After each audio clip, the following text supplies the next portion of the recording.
Hello everybody, welcome back to another edition here at J-Core Live, the mixes. Well, it's your boy New.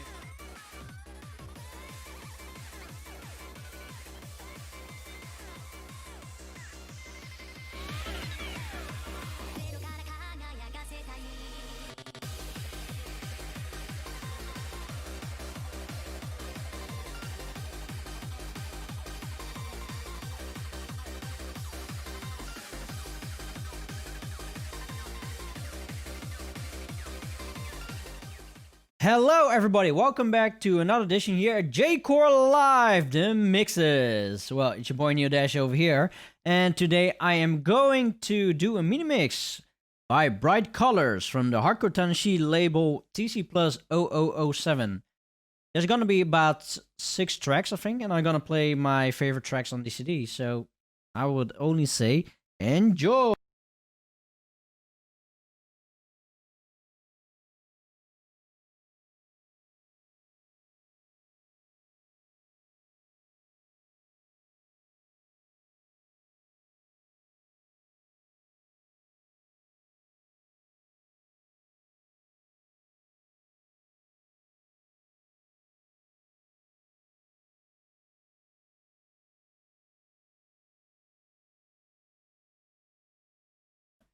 Hey everybody, welcome back to a new edition here at J-Core Live.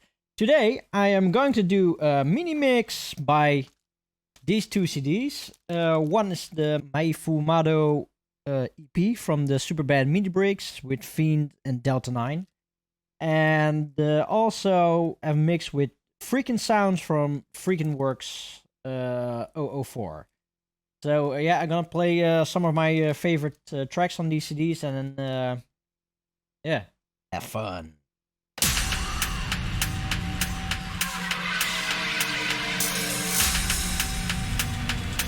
This time you're going to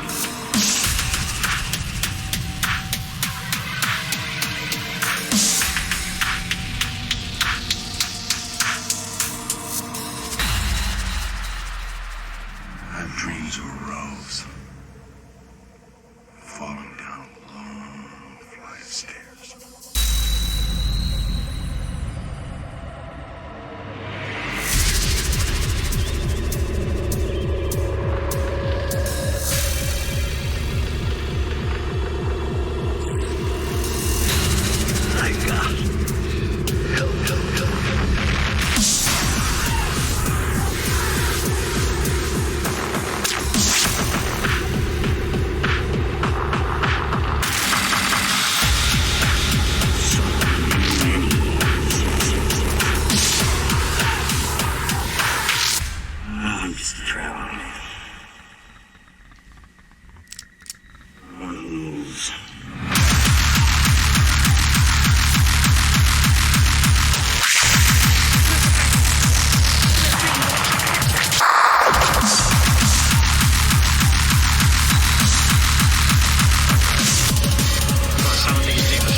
fucking crazy.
Damn.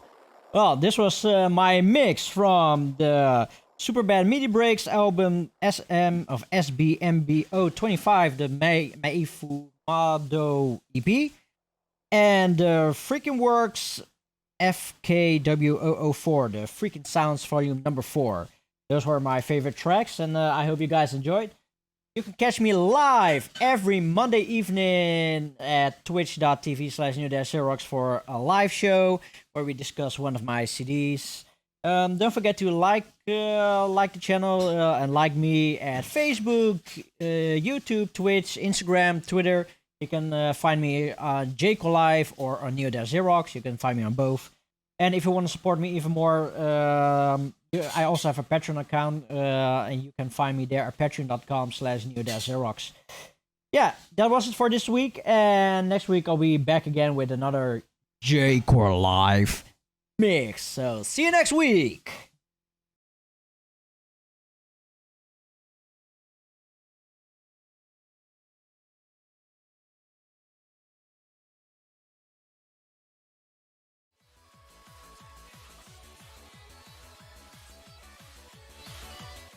Hello everybody, welcome back to a new edition here at J-Core Live. Oh, let's turn off the sound here. And the sound is not off. Now it is. Hey everybody, like I said again, welcome to a new edition here at J-Core Live. It's Monday the 22nd of June, and today we are discussing a great album from the Minamotrance series Core Break from the MTCD 009. It's I haven't heard the CD yet. It's one of the many CDs that I haven't heard. Yeah, and also later joining us we also have DJ Knux, and we're gonna talk with him about who is DJ Knux, about the German J-Core scene, the chocolate disco to DoKoMi, yeah, all kinds of stuff.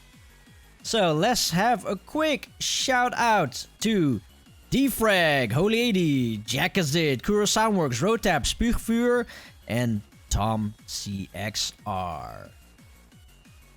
Well, oh yeah. The mix that you hear now, it's different than the last few weeks. The last few weeks we had the J-Core mixes from Kuro Soundworks. But as today we have DJ Knux, we're having a series of J-Core mixes from him. So we're gonna play that on the background. So, no, and he has a few mixes uploaded. So that will keep us busy for a week or two or three. Maybe more. Yeah. Let's go over first to the first two tracks, because the first track is actually, but the mix volume is super low. What kind of mix volume? The my voice. And hi, Brainy. The background mix. Yeah, it's because it's like only on 50%, and if I talk, then you don't hear me.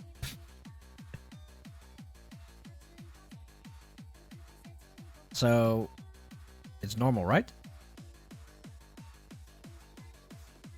Wait, I have to check myself.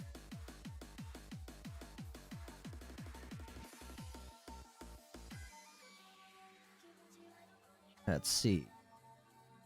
Is it really that soft?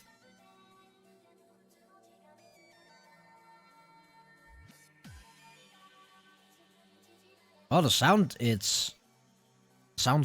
seems fine to me.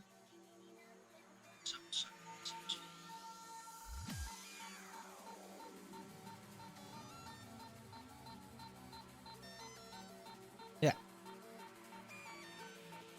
Okay.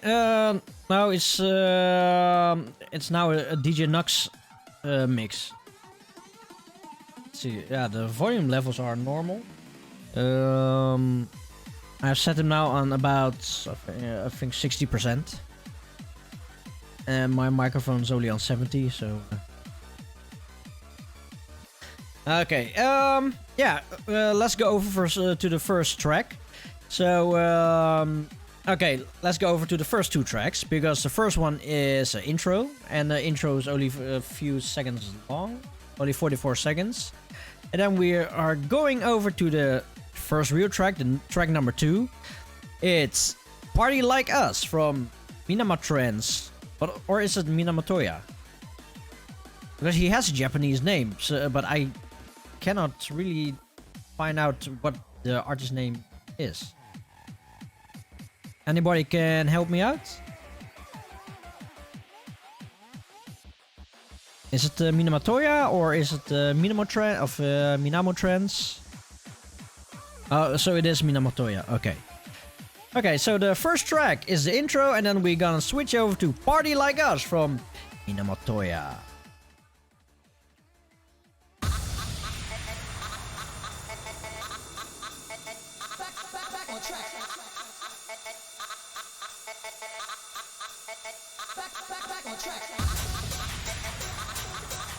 Hey, why isn't it working?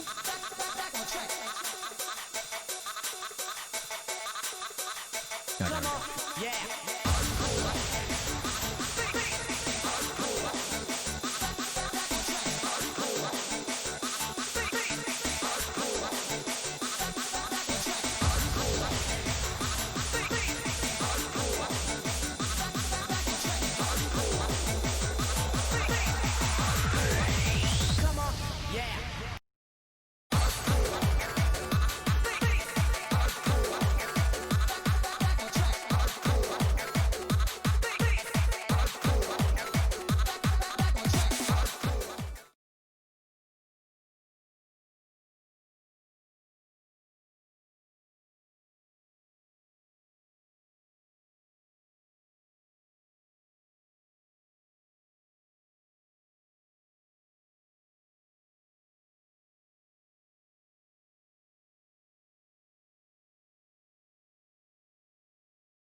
Okay, I do hear sound on my end, and I've changed from OBS to Streamlabs OBS, and I thought there was sound as well. Let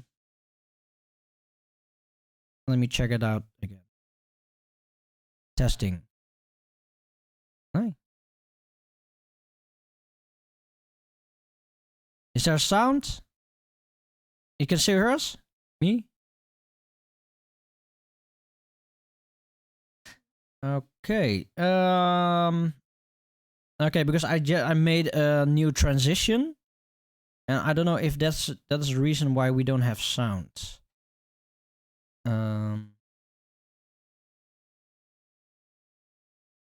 Wait, let me try again.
Clap your hands.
that was Party Like Us. And then switch over to scene.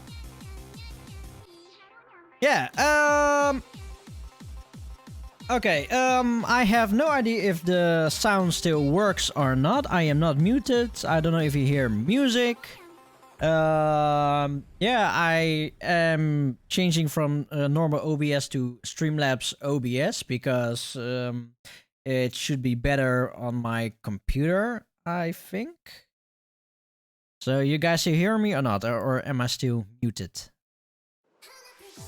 From brain shit, from reading all of the what Markens tweets, it seems like OBS is yank as hell, and Streamer OBM seems even worse as it restricts more features. Okay, so I should go back to regular OBS then, which is more stable.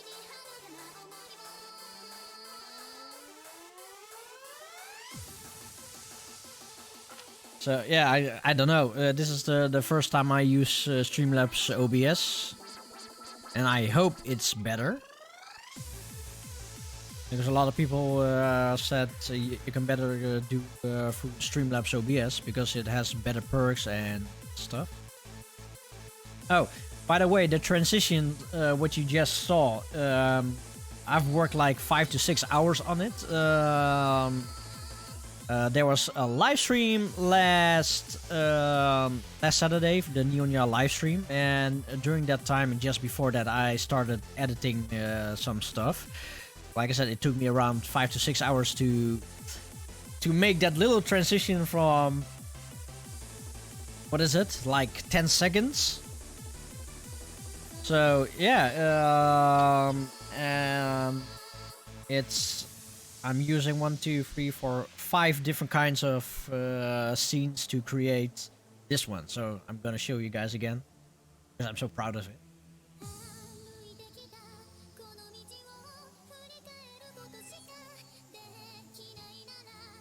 And is the sound still here or not?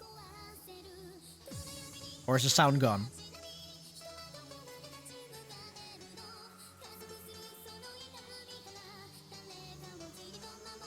And of course there's a huge lag, so waiting for an answer.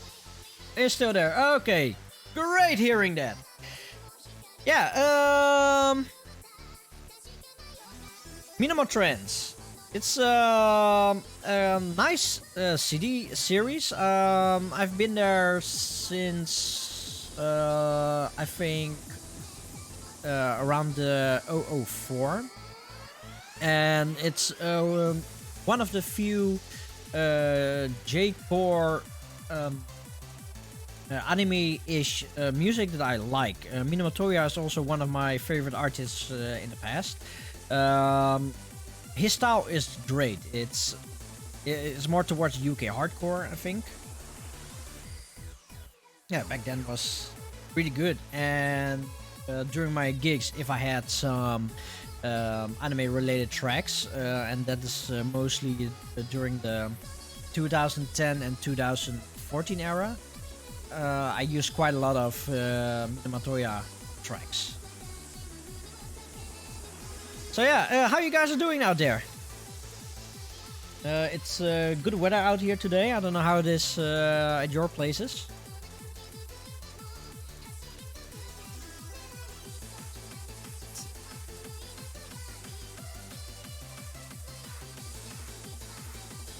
It's quiet, chat.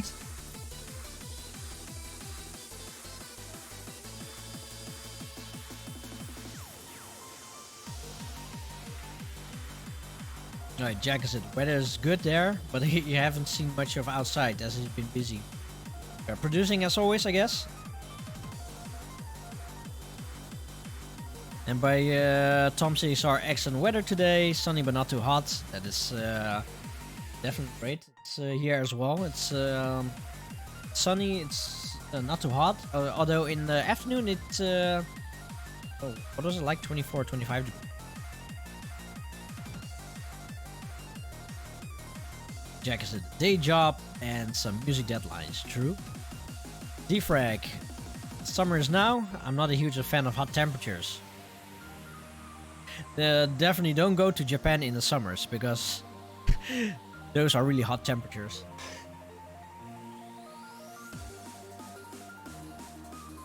Well,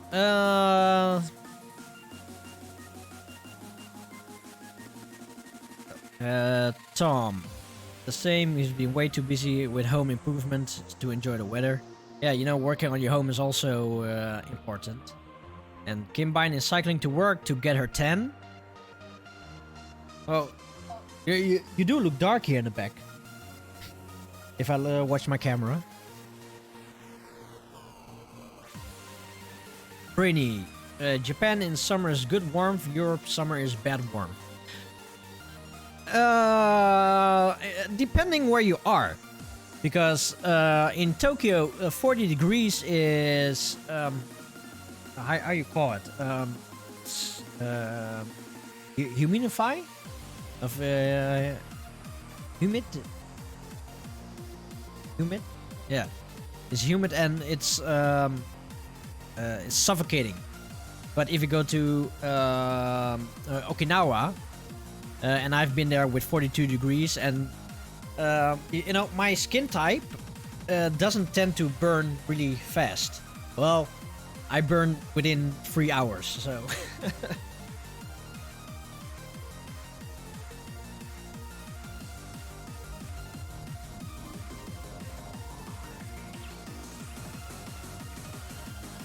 I mean, okay, Brainy was there in summer with 40. And he just deal better with humid water than on a dry warmth. Yeah, well, with the humid warmth, it is better for your skin.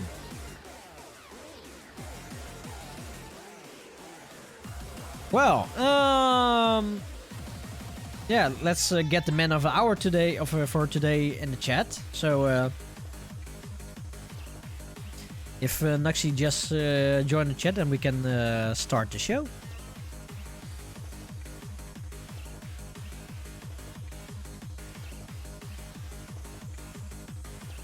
Jackson went to Disneyland in Tokyo in August, and 1 year and the staff were squirting people in queues with. Oh, he's a squirter.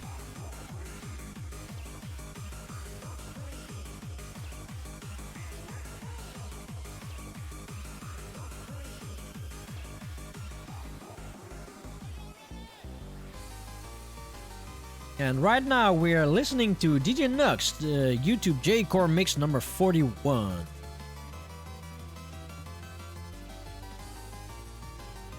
Now hopefully... Oh, Knux just joined the chat.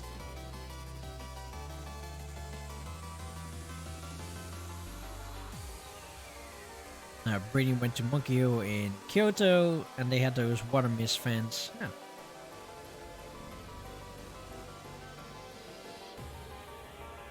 Just a second.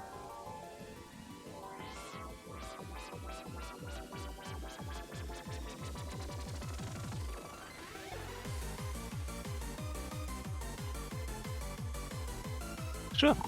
Okay, and now the man of the hour, the special guest for today. We have I'm the man of the hour. Yeah, the man of the hour, wow. DJ Knux. Hello there. So yeah, thank you very much for making time to come on the show. And Yeah, thank you very much for inviting me. just a quick shout out. Oh, you just came into the show and suddenly we have 10 viewers more. So Okay. Suddenly, out of nowhere. Out of nowhere. Let me just adjust my screen a little bit here, so I can watch the stream as well, or the chat at least. True. Okay, first a quick shout out to Defrag, Brainshit, Commander Root is a lurker, DJ Knux, yeah, we're talking with him now, Holy 80, Jackazit, Kuro Soundworks, Kimbine, Rotaps, Pigvuur, Strandi, The Averso, Tom-c Arrow Stomp, and Tom-c XR. So yeah, the photogenic guy. I think I heard that before. I heard from a little birdie named named Brainy that you are a photogenic guy. Can you tell me something about it? I don't know really. Because in every picture that you see, you're always smiling. I try to, at least. but sometimes it doesn't really work out. I try my best at least. Oh, Especially while DJing. Like, if I'm DJing, I look so serious, like I don't have any fun, but I actually have a lot of fun doing stuff on stage. I don't believe you because you are just photogenic, and every picture that I have seen from you, you have like a pro dance smile. Okay. So yeah, Knux, Yeah, sure. you've been in the game for how long? Already almost 10 years, I think. It's been, I think, like I knew your name for about 10 years for sure. But like the first time we met was, I guess, in 2012 in the Netherlands. Yeah. When I went to my first Dishima Sounds event. Yeah, back but then. that's when we first saw each other in real life. But Yes, right. it's way before that, right? It's in either an All-Core Riot Control event. Yeah, sure. Yeah. Like the first time, I'm not sure. Did you ever participate in any Otaku Hardcore Revolution events, or was only All-Core? I participated in a few in the past, not all of them. Okay. I think I participated like in 3 of them. Oh, okay, gotcha. But the All-Core, I participated in most of them. Okay, then probably it was an All-Core event in the end. Yeah, that's still it's your household name in the J-Core world, at least for me it is. You're one of the few people that's is still pretty active in the J-Core scene that I know already for so long, like Jackacid and Brainy. You know, it's for me you're a legend, and I always really like your you. mixes. Thank you. Jackacid, he heard both of me and you from All-Core. Oh, both All-Core. Okay, interesting. Like for All-Core, I remember All-Core Riot Control 02, it was. I did a mix not for myself, but for Rex Boren, which is the owner of the label Night Flare. Yeah. He wasn't a DJ, he was just a producer, and he asked me to do a mix for him, for his tracks. Okay. And that's basically how I got in back then. Okay, this is information I event. never knew. Yeah. Was this supposed to leak? Yeah, sure. it was on the flyer. So, and the flyer said like Rex Boren featuring DJ Knux or something like that. I can't remember exactly the phrasing we put on the flyer, but it was something like this. Okay, I heard of the term ghost producer, but I never heard of the term ghost DJ. Okay, I'm a ghost DJ now. Awesome. Well, DJ Knux. Who is DJ Knux? Because I'm at least not only me, but I think a lot of people here in the chat are dying to know who is DJ Knux, how long you started. So let's start from the beginning. Okay, I will try to at least. So DJ Knux at the moment is a 29-year-old boy from Germany who has who likes Japanese music a lot, like any kind of Japanese music. Yeah. It started with J-pop, and now it's I like J-core. I like pretty much now any kind of EDM, and so basically that's me in a nutshell, really. But I can like go back to my roots, which were like in 2005, I guess. I did note me some dates, so I can't remember it all. So yeah, it was in 2005. This was back then when I got into electronic music, thanks to a random hands up compilation I picked up at some random store here in Germany. Yeah. Hands up is like I don't know if you actually know the style hands up. Cascada. Like stuff like that, exactly. Cascada, Specialty, Rob Maeve. Stuff like that. Yeah, yes, exactly. You know, that's the kind of music that we had here as well. So great. And of course, Natalie Holler, I'm a fan of her. So oh, great. Well, I always thought to myself that this was only a German thing because, like all overseas around the world, I thought like this style would be probably not known or anything. No, it's actually in Germany, in Belgium, in the Netherlands that Hands Up was pretty popular. Oh yeah, and I think a little bit in Denmark as well. Yeah, I think Denmark as well. That's for sure because it's like a bit closer to Germany at this point. Yeah. So 2005, I got into Hands Up. And this is like back then when I started listening to radio shows a lot, like with radio DJs, and I've liked the stuff they did, like mixing and talking a little bit in between and stuff like that. And I became interested. I said to myself, yeah, maybe one day I will try something like this. Yeah. And so I ended up, trying at least to mix like a couple of tracks together. Back then, I didn't actually know that everything was done with special software. So the first tries I did was using Audacity, try to speed up or slow down tracks to kind of match the BPM and then kind of edit them together in a very weird way.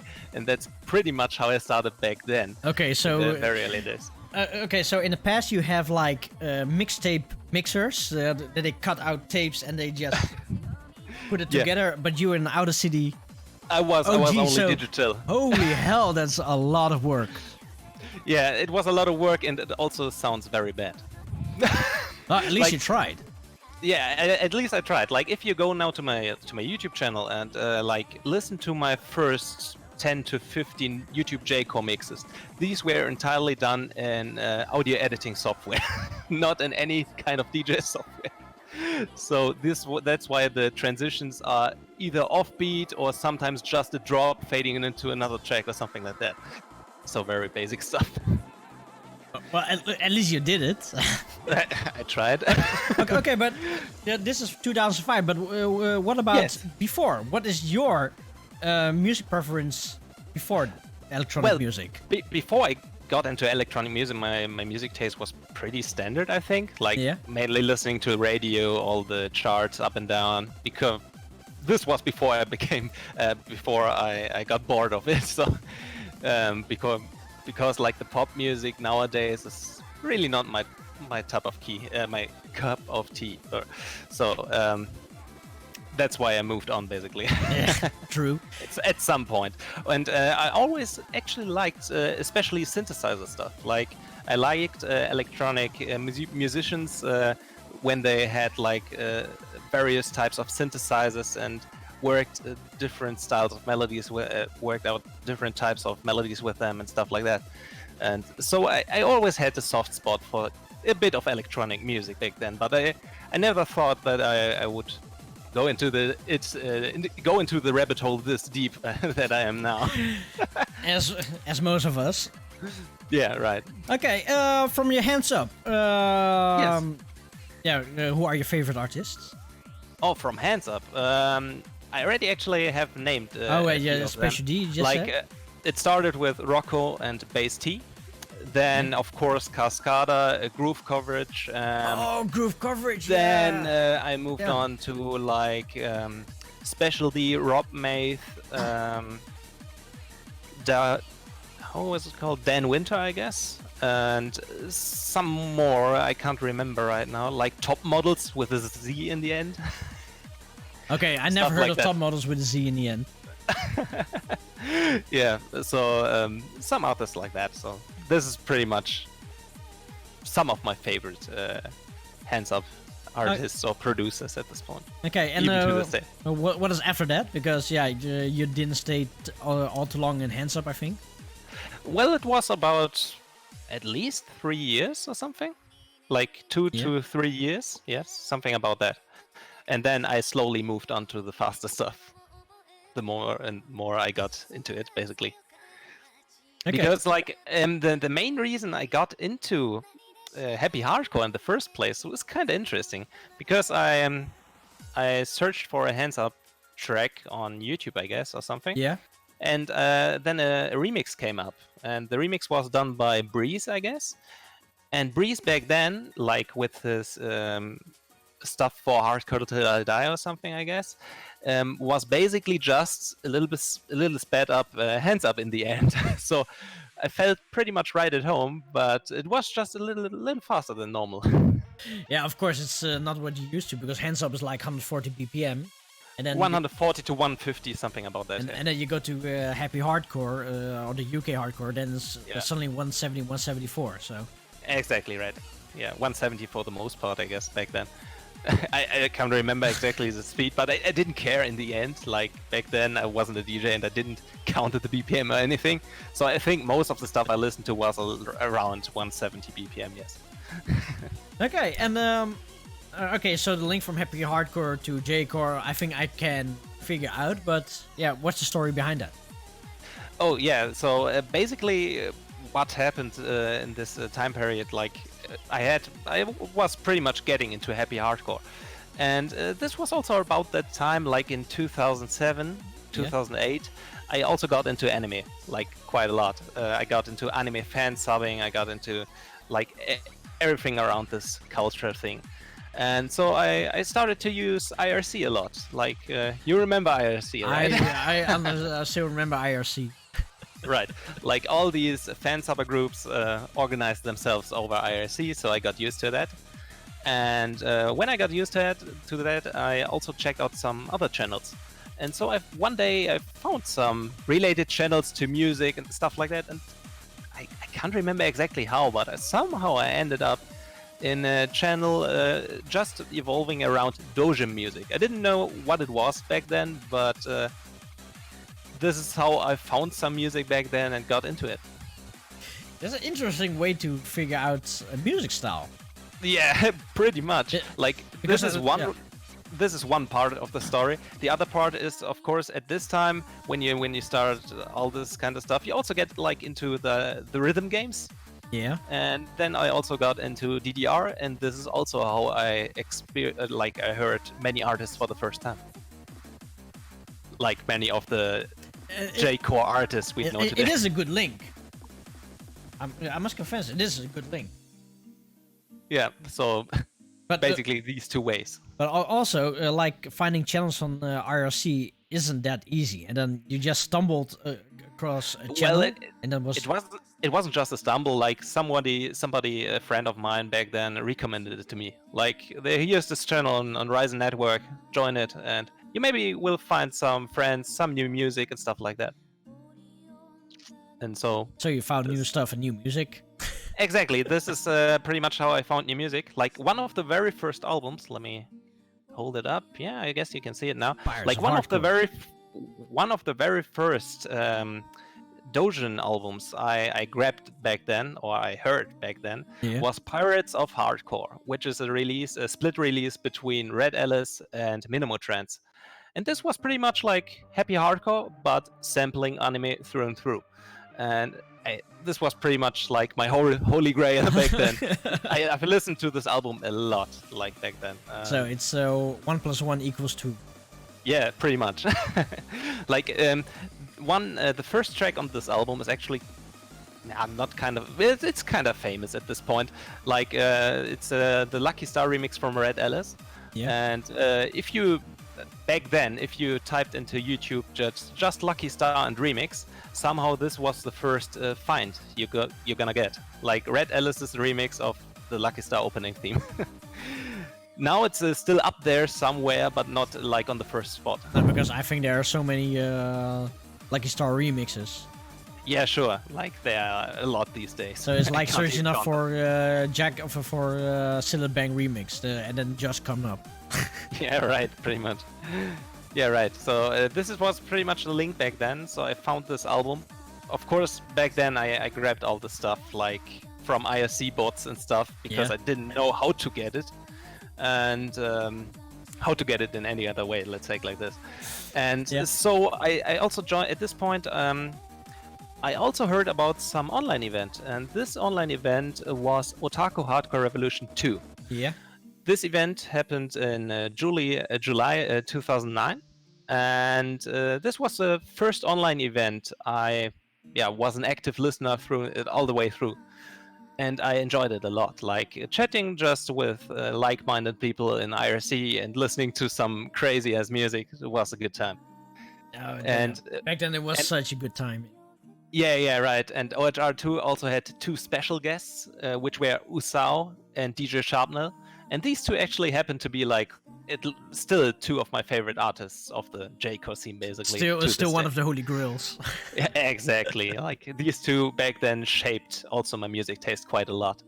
And another artist I have to shout out at this point is Spy47. I chatted to him quite a lot back then. Like Spy47 kind of is like in the same style as DJ Sharpnel tracks, but yeah, just he was from Chile and was getting into the scene back then. Yeah, sadly also only for just a little bit, like only for 1 or 2 years at maximum. Yeah, he also had releases, right? He had one album, yes, and also some tracks on compilations. Do I have it? You have it, yes. It's Ticket for Sweetland, I guess. Is it called? Oh, it's from Mob Squad yeah. Tokyo. Yeah. Yeah, I heard of the name. And I think that's a CD I had never listened as well. Okay. No, yeah, I actually could have picked this one as well, but I picked this one for a specific reason, and I want to talk about that later. Oh, okay. Yeah, should we first go over to the next track? We can do that, yeah. Because we have enough to talk today. For sure. And we have 1, 2, 3. Oh, there are 10 tracks for today. Minus one intro. Yeah, exactly. Like -1 because like the intro and the first track are basically one. So the first track is basically just an intro, the DJ intro for the first track. So. Or the silence for what a few people heard. Yeah. And hi, Victor. Welcome back to J-Core Live. Really awesome to have you here again. So yeah, 30 minutes in and only one track, indeed. Okay, yeah, then let's do it. Don't let the people wait. Don't let like the first track is a pretty good intro into like the stuff Minamotrance or Minamotoya produces. Like Minamotrance is his circle or his label, and Minamotoya is his actual artist name. Yeah. And like this is a good track to get into. Like you maybe can see like why I got into this artist style pretty fast, coming from like hard dance or hands up. Yeah. Because it's like very trancey in most cases, his tracks, and it's also like just a good time, happy hardcore stuff. Yeah, the first track just is a good intro track. I think you will guys, or I hope you guys will enjoy it. Yeah, but now we're going to track number 3 because we already had the second track. Oh, we already had it. So yeah. Oh, track number 3. I didn't thought you already had the first tracks. I didn't catch the beginning of the stream, to be honest. It doesn't matter. Sadly. But yeah, the third track, it actually has to be one of my favorites of the album. So Lunascape? That's a good one. Yeah, Lunascape, exactly. Like it has like in the later part of the track, there's a breakbeat part, and then very nice piano lead comes in, and I like that a lot. Oh, I'm excited because this is one of the CDs I never heard of. So, so I hope you will enjoy it as well. Oh, I definitely will enjoy. So the next track is Minamotoya with Lunascape.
I have everything there. Yeah. And we're back here, J-Core Live. And Jesco, thank you very much for subscribing for a second month. Yeah! Yeah. Awesome. Yeah. Thank you very much. Let's go back to my, what is this? To my now calling screen. Yeah, wait. This is something that I can show you guys. This is my new settings. So hand. I need to learn how to use this again. Yeah, there's a hand, of course. And Strandy, thank you very much for subscribing for a second month. Yes! I'm really happy, guys. Thank you, thank you, thank you. Just as a quick note, this is my starting soon screen. This is my ending screen. This is my main screen. This is the screen that we're talking now. This is the background video. We also have the normal video, and this is my stinger transition, my OBS, and my 2 mixed videos. So just making my life easier. Some buttons over here. My Twitch. This one is disabled for today. Yeah, and even combines faces over there, sitting there in the back. So yeah, Knux, once again, thank you very much for joining the show. It's really awesome to have a legend among us. But we were not finished yet talking about who is DJ Knux. No, not all the way. Like this was like the first half of the story. Like the second part is basically just how I got my first, how I experienced my first event, my first online event. Yeah. And then how I got my the first Comiket experience quote on that. The thing was this. I listened to ORHR and I liked it a lot. Like ORHR 2 was a fantastic event and I still like the sets to this day. Yeah.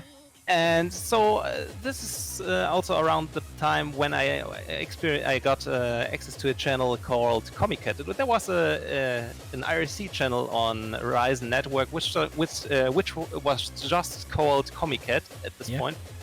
And what this was basically a collective of people coming together and sharing all kind of Comiket stuff. Yeah. Of course, all gray area, but this is pretty much how I first experienced Comiket. This was back in August 2009, yeah.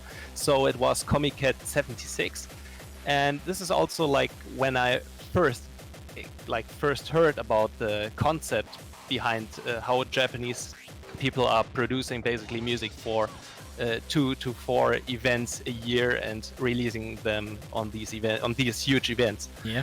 And the first CDs actually I got back then were from this very event, from Comiket 76.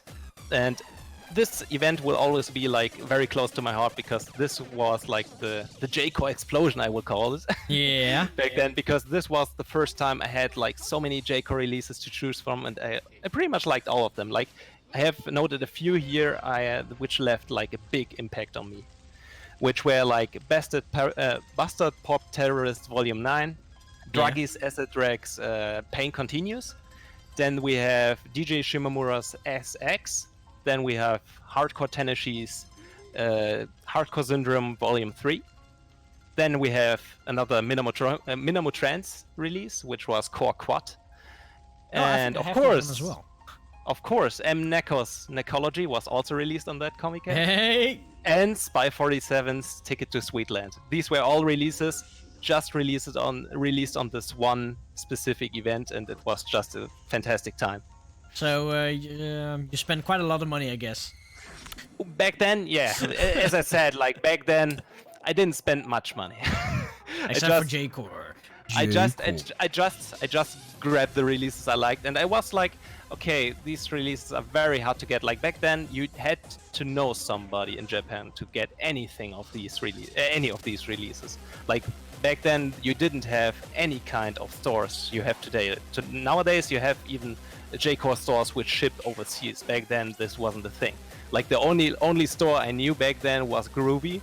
Groovy shipped overseas, but it always seemed to me the store wasn't really foreigner how can I call it without Foreigner friendly. foreigner friendly? Yeah, this is kind of the term I was using. It is the truth. Like, I don't want to call the store out like that, but back then it was like I always looked like this and was like, it's looking okay, but I was like, I'm not sure if I want to. Yeah, okay. I do understand because I tried contact them groovy.com back then, and I never got a reaction. But, yeah, right. I also tried once and I never got a reply, so I was because, like, okay. Because they're probably afraid to talk English. Probably. And maybe just too much hassle. But the funny thing is, I always did order from Groovy. Right. But I did have an inside man. Oh, okay. So, like I said, that inside man, he worked at Groovy, and I just sent him a message. I want this, CD, and then I get the CDs like either in 1 month or 3 months, depending on how fast it is. Okay. Yeah, nice. But it's funny because you knew people that can buy CDs for you and they ship it to you. But yeah, this came a little bit later. Like, okay. I know most of the people because of Otaku Hardcore Revolution and Alcor. These were the two main sources for me back then, like the two main IRC channels I talked about music and stuff. And there were also some people who were like very happy to just help out other people and buy some stuff from only Japanese stores like Melon Books, Toranoana, and many stores which would actually stock like these Dojin CDs and ship them just to me, or ship them to outsiders of Japan. Yeah, and just to all the listeners out there, getting CDs is really difficult in the past. Like what Knuxy said, you must be either really lucky to know somebody there, or you need to have contact with some key point people, like what I had, and otherwise it was pretty much impossible to get those CDs. Or you must also be physical in Japan, and then you must also be on specific dates, on specific locations. And there was only one J-Core store in Tokyo, which sadly stopped 1.5 years ago, I think. Yeah, it was actually you mean Groovy, right? Yeah. Groovy was actually long ago. I guess Groovy already closed like for 2.5 years to up to 3 years, I guess, or something. Really? It's already that long? quite a long time, I guess. I'm not 100% sure, but I guess it's quite a long time at this point. Seriously, where's the time going? Because I still they first closed the store, then they went only online, and then they somehow stopped it all together at some point. Yeah, because I noticed it because I wanted to check Groovy or jcore.biz, and none exists anymore. Yeah, right. So, yeah, it's actually quite painful to see, like, this is my only two real sources to buy J-Core, and it's gone. It's like a whole lifetime. It's just gone. Yeah. But I know that the store closed earlier, but I really hope that the web store still would continue. But, yeah, right. But as the manager over there, he didn't want to work there anymore, or he just didn't have the time for it anymore. So yeah, of course, then it stops, and nobody that helps out. Yeah, right. So this is basically like the end of Groovy. This is basically the end of it. But if I remember correctly, like when Groovy closed, there was already like Diverse Direct at like also shipping overseas at this point. Yeah, you already had some stores like Tano-c already did some CDs. Well, the thing is with the Tano-c store, I also did we will talk about this in a minute, I guess. Like my first order was from there, but for Hardcore Tano-c up to today, you still need to have a middle person because they don't ship outside of Japan at all. Yeah, that's still a pity. But it's quite difficult because also like with Notebook Records, I don't think they ship internationally as well. No, the records. Usis. Yes, yeah, right. They ship overseas if you ask, Oh, like okay. via mail or something. Okay, but then still, those were the only 2 stores that I knew about it. Okay, luckily now with Bandcamp, it's more international. They tend to send out. Yeah, of course, everything is going digital at this point. But I think also I guess we will talk about this at a later point as well. Yeah. Like with the digital era, let's call it like this, things of course become accessible, which is a good thing. Yeah. But on the other hand, it kind of lost a little bit of the flair back then. I think from back then. Okay, yeah, I still remember. Okay, now we're gonna talk about some gray area. It was pretty hard to get those music, and the moment that you found something, it doesn't matter what it is. I know that there was in my time, I just found something and I looked at it, and it was not even complete albums. It was like single files. Yeah. And now I'm talking about the time with Napster. That's even more back then than stuff I That's did. even more back then. In Napster, I did found some stuff, all 128k bits, and some. Wonderful. But 128, that was like the creme de la creme. It was like the prime, what you could get, the best quality. The best you could get at this point. Okay, back then I also had like a hard drive of 2 gigabytes, so. All of J-Core. Yeah, of course it started always Sharpnel. Then Napstar closed down, and then we had Soulseek. And there I did got like quite a lot of stuff. But it's and like with you, probably with IRC, it's difficult to get stuff, Yeah, right. and especially Like, good quality. Yeah. Good thing is I started without any kind of peer-to-peer. I just back then I grabbed all the stuff from mainly from bots and IRC networks. Yeah. And this worked quite well. Like the people back then already had like a very good system behind it. Let's say it like this. Yeah. Like you had like 3 or 4 people going actually to the event, buying the CD, ripping it on the same day, and all the stuff. Like you have some other people just taking all the files and then pushing it out somewhere. That is quite a lot of work if you think about it. There's like 4 people. How does it work? Everybody sent in money and people just buy it? How does it work? That's pretty much how it worked. Yeah. For most people, it worked like this. Yeah. Okay, so let's say you have a collective of 50 people. They send in money, and with that money, they just buy CDs and rip them all in 320, 30 FLAC. There were some people who did exactly that. Yeah.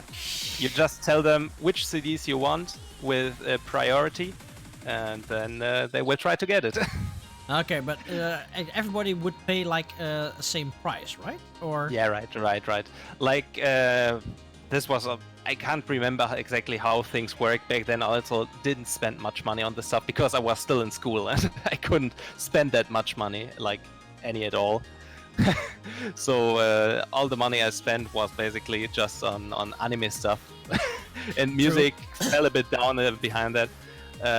But we will talk about that in a second. Like back when we were talking about like mid like August 2009, like middle of 2009, and in late 2009, early 2010, this was the first time I experienced virtual DJ.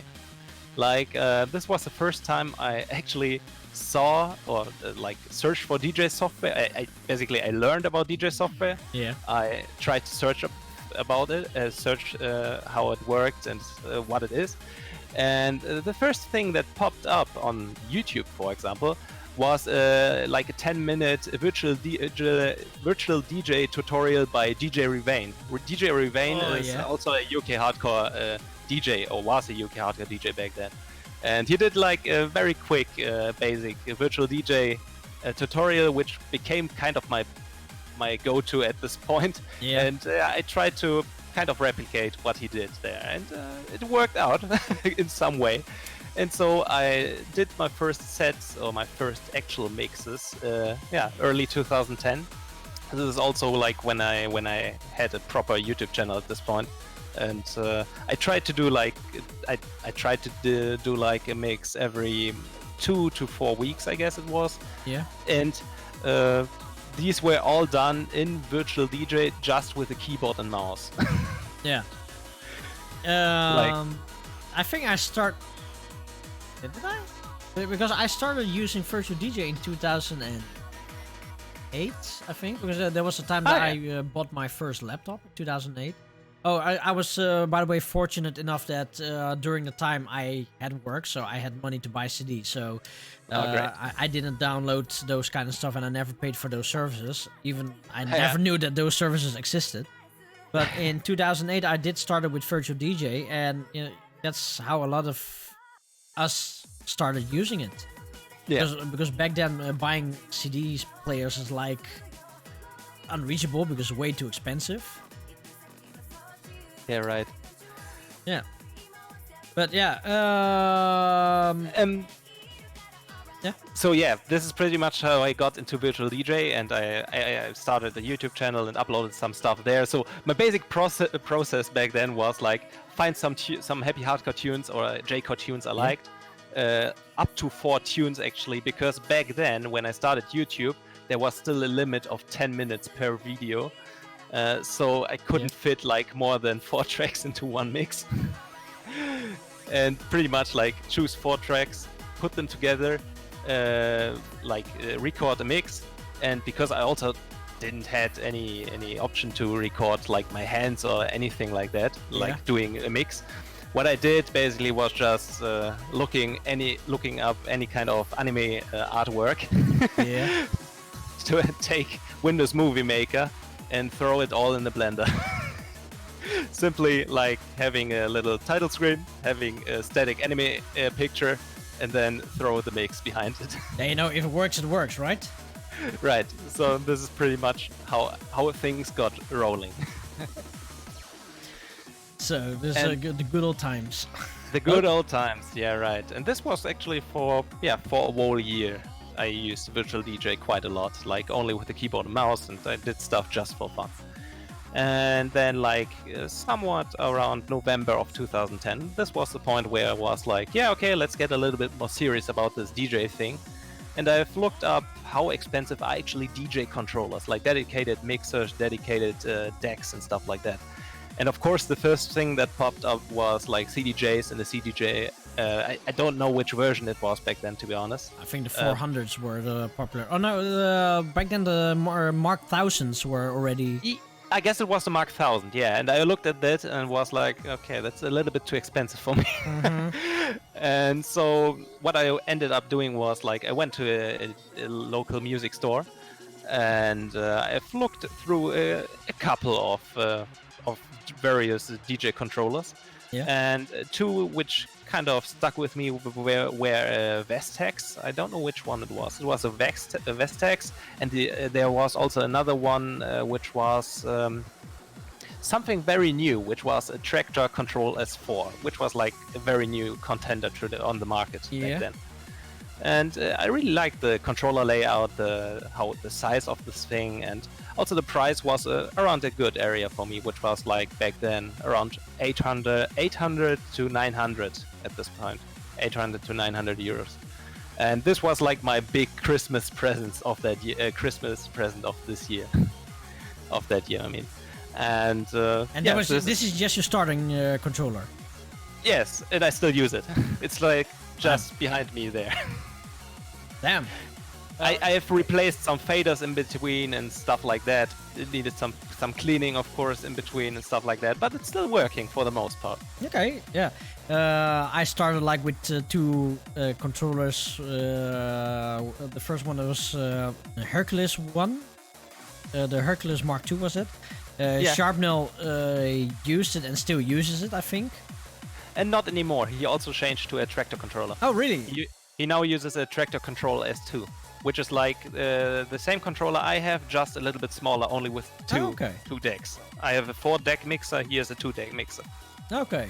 No, because I was surprised when I was in Japan, and the first time I saw him perform, I was standing like on the sidelines, and what the hell, he was using a Hercules controller Mark II, like it's a little gray box, like what the hell, really? Yeah. And that's like a €300 thing. Yeah, right. And after I had like an Omni control, was also around €300, but I never had like such an expensive deck. Because even me, I started with Virtual DJ as well. Yeah, right. And you know, it's a pretty good software. It taught me a lot about beat matching. It's definitely a lot easier than Tractor. Of course, yes. Like, especially for if you just want to play around with a keyboard and a mouse. I think Virtual DJ is like the best software of the DJ softwares. Because like all other DJ softwares are already like at some point you need a controller to actually have a feeling for everything, and also you come to the point you need to do more than you actually can do. Like if you only do stuff with a keyboard and a mouse, you are pretty limited at some point. Yeah. Luckily you do have like kill switches, so you can kill the bass, kill the treble, kill the mid. And that's how I mix. Just click, sync, kill or unkill. And then with the fader, just turn up and down. Oh, then with the playing with the mouses. Okay, then again, if you're just trying out some software, it is the perfect software with using your keyboard and mouse. Yeah, right. So yeah, it's good old times. Yeah, good old times for sure. So yeah, this was actually I was already around on YouTube for quite a long time at this point. I already had uploaded 38 mixes at this point when I changed to a DJ controller. Yeah. And also, as soon as I got my controller, I've decided like, okay, I also want to show how I mix, and this is how when I got a camcorder, like my dad was like a nature photographer and stuff like that. Yeah. And I took one camcorder from him, which was one with a FireWire output. Yeah. And I've connected it to my PC and tried to record my performance, let's say. Yeah. And this is how like my first mix with a video was YouTube DoKoMi mix number 39, and this was the first mix I did with like. The second mix I did with my Tractor S4 controller, and the first mix I actually did with a video, with actual video. And I moved on from there. You do have more videos than me, because I think in the past I only had like 2 or 3 video mixes, and that was done with a crappy webcam. And I think because of the crappy webcam, it was so difficult to get it all to make it work. So then I just decided that I'm not gonna do videos anymore because it's way too much work. Okay. Yeah, I also came to at some point I thought like it's a bit too much work, to be honest, because what I had to do was like record the mix in the internal Tractor S4 software. And then I had the video file, which was just a video without any audio. Yeah. And I had a software to splice it together at some point. And then also the rendering. I didn't had a good PC back then. The rendering also per mix took about a few hours, I guess. It was pretty long. I have maybe a good question from Defrag. Maybe you can answer it. It's why do so many DJs buy a 4-channel controller instead of a 2-channel controller? Because in 90% of the cases, you don't see him, at least for him, or multiple people not using more than 2 channels. What is the reason why you bought a 4-channel controller instead of the 2-channel controller? Well, I think the main reason for that is pretty much you have more options. Like in my case, I bought a Tractor S4 in the first place because I thought like, maybe at some point I will add some turntables into my setup. And actually this is pretty much what I did a year later. I bought 2 turntables and was able to plug them right in, and so I had all 4 channels used. Also, at the moment, like I only can talk for the Tractor controller at the moment, but if you plug in a microphone, this automatically gets directed to deck E. So you have a dedicated fader and everything for the microphone when you plug it in. And I think that's a big reason for that. Big plus if you have an extra deck you can use. Yeah. Also, of course, some DJs want to have like 3 or more decks for certain transitions, mashups, and stuff like that. So, Defrag, does it answer your question? At least on the end of Knux?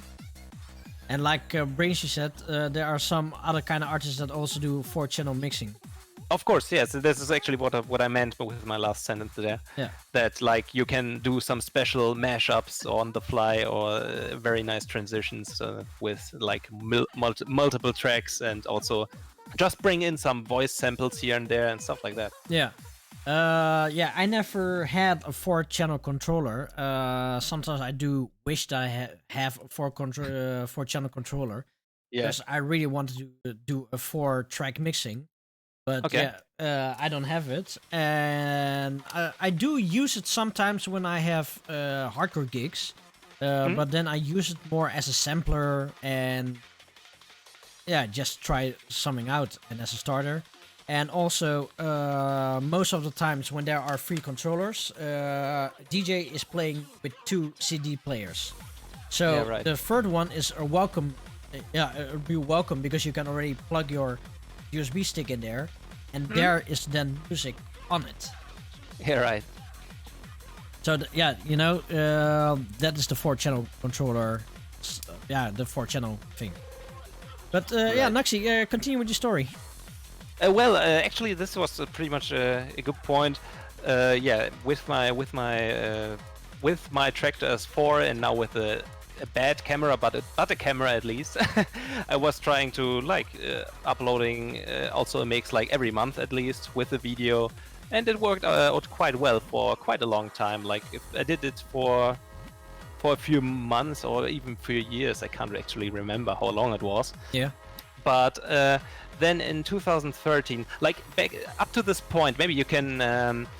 I sent you some photos, right? Yeah. Some pictures, and if you move to these pictures and go to the others folder and then the first picture, you actually can. Okay, let's see. I think the show picture. Right. Let's see. There we go. The first picture. Yeah, right. Which is just my old setup, pretty much. Wait, this is actually from. Wasn't it in the DoKoMi folder? Is it really in no, the this others? is in the others folder. Oh, really? Oh wait, or is it really the Oh wait, let me check again. Where is it? It's in the DoKoMi's folder. You're sadly selected the wrong folder at this point.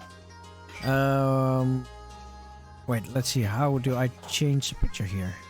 Oh wait, I think double click. Right? Yeah, double click. Oh, sorry, I was in the wrong folder. No problem. Here.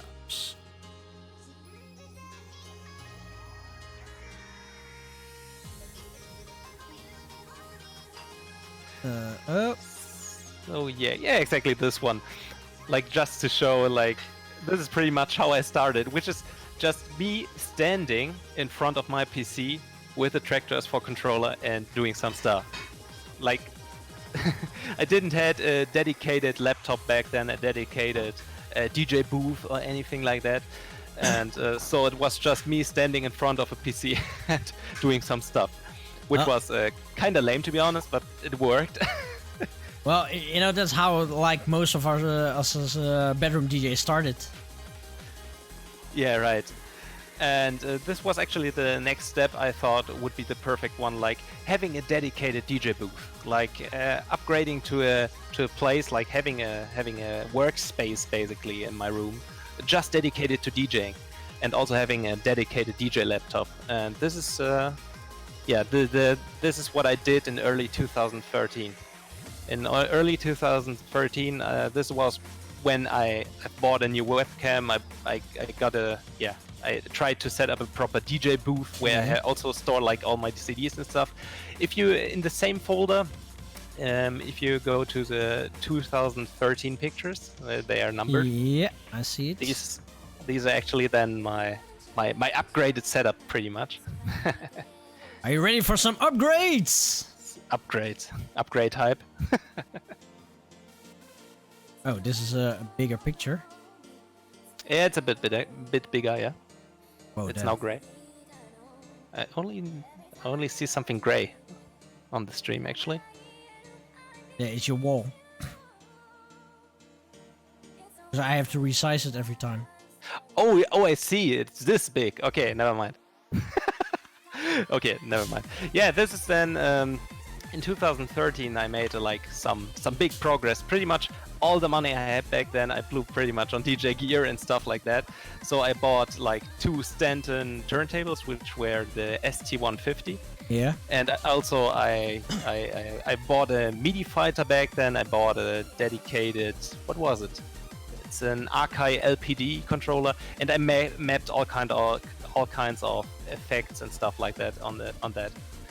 And this is like my DJ booth for many years from this point on. Like this was like my biggest upgrade, having like a dedicated DJ booth and having everything ready at all times. Yeah. And also don't have to stand in front of my PC anymore and have to like every time back then when I recorded mixes, I had to set up my controller and everything again because I always had it in a separate room and stuff like that. So I moved everything over there and Yeah, you know, if you every time have to do that, it's bad for the workflow. And every time Exactly. that you want to work or play, then you say, "Oh man, I got to set up everything again. I need to tidy up again." yeah, right. So this is like still my setup to this day, to be honest. Like the only thing that changed in between is now I changed the MIDI fighter, which is a MIDI fighter classic up there, to a MIDI fighter 3D. Okay. Which is just a little bit different from the usability and from the style. Okay, Defrag, he has a question. Those Sure. vinyl turntables. Do Yeah. you use it for real vinyl? Yeah, of course, because you see Of it course. on the left down there. Yeah, at this point I also started collecting UK hardcore vinyl. Like there were some labels I really got into, like Hardcore Underground, and one of my all-time favorite labels is actually Thin and Crispy, which is also a very cool UK hardcore label. And I started collecting records back then. Yeah. Okay. And do you also use DVS or not? Yeah, I actually have a time code setup. But to be honest, I only used it like twice or 3 times and then kind of stopped. I'm too lazy. Okay, yeah. Why- Yeah, at least you have turntables. Yes, right. Oh, And I also use them from time to time because when I got a new record in, of course, the first thing I do is like recording it and having it in a digital form at all times. Yeah. So this is also a good thing that I have a turntable or more turntables now. Oh, and your tractor controller is custom. It's custom. I call it. It has custom faders and custom custom knobs, faders. Yeah. Yeah, right. I upgraded at some point because these were knobs and faders which were sold by DJ Tech Tools, Yeah. which is also the company behind the MIDI fighter. And so when I bought a MIDI fighter, I was like, yeah, okay, these knobs and stuff don't cost that much, so simply buy them as well. And I actually still like them a lot more than the stock stuff. Okay, and the MIDI fighter, you can also custom the buttons. Yeah, exactly, like the colors at least. Okay, awesome. So yeah, this is pretty much my big upgrade. If you're gonna move just to the next picture, I hope it. 2013 0102. Yeah, right.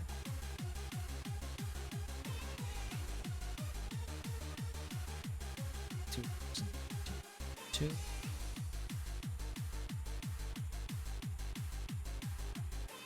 Hope the size will be fine. But this also like back then I also had some J-Core related posters, Yeah. and of course I had to like place them directly over my DJ booth. Of course I censored like the Sharpnel poster. I did it for the boys. Okay, you know, I really like the little detail what you just placed over there. Oh shit! I didn't even realize it. I thought it was original artwork, but okay, As original as it gets. it's oh yeah, like what Harley Diver said, it's family friendly. Yes, exactly. Yeah, We and are family friendly. also thank you very much for saving my Twitch, so I don't get banned for showing some anime titties. Yeah, sure. No problem. Yeah, so yeah, this was pretty much my DJ booth back then, and was still up to up until I moved out basically from home. Yeah. And my current DJ booth isn't much different from that. Like just added another poster in there, and it's pretty much the same stuff. Like, and these two you see on this picture are still two of my very favorite posters to this day. Okay, Like- and why is it your favorite posters? Yeah, simply because of course, one is a Sharpnel related poster, and Sharpnel was a big influence on my style. Yeah. And I simply like all the Sharpnel artwork from over the years, and having a poster combining all these cover artworks into one big picture was a great thing, and I did everything to get my hands on this poster. And how about the Hardcore Syndrome? Because I see autographs. Exactly, yeah, this was actually kind of fun. So at this point I already started importing stuff from Japan, right? Yeah. Especially from the Hardcore Tano-c store. And at one day there was like I checked pretty much the Hardcore Tano-c store like every 2 or 3 days, and one day I've noticed they started to selling posters. Yeah. This was the Hardcore Syndrome 5 poster back then, and it was sold out in like 1 hour. And I Whoa. was like so devastated I couldn't get one. So I was like, okay, the next time one poster goes live, I need to grab it, no matter what. And so pretty much what I did was like following the store every day, checking multiple times to find actually another poster on sale. And someday they were like, they were selling the Hardcore Syndrome 6 poster, which I guess they were using it for promotion purposes. Yeah. And they started to sell some of them, which were like limited to just 10-20 pieces again. Oh damn. And so I pinged my contact in Japan, and I was very happy to get the notification that he said, yeah, I got one of the last ones. Damn. And then the Hardcore Tano-c store mailed him, actually. Like Red Alice mailed him, actually. And he was like, do you mind if we sign the poster, or some of the artists sign the poster? And, Whoa, yeah. He asked me then, and I was like, of course I don't mind. And so I couldn't select like the people who gonna signature the poster, but in the end I got signatures by Red Alice, T Pezolite, and Aaron, and I'm very happy because of that. Damn. So awesome, man. Yeah, and this pretty much is my DJ booth. If you just go to the next picture. Wait, just a second. But how did they send the posters? Like they send it folded or in in a roll. in In a poster roll. okay, good. So that's it came here in pretty much perfect condition. Like, So awesome, man. yeah. Okay, next picture you said, right? Yeah, right. Now let's see. The next one is just a screenshot, to be honest, but just to give you... 2013-01. I think it's a... Yeah, exact. 01-03 then. Yeah, exactly. Actually, kind of fun. Oh. Yeah, that's a very small one compared to the others. And this is actually my DJ setup, how I recorded my mixes up to the end of the YouTube J-Core era, basically. Yeah. I think I remember this because in the past I did saw some videos of you. Yeah. So this was pretty much my setup for a very, very long time. Like Well- I had a webcam at this point, which I'm currently using for this chat, and I had mounted it on the wall, on the side wall, and yeah, it was recording me from the side there, side view on the DJ mixer and stuff. So man, it's awesome. Because, I just in the past I had a crappy Logitech webcam, so yeah, and and I didn't have a dedicated place to set up my gear, so I never tend to do any video mixes except for those three what I did in the past. Yeah, right. Well, sadly, the YouTube era kind of ended for me like in 2013, 14. I can't remember exactly the date, but I stopped uploading to YouTube mainly because my mixes more and more got flagged. Even because my main focus or my main reason I got into J-Core were bootleg remixes. I still love them to death, and first of all, the YouTube algorithm got better and better, and nowadays it also detects remixes, which is kind of a shame. And it started like when I worked for some mixes like a couple of hours or days at this point, and if you like finished working on a set which you liked and uploaded it for it to get banned like 20 minutes after the upload, it's kind of devastating.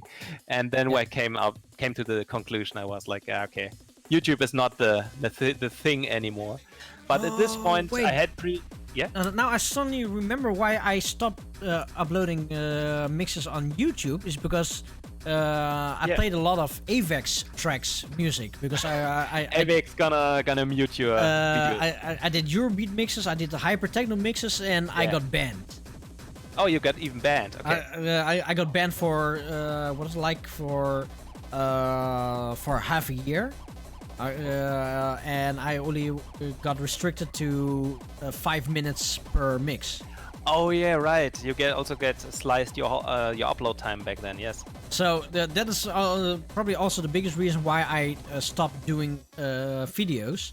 Yeah. After that, I went to SoundCloud. That went perfect until the last few years, because I got flagged with every mixes, and I canceled my subscription over a Bandcamp because it sucked. Okay. No, not Bandcamp, SoundCloud. Sorry. SoundCloud, you mean? Yeah, right. Well, I moved on to SoundCloud like pretty much in like middle of 2012, I guess already, because I only did YouTube from time to time if I was in the mood, basically. But my main focus was SoundCloud at this point as well. Yeah. Oh, and just 1 second. Defrag. Oh yeah. It is. You heard stories from me. You heard stories from DJ Knux. You heard stories from Jackasset. You heard stories from Speed Freak. You heard stories from Brain Shit. Yeah. You all hear those kind of great stories because we're already into the J-Core scene for so long. We know so much. We have so many stories to tell. But this is the stories that we have, that we created.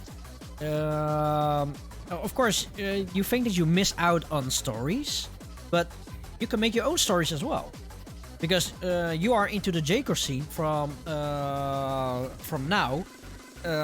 Just keep continuing going into the scene, make friends, talk about it, promote it, follow artists, and really, you will have your own story to tell, because that's how most of us came to all those stories. So, and even if you're not a DJ or you're an aspiring DJ, there are also so many stories you can tell eventually. Just maybe not now, but give it like 5 years and then you already have a few more stories to tell. So yeah, this was pretty much my DJ setup for a very long time, and as we are talking about it, I shifted away from YouTube basically also to do more radio related stuff. Yeah. Well, it was not really radio; it was like more stream events. Like I did sets mainly for various online radio events. These were popping up everywhere at this point, or like a lot. Not like today. Today there are even more events at this point. But back then it started to roll basically. Like you first had only Otaku Hardcore Revolution and Allcore, But then the ball started rolling, and you had stuff like Lucky Lotus and more events. Yeah, catching on the trend, and Yeah. this is pretty much. You had Lucky Lotus, you had the Ani radios. Yeah. Back then, I also had my Warp Zone events. Oh yeah, right. So, I can't remember there was also how was it called? Dogen. I can't remember the name, to be honest. There was a Dogen radio even, which also later hosted some events, which was hosted in Australia, I guess. Dogen Dance, yeah, Takiko knows it. Dogen Dance, yeah. So, whoa, damn, that's the old one. I forgot about that one. Yeah, I still have stickers somewhere here. Holy hell. Damn. This That's was a old, good time. man. Yeah, okay, Yeah. Indeed. Back then, live streaming. Was it live?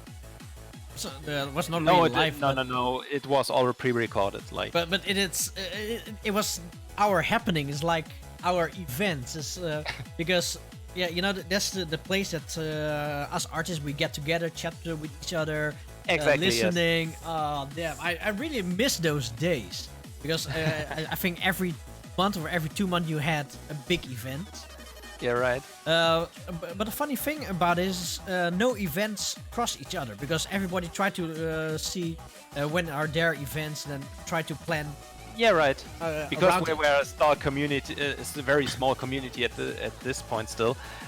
People tried like that everyone could catch every event, and so they were scheduled like always like a few weeks apart from each other. Yeah. Right. So Yeah. this was pretty much back then. I might would think like we could play another track, and I have some more stuff to tell after the next track. Oh yeah, I cannot wait for more stuff because this is really good details. Yeah. Okay, so we are going to the next track from Minamotrance, and then let's move your body. Move it. Yeah, that's a different song.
And we're back with DJ Knux. Well, that was Move Your Body by Minamotoya. Exactly. And let's do a quick shout out to the viewers here. J-Core Live, to Defrag, Brain Shit, Commander Root. But I cannot really count Commander Root because he's just a bot. DJ Knux, we're talking with him now. Feet, Harley Diver, Holy 80, Jackazid, Jesco, Justy Canuck, Combine, Rotab, Spuugvuur, Strandi, Takekun, Thumpty Arrow, Stomp, Tom CXR, and Victor Rez. Oh, DJ Knux. Right. Yeah. I think it's time to show your first loot. Oh yeah, sure, let's do it. Like, I actually skipped this part in my story. Back when I got my Tractor S4 controller, what I also did, with some money I had, was blow up my very first package from Japan. Like, which was a very magical moment for me because I never imported anything before that. Yes. And so, back then, because we were talking about people you know, you knew from ISC, like from Otaku Revolution or from the Alcor radio show and stuff like that. Yeah. And there were some people who were actually living in Japan and who were kind enough to simply offer the services just, for the sake of it, basically. They were helping others to get their J-Core stuff. And around the time, like early December of 2010, this was also the time when the Hardcore Tano-c store opened for the very first time. Yeah. And so I thought to myself, now is the perfect time to get my very first J-Core merch and also my very first J-Core CDs. And so I looked around in the Hardcore Tano-c store and ordered what I liked, like basically also some old CDs, which I heard a lot and I wanted to support them. Okay, it was a really large picture, so I had to deskill it so many times, but... As usual. Yeah, it's a package. Oh, it's just a box, yes. It's just a box. But this was like before I got my S4 controller, like 2 or 3 weeks before that, and this little package there already felt like Christmas to me. Also, this was my very first experience with the customs, and I was very, very scared of it. I had to drive to the customs and tell them, of course they ask you like, what have you ordered and what did you pay for it and stuff like that. What, you actually had to go drive to the customs? Yeah, right. What? You usually have to do that in Germany if you order something from a private person, especially. You have to drive to the next customs office and pick up your package. Of course, first of all, you have to take your package, open it in front of them, and show them everything what's inside. That's the first thing you need to do. Damn. And then you need to explain why you ordered it and stuff like that. And of course, you need to add the customs fee. Like for us over here, it's if the order value is below 150 euros, it's just 19% of the total of the contents and the shipping of the package. Is your tax the same as us? Yes. So you're also now on 21%? Then not 21. Well, at the moment things are a bit crazy because usually it was 19%. Yeah. But now for this year, I guess it gets lower than that. I can't remember really? It was on the news someday, so the other day, that the taxes become lower for the next half year or something, which is like a very strange thing. Our taxes just only are going up every time. Yeah, right. I think for us they will go up again once the pandemic is over. But for now, this is a scenario. They want to lower the taxes to boost the economy, I guess. And so my wife said, let's move to Germany. So we now have opened the package, and this was actually my very first J-Core loot. I've ordered 2 t-shirts back then, and a few CDs. Like for me, this was like the biggest thing in the world. Actually, one of the shirts I'm wearing right now, like the left one, the Mega Peer shirt I'm wearing right now. Well, stand up. Stand up. Okay, I'm standing up. Ah, yeah! J-Core merch. Woo, woo, woo. Yeah, I still like the shirt a lot, even if it's a Toho event, and I don't like Toho that much, to be honest. Okay, but your shirt, Yes. please tell me that you wash them inside out. Yeah, sure. Okay. Because otherwise the print would wear off over time. Luckily. Of course. Okay, your merch. So yeah, these were like 2 shirts, but let's go to the CDs really quick. Like these were like my very first J-Core CDs, and I think these are some quite nice selection there.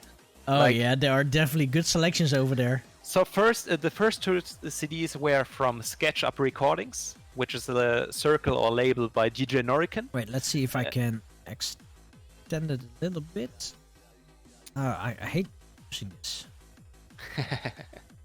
Is there no easier way to do this? I don't know, to be honest.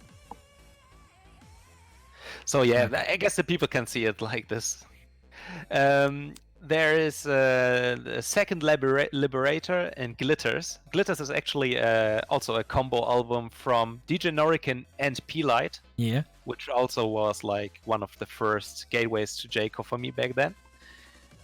Then I bought the first or picked up the first 2 volumes of 108 sketches.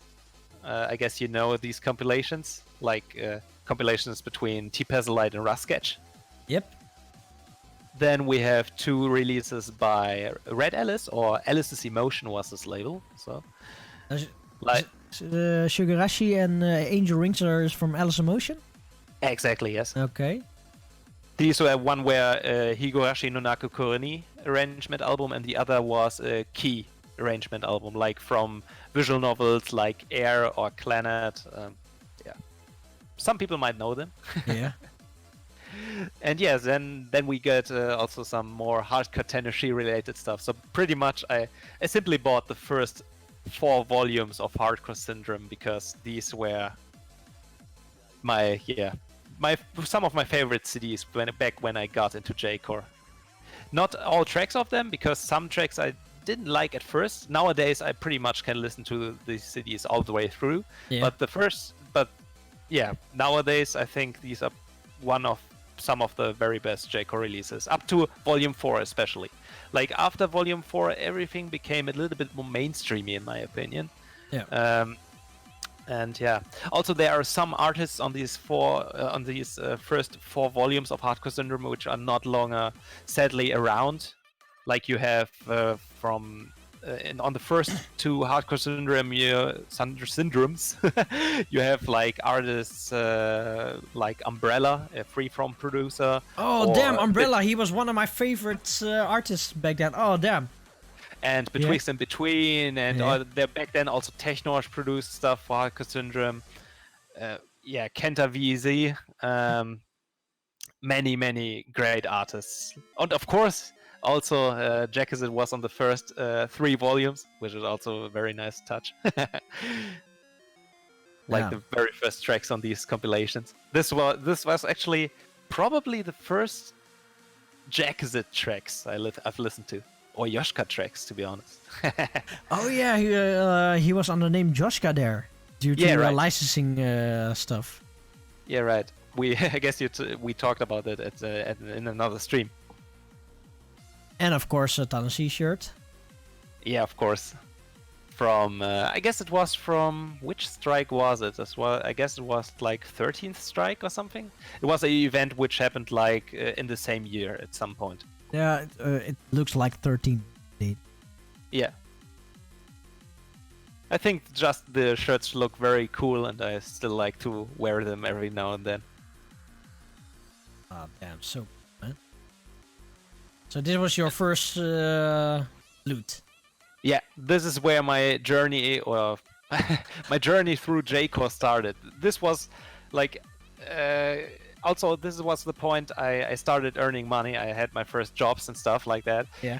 And pretty much I tried to have money on the side every month to buy new CDs. And there, this was when the collecting started, like in a big way. Yeah, well, once you started collecting, it's very difficult to say no. Yeah, right. I had the same problem. Even if I didn't have money back then, I didn't have a job. The little money what I still had, I needed to buy like 5 or 6 CDs. I just needed to have it. Okay. But from this CD collection, I have 1, 2, 3, 4, 5, 6, 7 of them. Yeah, I guess so. You have pretty much you have many of them, especially like the Hardcore Syndromes and maybe the 108 sketches. Yeah, the 108 sketches I do have. The Hardcore Syndrome I have as well. But I do agree with what you said before with the Hardcore Syndromes. The first 4 editions is also my favorites. Oh, great. Yeah, I also like some of the new ones. I won't lie, but especially the 5th one wasn't really my kind of thing. Like volume 6 and 7 I also really liked, because also there were a lot of Japanese vocals on there. I really like that. And then from 8 up to the current day, it's still, it feels a little bit samey over time, and also the many the use of English.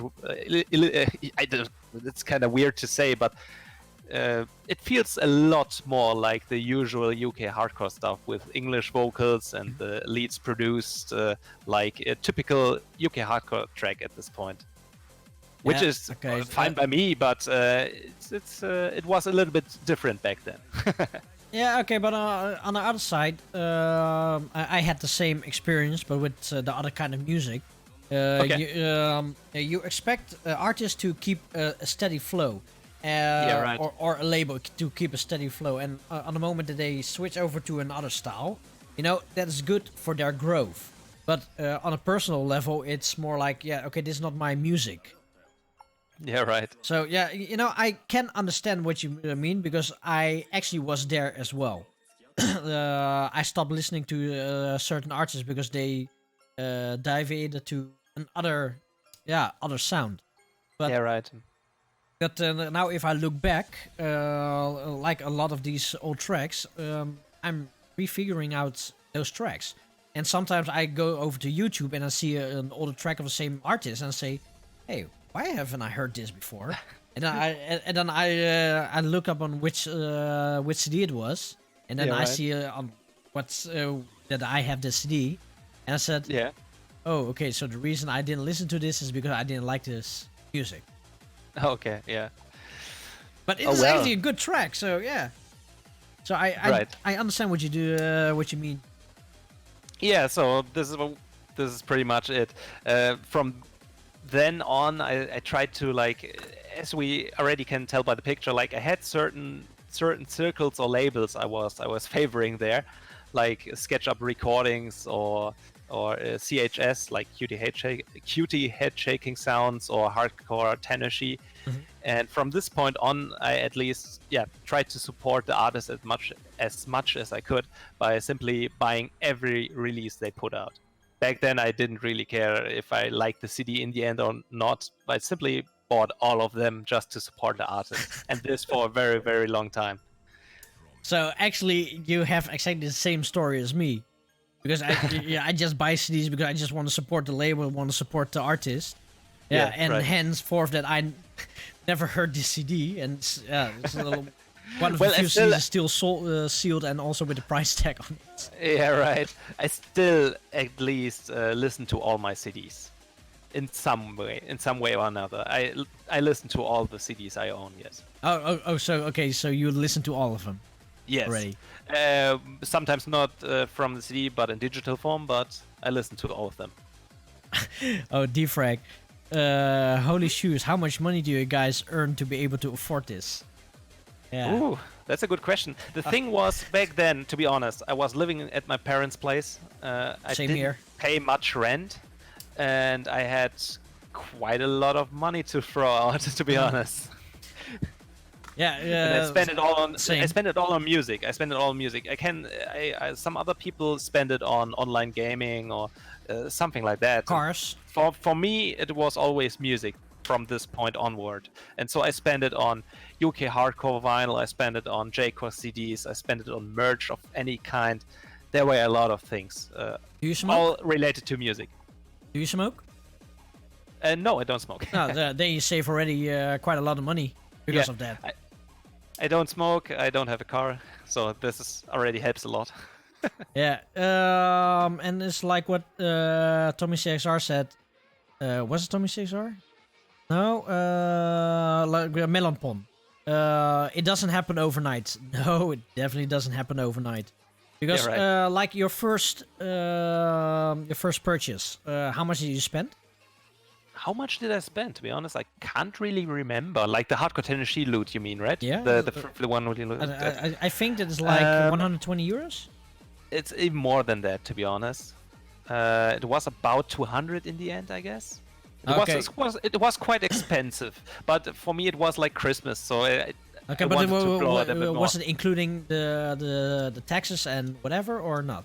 It was including the taxes, I guess. Okay. Because back then, Dojin CDs, when things started to roll, these were still kind of cheap. Like every CD you see on this picture was 1,000 yen. Yeah. Not more than that. Really? Yeah. Back then, especially when the hardcore Tano-c store opened, they had the price of 1,000 yen for every CD. This was the deal. So I got cheated. Why you got cheated? Because I bought at Groovy and it was like usual They price have- 1,280 Yeah. or 1,260. Right. So yeah, like we said, it doesn't come overnight, and if you don't have so much spendings, you don't do so much. Yeah, Yeah. you can buy a lot of CDs. Like I think you bought like CDs every 2 or 3 months. Even more than that. Like Yeah. I tried to order something like every 1 to 1.5 months, to be honest. Like a package of at least 10 CDs, something like that. And it's always around the same price, I guess. Yeah, I guess it was always around the same price. Until I got into the very rare stuff. Like, for example, we were talking about these Pirates of Hardcore CD. This CD was only sold at a certain M3 event in 2007, and it's still very rare. Like, when it pops up in an auction, it's a rare find, and you get to spend a lot more. Like for this CD, I can't remember the exact price, but it was about 4,000 to 5,000 yen, I guess I spent on this CD. Damn. Yeah. So Okay, I also know another crazy person that spends quite a lot of money on the Sharpno albums. He's also here. The person, he is in the chat as well, so... But we're gonna talk about that one another time. yeah, sure. But we will talk about him maybe for a brief minute later when we talk about DoKoMi. Yes. There are like 3 people telling me to take a sip, but my glass is pretty empty. Oh, Yeah. it's So gonna be okay, arranged. then I would say let's queue up the next track, and we go for a short break. So let's go over to the next track, and before I'm gonna do that, let's Skål! Let's do a quick shout out to Defrag, Edison 17388, Brain Shit, DJ Knux, Feet, Harley Diver, Holy Eddie, Jack Z Jasco, Justy Canuck, Kim Bind, who just gave me delicious water, Melonpon, Rotap, Spiegvuur, Strandi, Takekun, Tano-c, Arrow Stomp, Tommy CXR, and Victor Raz. We are going to the next track by Minamotrance, Yeah, right. Moonlight Night, 2009 re-edit. Right. The first track with Japanese vocals on this album. Let's go. Ikuzu! Yeah.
And that was Moonlight Night, the 2009 re-edit. And before we're gonna continue with our story, this one goes out to Victoras. Let's get this party actually moving.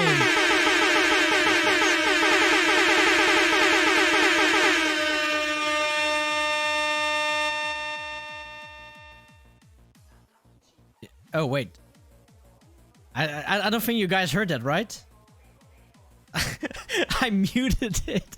Oh my god. Yeah, we are muted.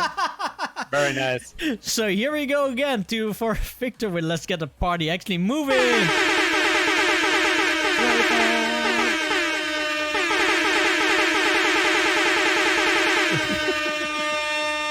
Alrighty. Oh, you guys did heard it. Yeah, it's muted on my end. So look here.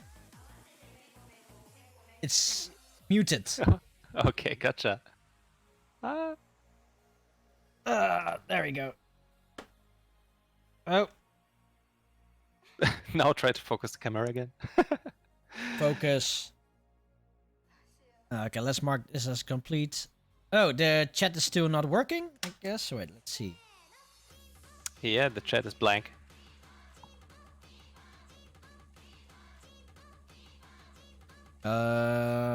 Let's see.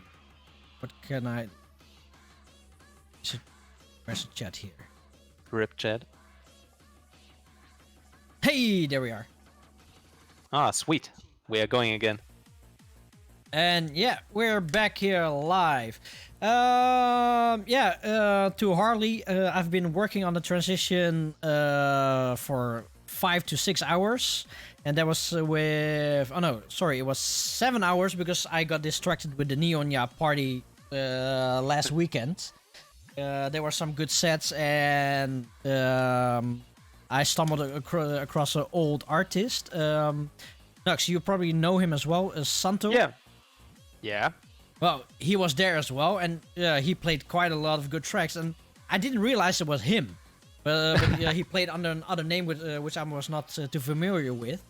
But Okay, yeah. yeah, it took me about 7 hours to make the transitions. To activate the transitions, I had like 5 different kind of, I call it sources. Then first we start with this. And then we have like a black background, black background. After this is the video with the border, the CDs. Quickly after, then you see the name of the title and the I call it record box, and then going over.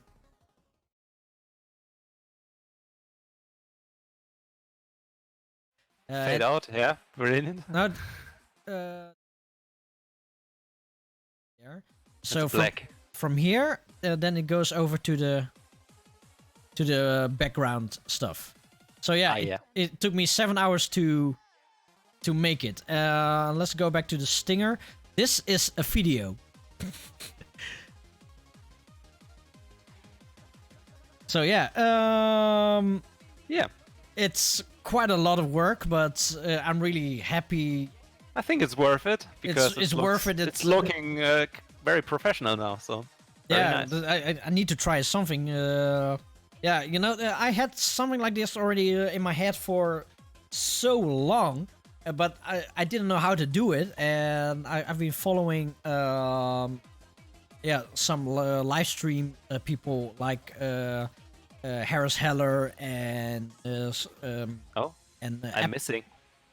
no, it's like a streamer, a gaming streamer, and he told a lot about transitions in OBS. And yeah, I really wanted to do that, and it took me like 2 months to finally do this because I had the time and I had the motivation to try it. Yeah. But the upcoming few days, I'm not going to do anything. Alrighty. Okay, let's talk about DoKoMi. Yeah, that's pretty much the next big segment in my history as a DJ. The thing is, like, I got involved with DoKoMi already in 2010. Yeah. Back then, I was pretty active on various IRC channels, as I said, and also some forums. And one forum was Happy Hardcore 8T. It was an Austria forum about Happy Hardcore. Yeah. And this was actually kind of fun because one day I got a private message from somebody who was like, "Hey man, you are from Germany and you know so many, or you are living in Germany, like more like this, and you know so much about this Japanese hardcore thing. We are currently planning a little anime convention over here. Do you maybe don't mind to play like a set for us there?" And so I was like, "Yeah, why not?" And this was actually very fun. They were like, "Yeah, can you maybe send us a set and we will play that back." Yeah. At this point, like back in 2010, I still had no DJ controller, so I pretty much pre-recorded something and we played it. They played it back there. Yeah. And yeah, it kind of worked out, but there were like 10 to 15 people there, not much, and it was a good time for them at least. I wasn't there at all, to be honest. I just sent the set and called it a day. Yeah. But then in 2011, it was very fun that I've mentioned in a private message that I actually was living near Bonn. And so they were like, "Hey, we should really meet up because we are also living around here." And so we searched for a pub, and then we met us. I've met like the two organizers for the very first time. Yeah. And this was a very fun moment because I walked into this pub and they were like a little bit confused looking at me. And then one of them was standing up and was like, "Are you this DJ Knux?" And I was like, "Yeah, that's me." And the other person was like, "Oh, I thought actually you were Japanese." And I was like, no, not at all. I'm actually German and just just with a love for Japanese music. Yeah, okay, but I do understand because you played a lot of Japanese music, so Yeah, back then I played pretty much. This was my main focus when I started my YouTube channel. Like, when you listen to all my older sets, you will notice like pretty much all my tracks focus on Japanese vocals in some way, either bootleg remixes or original tracks, but it doesn't really matter. But I still to this day really like the Japanese language, and so this was why I focused on these tracks pretty much all the time. yeah. Well, if you're DJ, you are creating your own style, your own path. So yeah, if this is the way that you want to travel, yeah, it's your good right, and you should keep continuing it. Yeah, right. Mm-hmm. So I've met the DoKoMi staff back in 2011. This was still a very small convention at this point. Like they just rented a school, a few rooms of a school building, and there was the convention basically. And so they wanted to try something which makes this convention a little bit different than the others. And so they decided to go with a ball in the evening, like a classical musical type of thing. Yes. And a disco, which was more focused on electronic music. And they wanted me to be the DJ for the electronic music part in the evening. And they asked me that, at our meeting in like late 2010, early 2011, something about that. And the event was like in May 2011. And I saw like the opportunity. This would be like my very first live experience, and so I started working hard on a set with some various styles to make a set which would make the people there happy. Yeah. Because it was my very first live set. I wasn't really sure how to connect with the crowd, what they want to hear at this point. And so the first tracks I played actually this evening was like I played 3 or 4 hands up tracks. Yeah. And this worked out quite well. And then after that I did a drop and jumped into the happy hardcore part, which it was a bit too hard for some, but it worked out quite well. Like the people still had like a lot of fun and danced and stuff like that. And I did this for I can't remember how long I was performing on stage. It was about 40 minutes to 60 minutes, something in between that.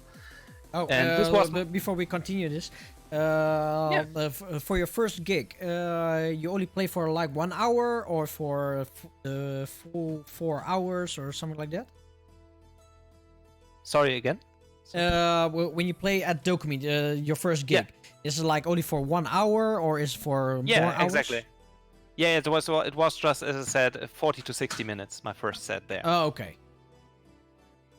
And Brainy, he said that are we in 2011, 2012?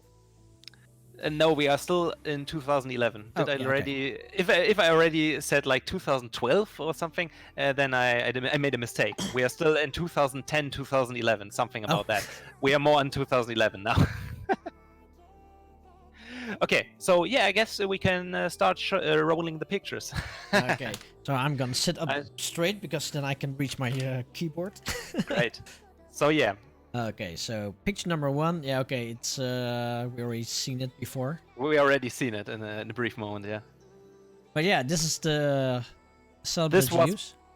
Yeah, this was pretty much my preparation for my first set. I had even a good I got a good microphone. I had a laptop back then. This was way before I had a DJ booth or anything like that. I just got a laptop to use with my tractor controller, a dedicated microphone, and this is pretty much how I roll it then. And yeah, this thought it would be kind of fun to show. Like, this was a preparation before my very first live event, and to be honest, I was very nervous all the way, like for 3 or 4 weeks. I think most of us were nervous on our first gigs as well. Yeah. Okay. Next one? Yeah, sure. This would be fun. It's a little bit smaller, I guess, from its size, but it's very small. It's pretty small. Yeah. But yeah, this is me performing at DoKoMi. Well, holy hell, is this you? 2011. Yes, I still had long hair back then, like a ponytail and stuff. Damn. Hey, you're young, man.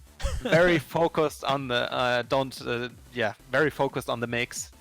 Yeah. Not try to mess up any transitions and stuff. And I'm still looking like this when I'm DJing today, most of the time, to be honest. But yeah, I try to get a little bit more into it and stuff. Yeah, okay, you know, there's nothing wrong about being focused, because yeah, there are artists that are focusing with the DJing because that is a real important aspect for them. So, yeah, right. Next one? Yeah, sure. The next one actually would be the video. Actually, I'm not sure if you can cue that in or something. It's a very short video, so I'm not sure. And the audio is very bad. Okay, so it's good that you prepare said for that. Let's see. Actually have like a little clip, a short clip from my very first DJ performance. I treasure it because it's like my first performance, even though the clip is kind of like in a bad quality. Let's see, how do we do this? If we can do that. Yeah, I guess we can do it with the screen capture and then play it back or something. Should be enough. Yeah. No sound, but will work. Is there more sound? Oh, no, sorry. I just don't have muted on my mind. Never mind, there's sound. Sorry. But yeah. Do you guys hear the sound or not? Oh, okay. Yeah, Jack as it called it out. It was the Little Busters remix from DJ Shimomura. This is actually the track I opened my J-Core part with after I played like 3 or 4 hands-up tracks as a warm-up. So yeah. Then this is for the third time. Oh, sorry. Yeah. That's quite full for a first time. Yeah. Well, the thing was back then, we didn't really know how long people would stay at the event. there was back then it was one big event. There was first the ball, and then the disco was after that. So my part was around, I can't remember when it was. I guess it was already like 11 p.m. at this point, and that's for an anime convention over here. That's quite late, and so we didn't really know how many people would stay there. And actually, the funny thing was, like, we didn't really know how the people would react to the music, because some came there only for classical music, and then suddenly somebody comes on stage and drops some harder electronic music, and we didn't really know how the crowd would react. But as funny as it sounds, it worked out very nicely, and it even ended on a DJ Sharpner track on this evening. Oh, okay. Then I gotta ask, which track did you end it with? I can't remember which track exactly. It was a K-On! Remix. That's all I know. It wasn't Shine. It was which one was it? It was a K-On! Remix from DJ Sharpner. I can't remember the name, to be honest. I guess it was on which city was Ota Straight Line 3, maybe? I can't remember right now. Okay, doesn't matter. Yeah, right. I tried to remember, but I can't right now. It was a DJ Sharpner track, and that was kind of fun. But at this point, like when I came with the when I rolled along with the DJ Sharpner stuff, of course some people left at this point. Yeah, it's because they're not used to it. Yeah, right. They're not hardcore enough. Yeah, right. But still, it was a very fun time, and for the first time, it worked way better than I expected. Okay, you know, for a first time, there has to be a first time for everything. Yeah. Right. Oh, this is a large picture. So this was the first event. It worked out quite well, and so they were like, okay, we want to expand on this, like mostly the evening events, like the ball and the disco. And so we told each other, yeah, let's do it again next year. Yeah. So at this point, the convention in 2011 already got this big that the school was already too small as a location for us. Okay, wait. How many people came there back then? I can't remember exactly the number. I tried. I wanted to search for it and write it down, but to be honest, I can't remember. Currently, I guess it was about, I think, maximum 2,000 people, something about that. Yeah. So we moved on from there, and the next DoKoMi this was the last DoKoMi which was held at the school building. The next DoKoMi was actually the first one to be held at Düsseldorf Messe, which we are still using today, which is like a very big complex of various buildings on halls we can book and use and merch and stuff like that. This is like a very big location, and we can scale it pretty much. And this is where we moved with DoKoMi 2012. And of course, we wanted to do something even bigger and even better. We invited more guests and stuff like that. The stuff you do with the anime convention, basically. And this was also the point when we came up with the idea. Let's invite our first international DJ. And in 2012, the first DJ we decided on, or basically the previous organizer of the J Disco decided on, was Hellblinded from Sweden. Oh, wow, yeah. That's also a really old name. Yes, he's also not active anymore since how many years? Already 5 years, I guess. You can actually roll the pictures. These are kind of fun, I guess. Oh, let's see. Like in 2012, this picture. Was he already buff back then? Not as buff as later, I guess, but pretty much. More buff than I am, for sure. This was pretty fun because they had like during the ball they had like a dance-off contest, pretty much, and the ones who were dancing the best were like the queen and the king. Yeah. And they were sitting on these thrones later. And back then, the disco and the ball were still in the same room. And so Hellblind and I've decided, so these thrones are still standing there. Yeah, let's use them. And we simply chilled out there for a bit. which Okay, were but kinda now fun. here comes the most important question. Yeah. Who is the queen? Who's the... Oh, that's a good question. Maybe I'm the queen because Edlund is a king, so I have to be the queen.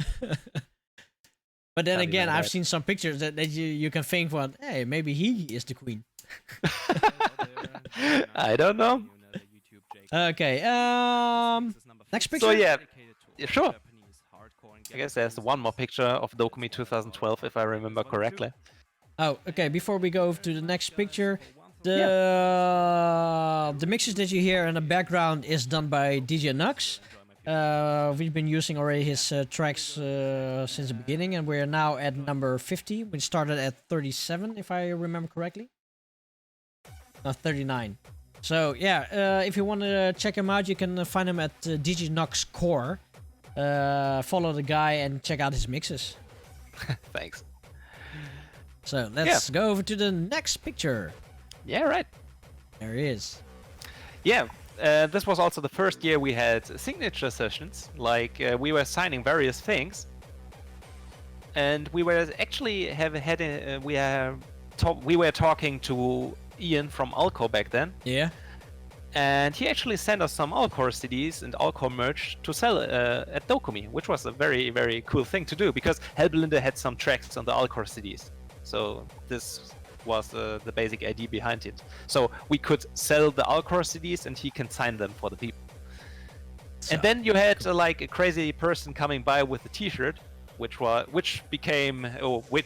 already at this point, which was DJ Brainshit, and he wanted us to sign a certain T-shirt, which was very weird, which was a very weird thing for us to do. Like at this point, we were like, yeah, we are selling CDs, we are signing them, or Hellblinde was signing them. I haven't signed anything on this day, but maybe like later 1 or 2 CDs, but I was signing. This was the first thing I've ever signed, a T-shirt from DJ Brainshit. yeah, but what T-shirt is it? I don't know, to be honest. But the T-shirt is Brainshit- from Brainy, right? Yeah, right. Brainshit can maybe answer that one. Hey Brainy, if you're here, which T-shirt is it?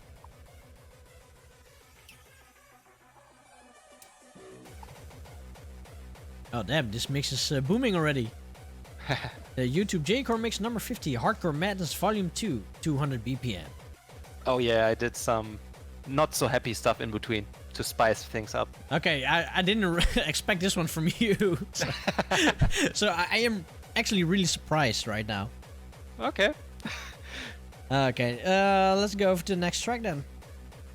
Next track, next picture.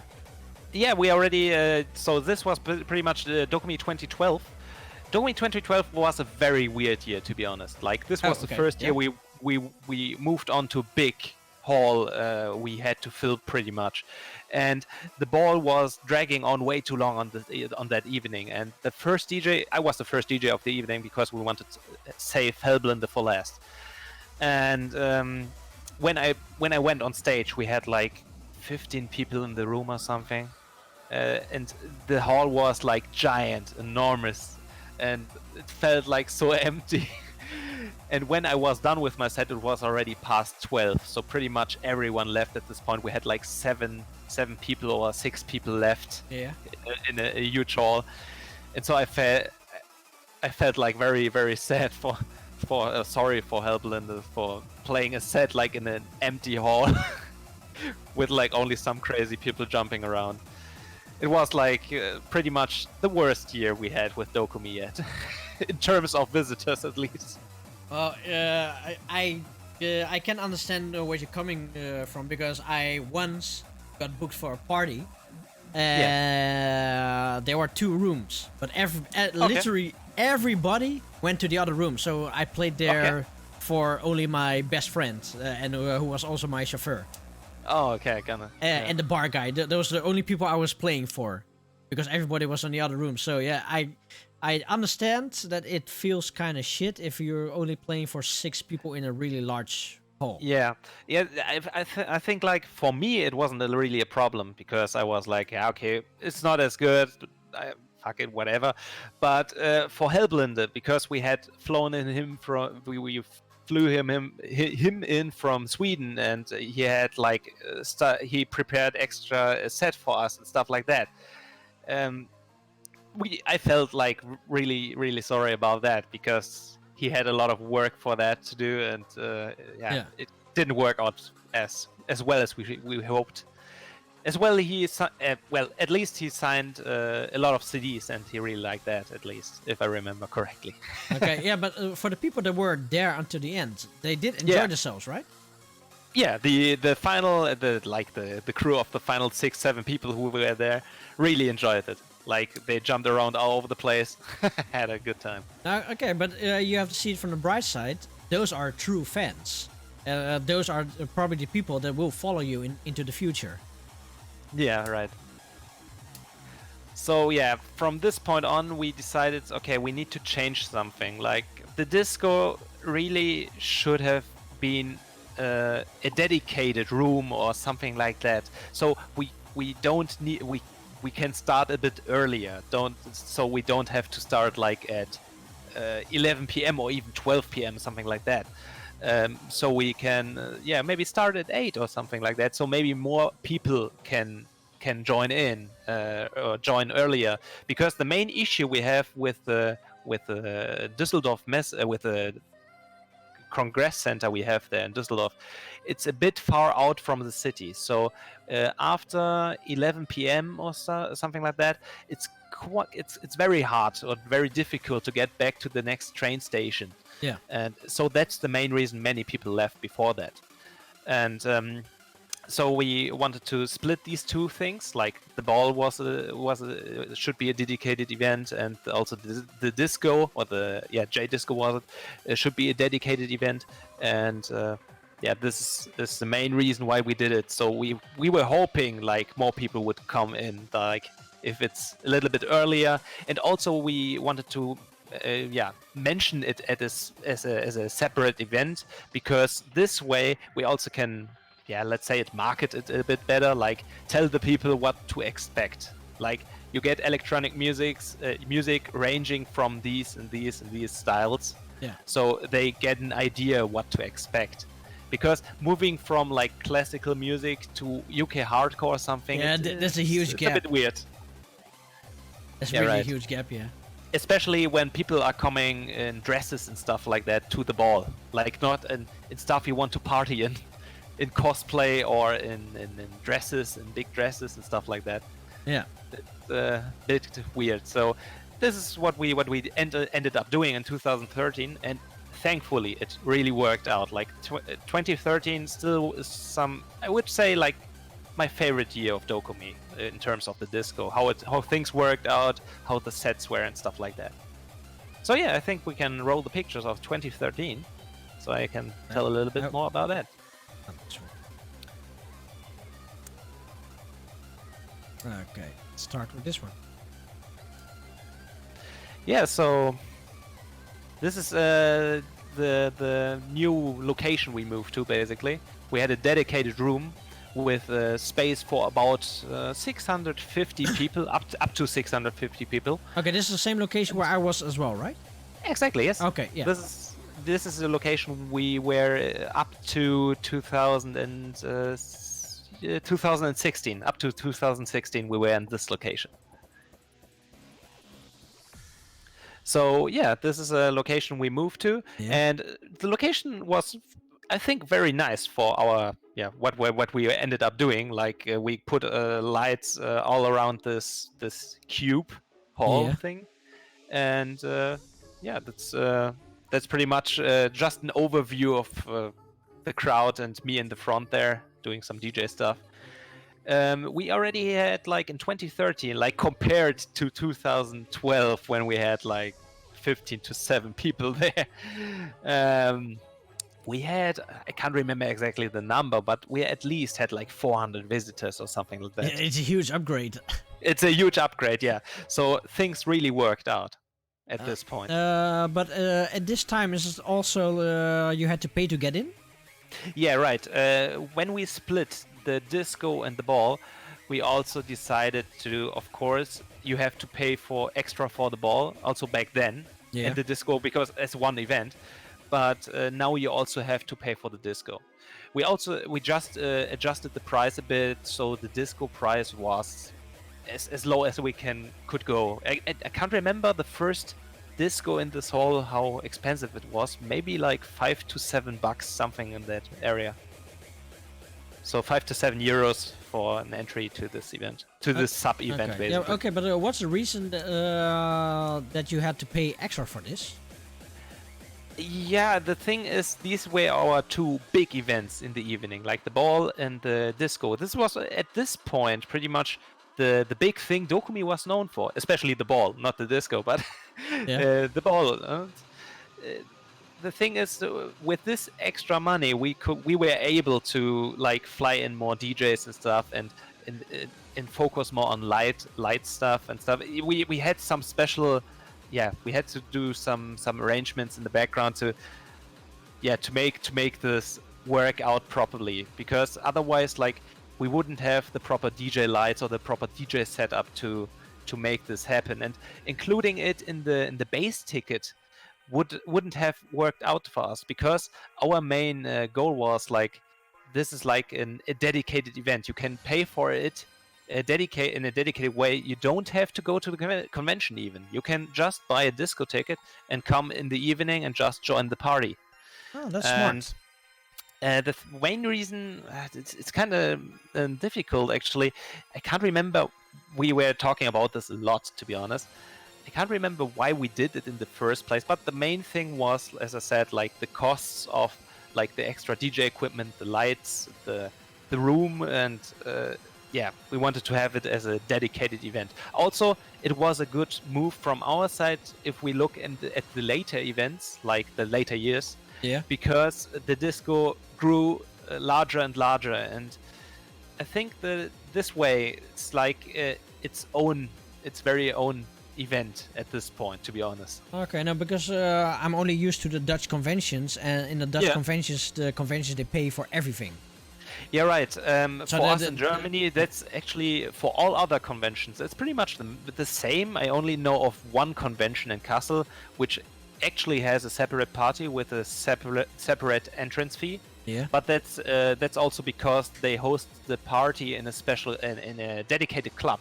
So you have to drive into the city and go to a dedicated club, and they have, of course they have to rent a club and pay them some money. Yeah, okay. But this I understand, because you there's an external location. But the first time that I went to DoKoMi, I was really surprised that I needed to buy a ticket to get in. But because I'm already used to, if you go to the convention, you can get the party for free. In your price included. Well, also another reason why we did this was also we didn't want to adjust the general convention pricing. Yeah. And also, like, the people expect something if they pay money for it. And if you say like, okay, you can join the party, but in the end we only can let like 600 people in at maximum, and you have like a huge crowd there, then it's a bit of a shame if you need to send a lot of people away and stuff. This way we always could look at this event and say, okay, we have this many tickets sold, and handle it a little bit as a dedicated event this way. Okay. Okay. It's a good backstory. Yeah. Well, it's kind of hard to summon it up, because like the decisions back then were not made like by myself, but more like by the organizers themselves. So I wasn't I was just a DJ back then. So just doing the stuff I was ordered for. Okay. Next picture? Sure. Okay, look at this sexy guy. Oh yeah, as I said, very focused as always, with this trusty laptop and tractor as for controller. And a towel? Yeah. And a towel, yeah. At this point, I started using the very small hardcore Tano-c towels or something like that. I also have a sharpener one and stuff like that. These these, I don't know, it's a Japanese thing, like these small towels you can pretty much take to all your events.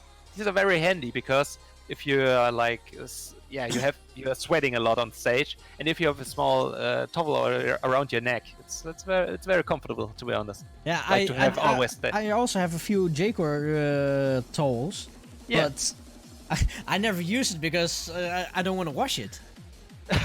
Okay. Well, I have used mine countless times and washed them also as well. And the printing doesn't fade out. No, actually, I haven't noticed it at least yet. Yeah. For Okay. the ones I've used. So yeah, the next picture actually should be like the guests we had this year, because also we wanted to expand on that. So from Hellblind, I don't know, Hellblinder, I guess, we moved on to a Vocaloid producer of the name of Kagome P. And yeah, we also at this point, we also wanted to include some Vocaloid stuff. And this was actually like one, a contact of DoKoMi had contact to some Vocaloid producers, and so we got actually hands-on with somebody quite popular on Nico Nico Duga, producing Vocaloid songs. And so we invited him, and from the J-Core or the disco side, we decided to go with Jackazit. Who? The one and only. And your eyes are closed. Yes, right. I tried to search for a better picture, but the others are all like worse than that. So, the other phrase, the other people are looking away or something. So I wanted like for them to look good, but I'm looking weird as like a normal thing to me. So. So yeah, the lineup of 2013 was actually Kagome P, Jackazit, and myself. And this was actually the first time for DoKoMi I played electro-only set. I played only house electro, but of course with a Japanese twist. So I played a lot of anime and anisong remixes. So pretty much from this point also on, I focused a bit on Mogra. I don't know if you heard about Mogra before, but maybe because of Rancid or somebody. I heard of Mogra already since the beginning of time. Oh, great. But I never really liked that part because it's a lot of songs and a lot of more the happy kind of music. And Right. And I shifted more towards the more UK hardcore, the more serious parts. Yeah, right. But yeah, Mogra was a big influence for me for my set in 2013, and thankfully I was the opener of the night, and this set actually worked out very nicely. It's still one of my favorite DoKoMi sets I did to date. It was like it had all like many well-known tunes in there, like a Lucky Star remix and stuff like that, and people were having just a blast, a great time. And because it was all house electro, it wasn't too fast for them. So everyone was having a great time. And then, of course, Kagome P was dropping some Vocaloid stuff, which actually turned some people away, or some people took a bit of a like chill session. Yeah. And then Jackazit came on stage and simply blasted it. He was like the heavy hitter of the night. Especially back then, I remember, like, I can't remember if it was one of his first tunes or something. Of course, he dropped his Fat Man Scoop Irony remix, Clarice Irony remix. I can't remember how it was called, but that was a very fun tune to hear live. Okay, let's go to the next picture. Yeah, we are moving to the next year, I guess. For the next year, I actually don't have many pictures because this was the first year when I was organizing stuff a little bit in the background. And for me, because it was my very first time organizing a little bit of things in the background, it was very stressful to me, to be honest. I was a bit thrown in last minute, pretty much. I was trying to handling some stuff, but yeah, I was not prepared for some stuff. Like, like if you have guests and you want to entertain them and go through the city and invite them for dinner and stuff like that. And I try to do my best to be a good host, basically. But yeah, sometimes I of course made a couple of mistakes and stuff. Yeah, okay, So- but usually if you do that during the party, it's difficult. Yeah. Yeah, of Um, course. so- Like also, I also mean before the party. So basically the whole day Yeah. of the convention. Yeah, there. because with the whole day you're already busy, Yeah. and, right. and probably you want to catch up with other people as well. But Yeah. if I have my artist, then we usually go the day before, the day after, and the day after. If they're here, then we're gonna do something together. So that is our way to bond a little bit. Yeah, right. Well, this year actually we had three guests, so we upped our game once again. Yeah. We had Hachio GP. I actually don't have a picture of him actually, to be honest. Hachio GP is a very well-known Vocaloid producer. He's actually also producing J-Core under another alias, but I'm not sure if I'm supposed to call it out. So maybe you will find it out somewhere on the internet. Okay. And then our other two guests were Tano-c and again Jack is it. So it was great So to. this was is so the picture we're seeing now is Tano-c. yeah, exactly. You're right. This was the very first time I met Tano-c, and I remember the first time I met Tano-c. To be honest, my English wasn't even worse back then, and because like I didn't talk to other people that much in English, especially Scottish people in any way. I Yeah. couldn't understand much what Tano-c was saying.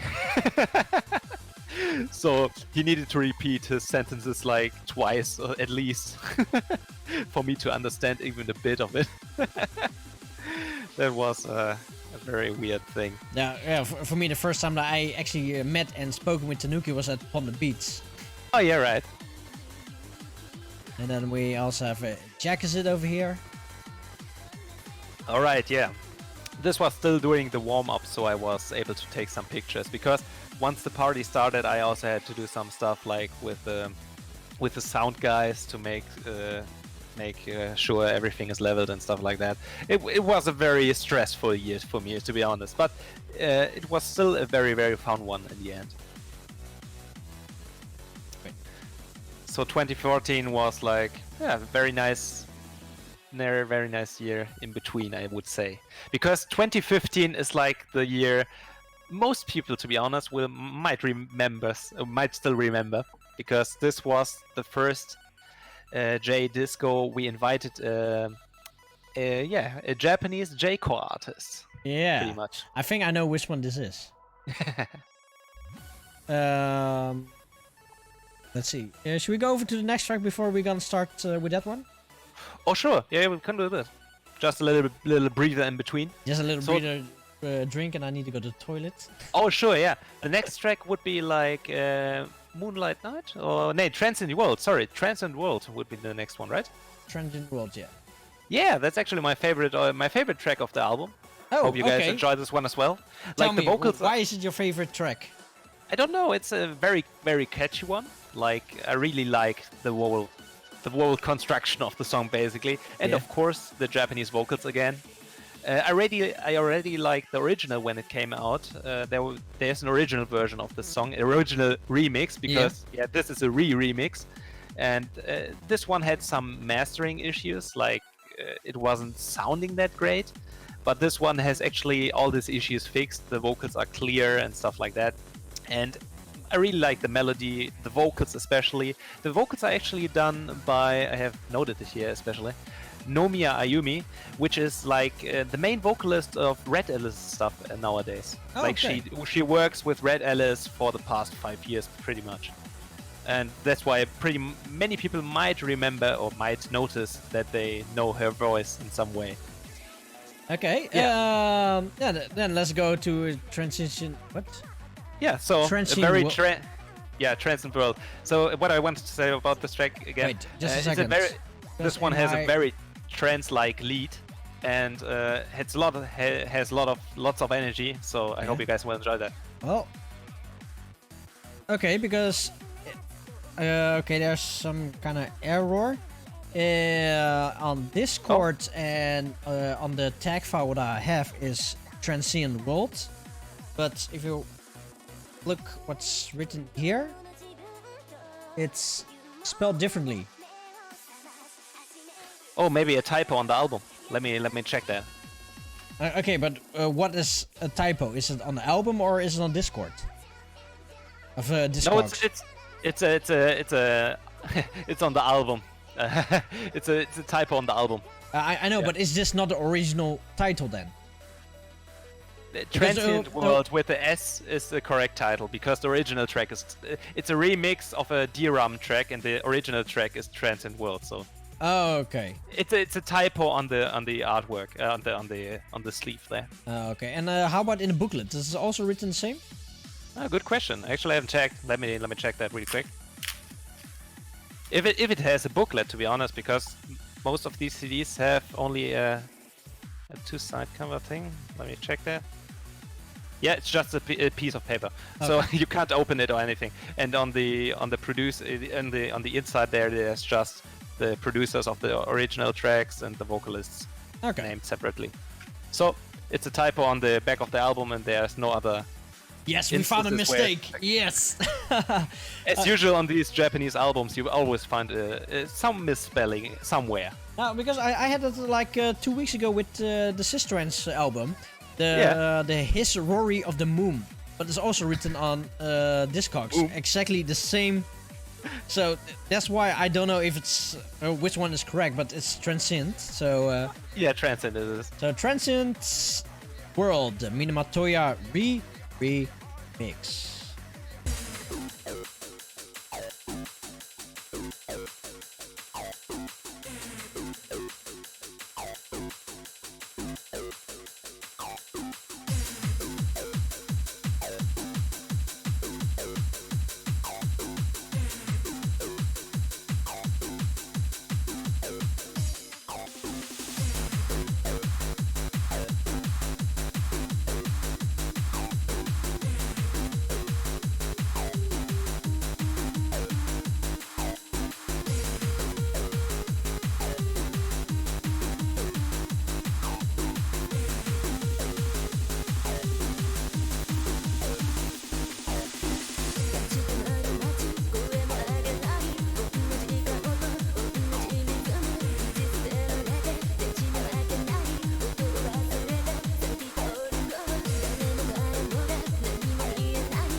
And we're back. Let's put on Knux on the screen. Yeah, there was It's me again. Hello. Transient Worlds by the Minamotrance remix. Yeah. Well, to the people that came in later, yeah, we have an interview with DJ Knux talking about who DJ Knux is, the German J-core scene. Now we're talking about DoKoMi. Yeah, he's been around in the J-core world for quite a long time, 10 years or Yeah, pretty 10 much or 12 10 years. years. Yeah, And- right. And since the Like uprising, 11, 12 years, something about that. 11, 12 years, and since the uprising of the online J-core events, that's where I met him. So this is so long as I known him as well. You know, actually, this we did meet up a few times, only briefly Right. talking. Right. The first time that we actually talked a little bit, that was during either by DoKoMi or by the German gaming event that you and Brainy hosted. Yeah, right. But that was just Stay on beat. stay on beat. There was just a little portion, but this is really the first time that we talked to each other for 3 hours already, almost. That's pretty much pretty crazy, but yeah, there are some stories. Maybe we'll just talk about some stuff a bit more briefly at this point, but because should. people also want like to end this already. Now, let's see. Maybe I have some more very interesting stuff to share at least, or at least some interesting stuff. So let's put it like this. Because DoKoMi 2015 is a very important year for the convention as for me as well. Yeah. So Let's see. Can I show this picture? Yeah, sure. Can show. say,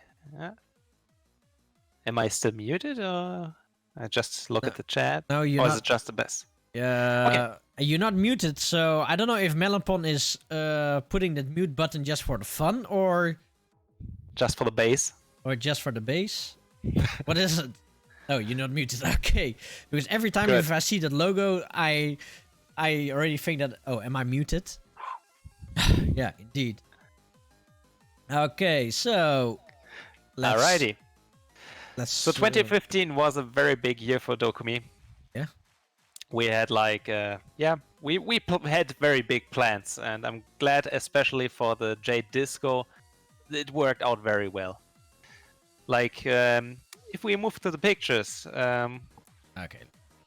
yeah, also for BrainShit, it's a very important year, but we will see in a very second. Okay, this picture is really artsy and really neonish vibe. Yeah, I like it. Right.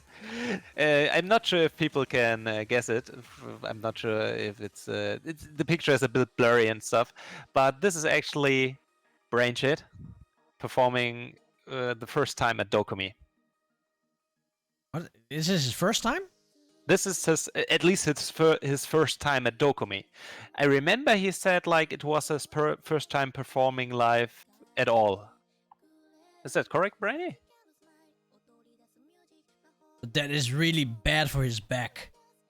Yeah. Because- Oh yeah. I have to mention that we fixed it at this point, but like the first 3 or 4 years when we went to the bigger hall, basically, the only thing we had to put our DJ gear on were normal tables, like tables you normally would sit on, would sit before, and so these were very low. So our backs didn't like that. Thankfully, the DJ sets were only like 40 to 45 minutes. So Yeah, you know, we could handle. In this moment, I'm happy that I'm only 1 minute 63. So, Yeah. so for me, the table is still low, but it's not too low. And Okay. Brainy, he is a bit taller than me, and yeah, you right. as well. So, and also with Jimmy, I always see him in the past always bending his back. Really bad, man. Yeah, right. Okay. Oh, well. Should we go for the next picture, or you still have a story to tell with this one? Well, just have to say, like, Brady absolutely delivered a very, very fun set. I remember, like, I was sitting outside of the hall just to sell some merch for Sharpnel, or Yeah. with Sharpnel. And the funny thing was, like, I was listening, I wasn't sure back then if when I first listened to Brainy sets, I was like, okay, he is putting some very weird track choices in there, but this is pretty much where his name came from, Brainshit. So I was like, okay, I hope he doesn't play something too weird at DoKoMi, right? Because I wanted to have a party dedicated to J-core or to Japanese focused music. And suddenly, one of his, no, it wasn't his first, one of his first tracks, but somewhere in the set, he suddenly dropped Darude Sandstorm. And I was like, okay, he did it. This was weird, but the crowd enjoyed it a lot, so this was fun. Yeah. It was just going like, okay, he did it.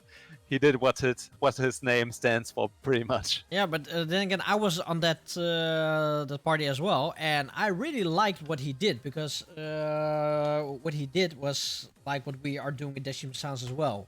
Yeah, right. He was very much, pretty much all styles, all genres, all in one. Yeah. One big mix. So yeah, I was really surprised, and I'm even surprised to hear that that was his first gig, and he just confirmed in the chat. So yeah, right. Okay, so let's go to the next picture. Oh, but from this point on, Brainshit became pretty much one of the DoKoMi resident DJs from this point onward, because he pretty much had the same background as I did, and had the same interests as I did, and the same music genres and stuff. So we thought it would be very nice to have a second German DJ in the lineup to always be there. Yeah. Well, and yeah, so why not? From this point on, Brainshit joined the crew.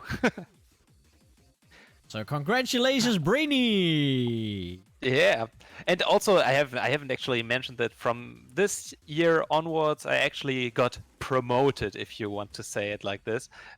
From this year onwards, I wasn't just a DJ; I also was part of the main organization team. So I was pretty much the head of the J Disco from this point. Yeah, so that is a huge upgrade. So, yeah. So, but you are part of DoKoMi then? I'm important part of DoKoMi, I guess. Okay. Like I'm in charge of the whole evening event, like the planning phase, from which hall we should take, how should we make the lineup, invite guests, and manage also the financial stuff in the background and stuff like that. All kinds of stuff, pretty much everything related to this sub event. Yeah, that's awesome. Okay. Let's go to the next one. To be honest, the main reason why I took this role was like I simply got asked for it, because they really liked what I did in the previous years, and they thought like, yeah, I could shape this event even more in a good way, and yeah, that's why they asked me, and I was like, yeah, this would be actually kind of cool. Like I didn't knew back then what was ahead of me, like how much work it actually can be to organize an event of this scale also. But I also was thinking of the fun part, like picking the guests you want to invite, because like you are the main organizer, so of course you can choose the guests you want if they are not too expensive. Yeah, organizing for a convention, it's real hard work. But organizing in general is hard work, especially if you want to make a good event out of it. Yeah, right. Yeah, next one. Yeah, right. And the next one. Oh, what can you tell about this one? Well, sadly, I don't have a very good picture of Sharpnel performing. So this is the best one I could find, to be honest. Like, do you see Sharpnel on the far right side? Yeah. And on the left side, you simply see all the DJ setups just lined up around on all the tables. Like we had 4 tables there, so pretty much every DJ had his own setup on the table. Holy hell! Was pretty fun. There are 4 laptops. No, there are no 4 laptops. There are only 3 laptops on the table. Right? Yeah, right. No, there are 4 laptops. Holy hell! Oh, really? Where the 4? Oh, yeah, right. Sorry, I missed one. Yeah, mine is actually closed, and the others also had all laptops. Yeah, that's right. Yeah, but wait, you have 5 artists that evening? 4 artists. Everyone had a laptop. Oh, okay. So the other laptop is connected to the Pioneers. Yeah, DJ. This was Brainshit's laptop, which is connected to the CDJs. Oh, okay, yeah. Then you have Xenos. We will talk about him briefly in a second. A Vocaloid DJ and producer who had like also a little MIDI controller. He wasn't. I'm not sure how he was performing. Actually, he used like a launch pad to perform his stuff. Yeah. Which you can see before that. Then you see my Tractor S4 setup with my laptop. And on the far right, you see DJ Sharpner performing with his, it was pretty new back then, his Tractor Control S2. Like the smaller sized one from my one. The S2, is it, right? Yeah, it's S2, yes. Yeah, it is easier and cheaper to bring along a S2 than a S4. For sure, yeah. And also the weight. Yeah, Oh. right. Oh, wait. Rias is here. Yeah, Rias, kijk hier. Sorry, we were just pointing out a friend of mine who's... wait. Here. This guy over here. Found someone. That is Rias. He came along with us. Yeah. This guy in the middle. And this guy, he is one of the biggest Decima Sounds fans. Okay. And when I had my gig in Japan, he just came to Japan for 1 week just to see me play. Very nice. And what was that at Day of Hardcore? There was not a Day of Hardcore. There was in 2016 the oh shit, what was Happy Jack? Was it Happy Jack? I forgot the name again. Okay. But when I performed in Japan, he was there, and a week after he came to DoKoMi to see Jimmy play. Oh, crazy stuff. Yeah. We will get to that. To Jimmy. So yeah, that's very, very nice. Now this is I guess you can call him your biggest fan, pretty much, right? He is one of the biggest fans of us, indeed, and he also helps us out quite a lot. Great, fantastic. Let's see. After a picture, there's a video after this. Oh yeah, right. I have a little clip of DJ Sharpner performing. It's a very poor quality, but at least it's something, I guess. Yeah, poor quality or not, it's video feed. So video feed. Hope you guys are ready. Let's see. Then I have to turn off the picture and turn on the display capture. Alrighty.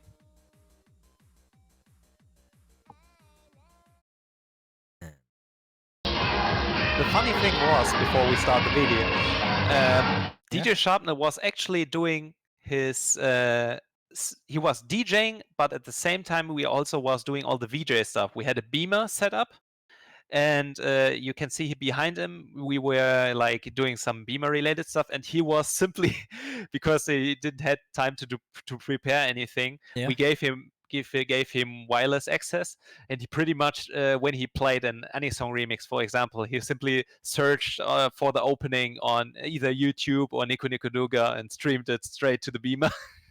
It was a good time. He told me like it was the most stressful thing he did during his set, but it worked out surprisingly well. Yeah, I think I've seen it indeed. Yeah, it was really epic. Okay, let's watch the video. Yeah, right.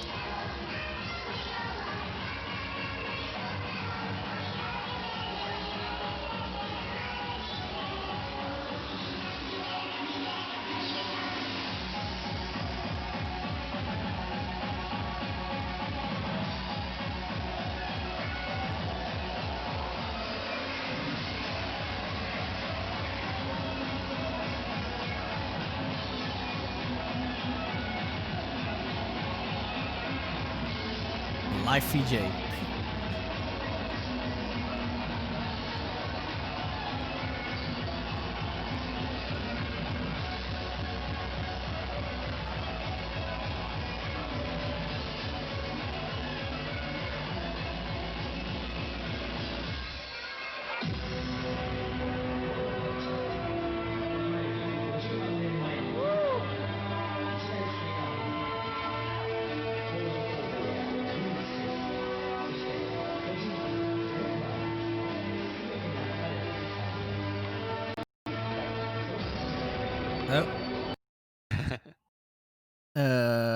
How do you adjust the speed? Minus? Hey, the hell? Oh, this is another Okay, video. wait, let's see. Okay, Spuugvuur is here. Yeah. He's the biggest Sharpnel fan that I know. Yeah, he sure is. Without a doubt. Let's see. This He one was- was Cheesecake, right? The in front? Not. No, he that's wasn't. not Cheesecake. No. I guess he wasn't there, actually. We didn't knew each other back then. So look at this big smile. Yeah, yeah. Very big smile. I have the same T-shirt as well.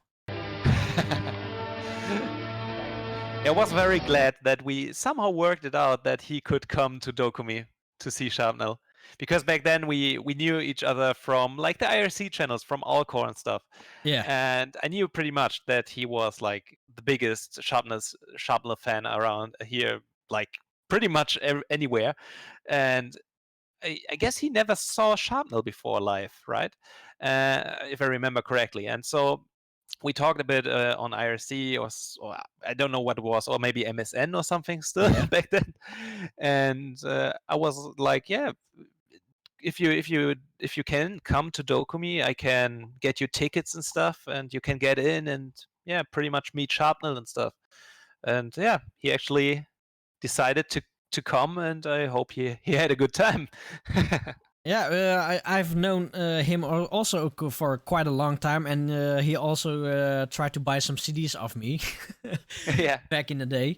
But this is actually the first time that I met the guy live. So. Yeah, same for me. And I know him around the same time as you as well. Yeah. Wait. Oh, okay. You don't see it that well, but I am here with the ICQ shirt. Oh, there. There's me. Woo! With the ICQ shirt.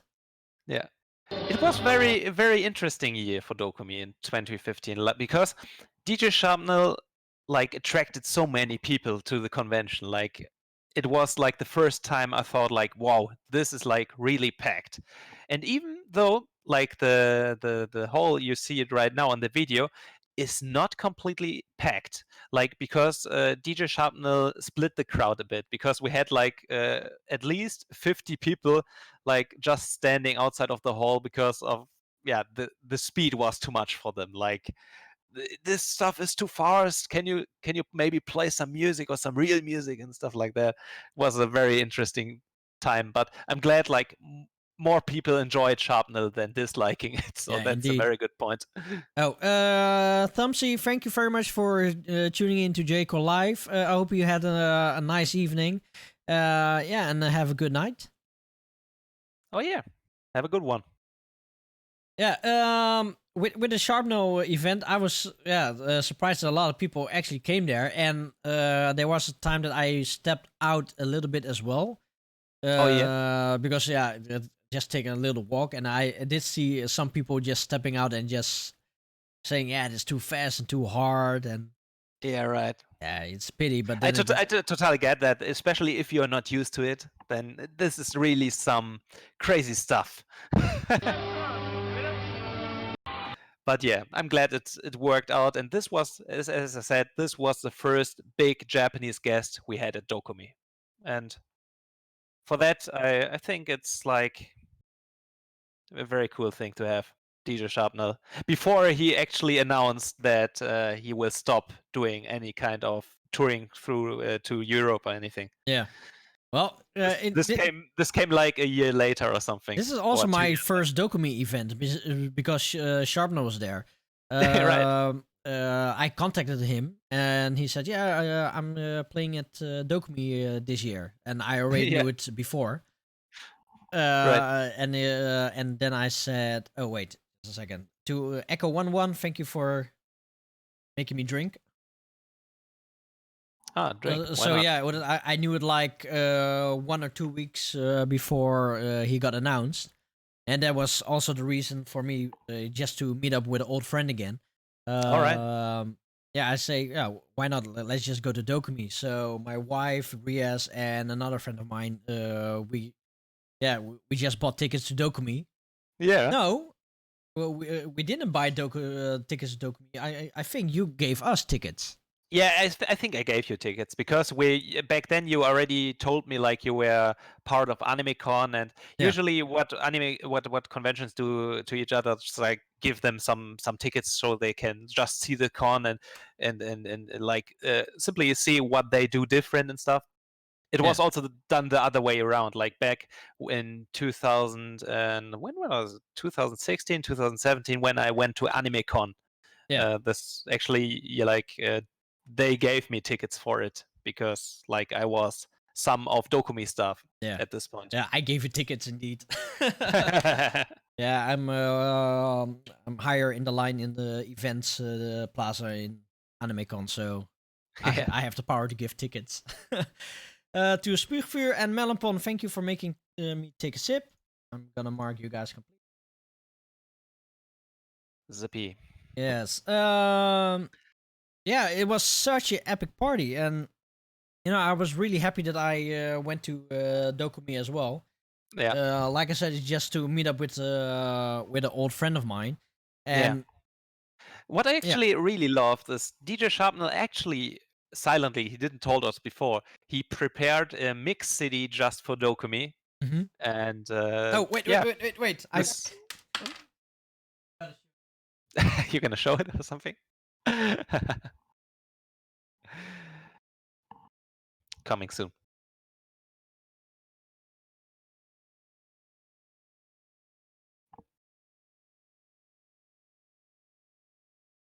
This one. Yeah, this one.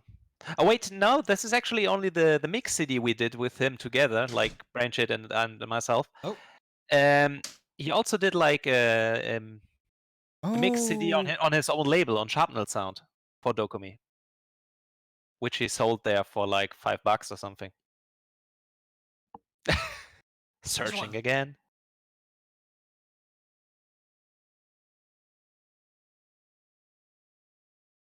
All right, yeah, exactly. So yeah. This was a very nice thing that he came up with this idea. Yeah, doing a dedicated mix CD for DoKoMi. And Branchit, just call it out. Like, this is also the first time we did a DoKoMi promo CD. Like, I always wanted to give something like when we have signature sessions, right? Like, Yeah. what should we sign? Like just a piece of paper or something? It didn't feel right. Like it didn't. I don't associate myself with it. So we came up with the idea. Yeah, let's do a little CDR thing. I'm gonna burn 100 copies of that, like just mixes from myself and all the artists pretty much performing at the J Rave. At the J Disco at that time, and we're gonna give it away for free. So that's pretty much what we did. We got together, everyone did a 20-minute mix, Yeah. and we burned it to a CDR. And every time somebody came to our signature session, we gonna sign the CD. We have left some white spaces there, Yeah. and we're gonna sign the CDs and It was a pass good them to the idea. person. And we already, this is the first time we did that, and we did it for all the coming up years. Yeah. Oh, Jack is it? It is a CDR. It looks pretty professional. But you can see on the other side it's a CDR. It's a CDR, yes. It's a printed CDR, yeah. Oh, by the way, I see that I have the mix CD from 2015, but I think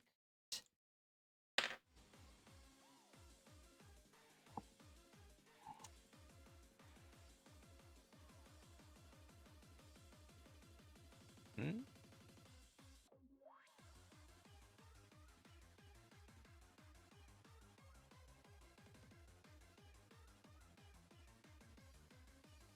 yeah, I also have this one.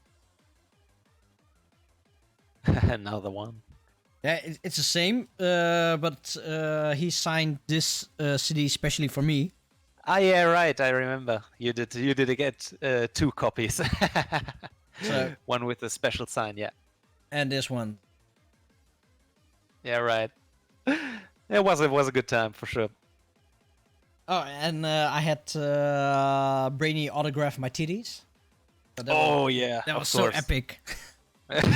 This was the most awkward thing we had to sign during the signature session for sure. No, but Well, yeah. let's move to the next picture with Oh, yeah, say. Nick. Oh, of course. Otherwise, people would get bored No, of course of not. rambling. Of course, they don't get bored. They love these stories. Okay. Oh, my wife she asked how many tracks we still have. We still have 1, 2, 3, 4 tracks. Let's see. Next picture is this one. Oh, it's large. No, just play it. Let's see. Should be the group picture. Yeah, very nice. So, the thing is, this is actually the only time we did this. I can't remember why, but this is the only time DJ, which came to DoKoMi, also did something else than only DJing. Like, DJ Sharpnel decided to give a workshop, like how to DJ. And so he did a 1 hour or maybe 45 minutes presentation of how to mix and what to take into account when mixing tracks and stuff. It was a very good time. The funny thing was, like, it was in a workshop room and we had a beamer set up and everything. And I already laughed a bit when he like loaded in the first tracks, because all the tracks we had prepared for this workshop were speed freak tracks, so all 200 BPM plus. Yeah. And so if you try to explain to newcomers how to beat match and beat count with 200 plus BPM tracks, it's a bit complicated, I would say, or maybe a bit too fast for some. And so some people just looked at each other and were like, okay, I should count 1 2 3 4 1 2 3 4. Okay, but you can see who the fans are and sure, who sure. weren't. Yeah, because I was there as well. There was like 30 people Yeah. or something like that. Yeah, these workshop rooms were like up to maximum of 50 people, I guess, 40 to Yeah. 50 people. So not that many people, and actually 20, 25 people or something around that. The people that were there were more Sharpnel fans than than actually caring about the workshop. True. Well, but it still was a very good time, and this is the only time we did something like this. This is the only time we did something different than just the DJ event in the evening. Yeah, it's so great. And yeah, just let me go through the others.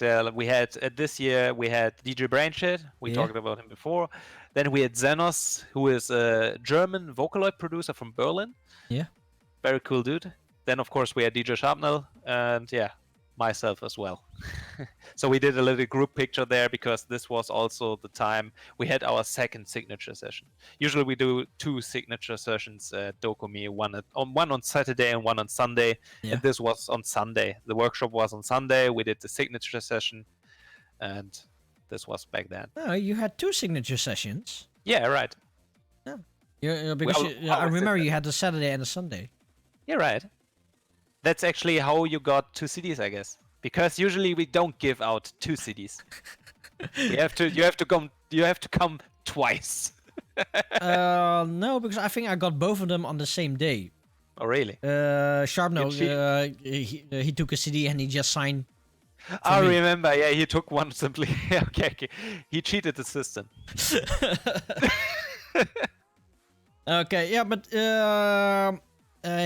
he's actually my main and biggest reason why I went to Japan the year after. Because crazy. Nice. during DoKoMi he said, "Yeah, when are you coming to Japan again? Because I want to see you play." Oh, nice. And then I stood there and that was also the same year that I let him sign my my CD with to the God of J-Core. Yeah. And with that signature, I think he signed it. Oh no, he told me that during the party night when he was signing the CDs, and he said, Yeah. when are you going to Japan? And you know, you stand there and one of your idols asking you when are you coming to Japan. Right. So and I already told my wife for what was it, like 10 years or almost 10 years. They say, yeah, next year we go to Japan. Next year we go to Japan, but it never happens. Yeah, right. And luckily, I don't say it is luckily. I had some money saved up. Yeah, right. Because I really wanted to go to Japan, but I know that that I would lose my job as well. So I had money. Yeah. So I told her we're going to Japan next year, and she said, "No, we're not going to Japan because you say it every year." And she knew that I would lose my job. So I had money left, and I booked the tickets and I booked the sleeping places, and then I said to her, "We're going to Japan." No, I'm not believing it. We're actually going. Sorry, I just bought tickets, so you are going. We are going. But No going back. I just said that I lost my job, but luckily I did lose my job where I was, but somebody else took me over, so I stayed in at the same job, but only in another building. So, Okay. Why not? So yeah, it was it's just fate. Yeah, it was a win-win situation. It's a win-win situation. So yeah, when Sharpnel said, "When are you coming to Japan?" Yeah. I think a few days after I booked the tickets. Very nice. Yeah, great. This thing worked out for you. Just a second. No, the party when we went to DoKoMi was in 2015. Yeah, 2015. So yeah, and remember, 2015 was also the first time. Oh, well, not the first time, but we were in the evening on Sunday evening. We went. I went out with Sharpnel and some friends just to hang out and have some drinks and stuff like that. Yeah. And it was pretty unreal to have like sitting on the same table as Sharpnel and just chatting about all kinds of stuff like games, music, stuff like that. And of course, we talked a lot about the Idolmaster, which we both actually are huge fans of. It's like an idle sim game thing in Japan. Yeah. Quite big. Yeah. And this is also back when this was a fun conversation. I asked him like, okay, when are you doing your first Idolmaster remix? And he looked at me and went like, yeah, he wants to do a remix of an Idolmaster track one day. But he actually had friends working at the company who produced Idolmaster, and it's in Japan. In Japan, it's kind of weird if you know somebody in the company, you don't want to interfere with them in the bad manner or bad way. So he didn't want to do any kind of bootleg remix of something related to Idolmaster. And so he just asked me, okay, Knux, what's your favorite Idolmaster song? And I went like, okay, actually it's the first track. Actually, I have a few songs which I really like from the Idolmaster, but the song which got me into Idolmaster was "Go My Way." So this was pretty much my entry point, and so my most important track. And so I told him this, and he was like, yeah, cool. I actually like the song a lot as well. And so, like 1 or 2 years later, he announced a CD where he did like it was an Anisong remix CD, but with the vocals were covered from someone, and all the songs on this CD were licensed. These were legit remixes, pretty much. And the first track on that CD was a remix of Idolmaster "Go My Way." and once I had the CD, I was like, "Oh man, Sharpnel, you madman!" No, it's funny because you know some backstory about a certain track, so right. Those are the fun stories. But Defrag, he just sent in his points, so we have to play some music. So yeah, let's play the next track. Alrighty, let's roll with the next track. So the next track is track number 7 from the Minamotrance, Heaven to Hell. Yeah, let's give it some gabba.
came here tonight to celebrate beats from hell.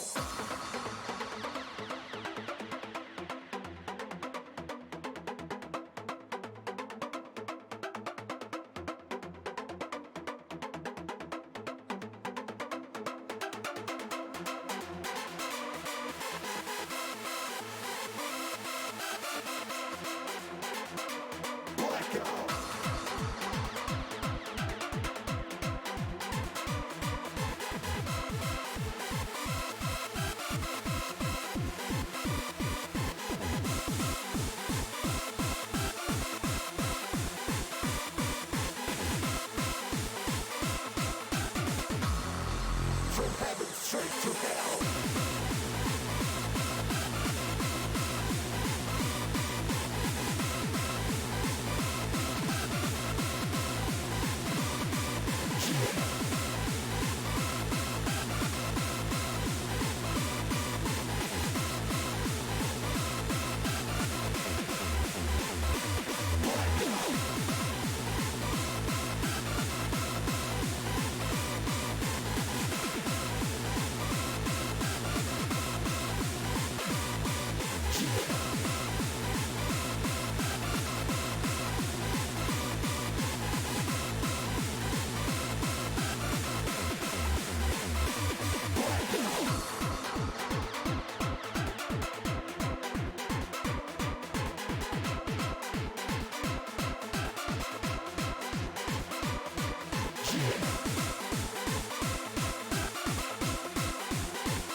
Heaven straight to hell.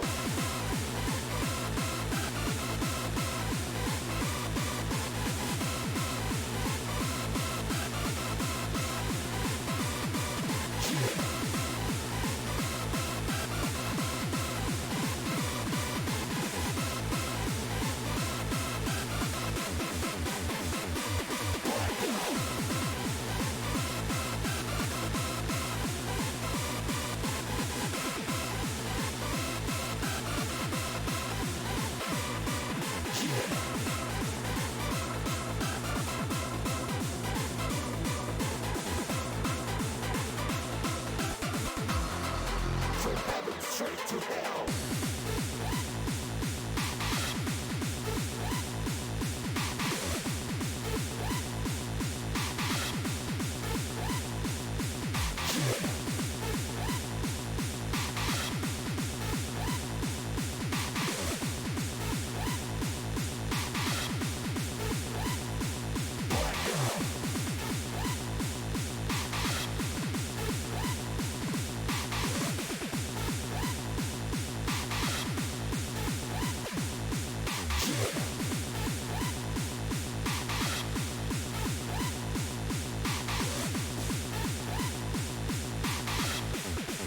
From heaven straight to hell.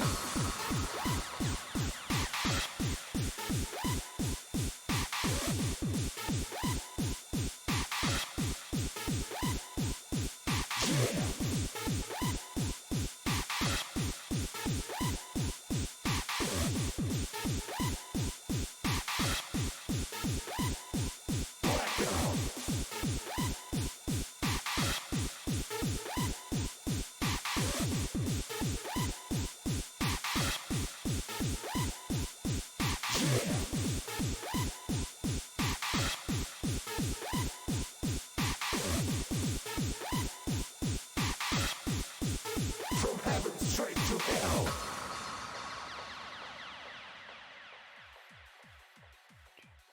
And that was Heaven to Hell from Minamotrance. Well,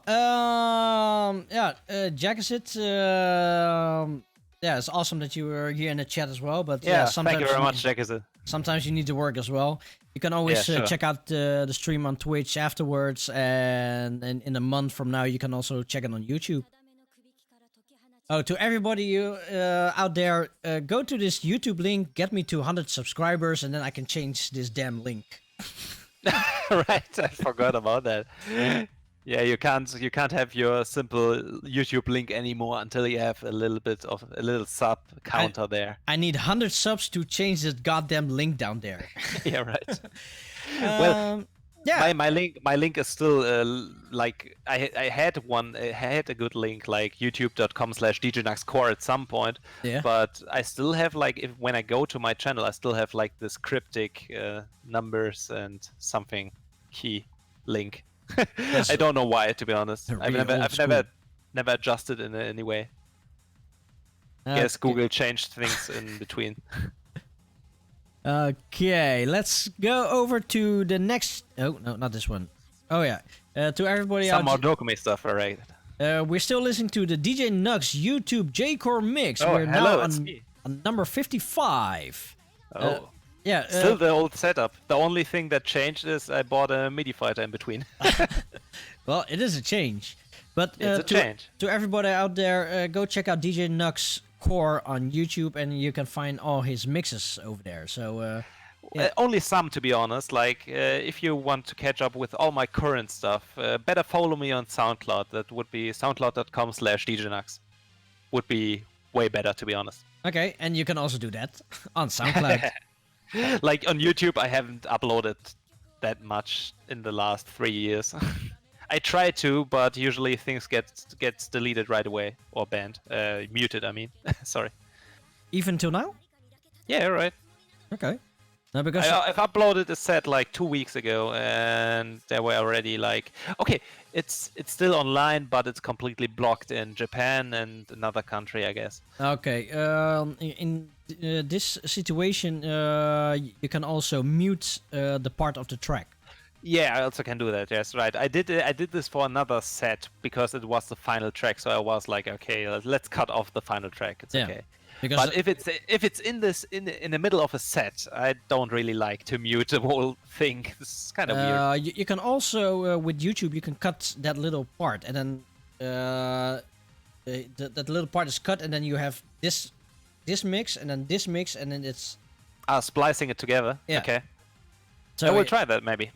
Yeah, that's how I upload my mixes as well nowadays. Alrighty. Okay, let's go over to the next picture. Alrighty. Let's go with some more DoKoMi stories, I guess. Okay, we're now in 2016. Yeah. Like the first photo is like not the most interesting one, but I thought that I should include it in here so just you get a feeling for the location we were in. So this is the location we were in since 2000 and when was it? 2013. And so this way you have pretty much a little bit of an overview how this location looked from the stage. This was a location we could let like 650 people in. So yeah. Is this the ballroom? No, this was already when we split the disco and the ball. Okay, yeah. So this was pretty much the disco room. Oh, okay. The room we also were in when Sharpnel was over. Yeah, exactly okay. that one. No, because I remember the ballroom as well. Yeah, this one is the one with the wooden floor and stuff like that. Yeah. Nope. Next picture. Yeah. Let's go. Yeah. So this is another legend. The special guest for 2016 was Course K. And this was like very, very cool. Like to have somebody connected to the Bimani scene that much at DoKoMi. I was already like a part of the rhythm game community for a few years at this point. I was playing DDR actively. I was playing some I'm not sure if I already played Sound Voltex at this point, but many types of rhythm games at least. And so, of course, when you play rhythm games, you know Chorus K. And it was great when I sent him a message like, we have a small, or it wasn't that small anymore, but we have a convention here in Germany. Do you want to come over and play some music for us? And he was like, oh man, I want to go to Germany, of course. And so this happened. This was pretty great. You know, to have him it's over. so pity that it was during my vacation, because otherwise I would be there as well. The thing is, this was the year when also some problematic thing happened, because the disco at this point. Oh wait, because just a second. because of Are you allowed to talk about it or not? Because otherwise we can skip it. I'm allowed to talk about it, of Oh, okay, course. cool. About what do you mean exactly? to be No, honest? because maybe there's some details you're not allowed to talk about, or you prefer not I to can. talk. No, no, no. I can talk about pretty much okay. anything. I will restrict myself if something is I Okay, cannot cool. talk about. But the thing is, what happened in this year is that the disco was already quite popular. Like especially since 2015 was pretty much a big bang with DJ Sharpnel and general the people really loved it, and so we sold out before we even announced Chorus K. And can you imagine some people like they were like a little bit of a shitstorm, I already would say. Yeah, they wanted to go because Chorus K was announced, but they weren't on tickets anymore. Yeah, and how many So- tickets got sold? Yeah, 650, something about that. Jesus. Yeah, this was the maximum number we could fit in this room. Damn. And that's even before Course K was announced. And Yeah, right. And were there any people announced or not? At this point, Before it got sold only. out? Well, we I guess back then I think Course K was the last guest we announced, Okay. and before that we announced. I guess we announced ourselves first, like Branchit and myself, and then we announced MK from Deshima Sounds. And when we announced Course K, but the moment when we announced Course K, the tickets were already sold out for quite a while, like already a month or something. Yeah, it's a pity for the people that didn't got a ticket. But yeah, then again, then they should buy a ticket before. Yeah, I remember like the sad faces at the signature session of Course K. People came there, got the signature, and Course K, of course, asked them sometimes, so, and you're gonna see me tonight, right? And then they said like, yes, I sadly can't because I didn't get a ticket. Was kind of a shame, but this is how it goes. Yeah, too bad. But then on the other hand, you have a sold out show, so Yeah, right. It was completely sold out, and the people were having a blast. Even though I have to admit, Chorus K was playing a little bit faster stuff than I expected. Of course, I expected some UK hardcore stuff, especially in the later part of the set, but I didn't expect him to start off with some heavy-hitting bangers. Let's say it like this. And he was. did he play Terranoid stuff? He didn't play did he play I don't think he played Terranoid stuff, no. Okay. But he started off pretty enigmatic with lots of happy hardcore, and since he was like the second DJ of the evening, Oh, for some people it was already a bit too much because like there were still 2 more DJs to go.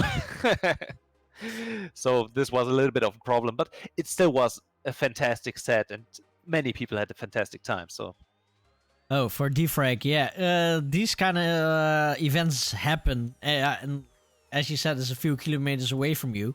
So yeah, you missed out on some cool parties, and for Yeah. Thomas as well.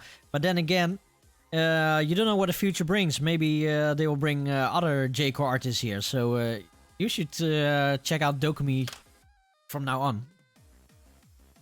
yeah, I hope we can bring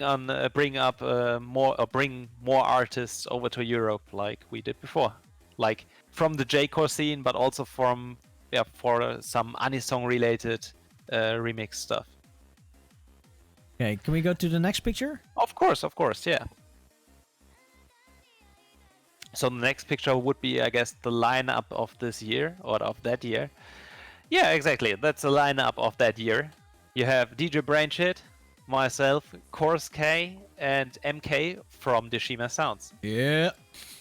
So I remember I was inviting you as a collective, like Deshima Sounds, but I remember like you said you sent me a message you can't come because you have other things to do. I was bummed out. Yeah, right. And so only MK could make it, but MK also, if I remember correctly, it was a para dance team he brought along, right? Yeah. Gall XE or something Yeah. was his name, right? Go actually. Yeah, right. It's it stands for galaxy. Galaxy. Yeah, I thought it would be pronounced as Galaxy.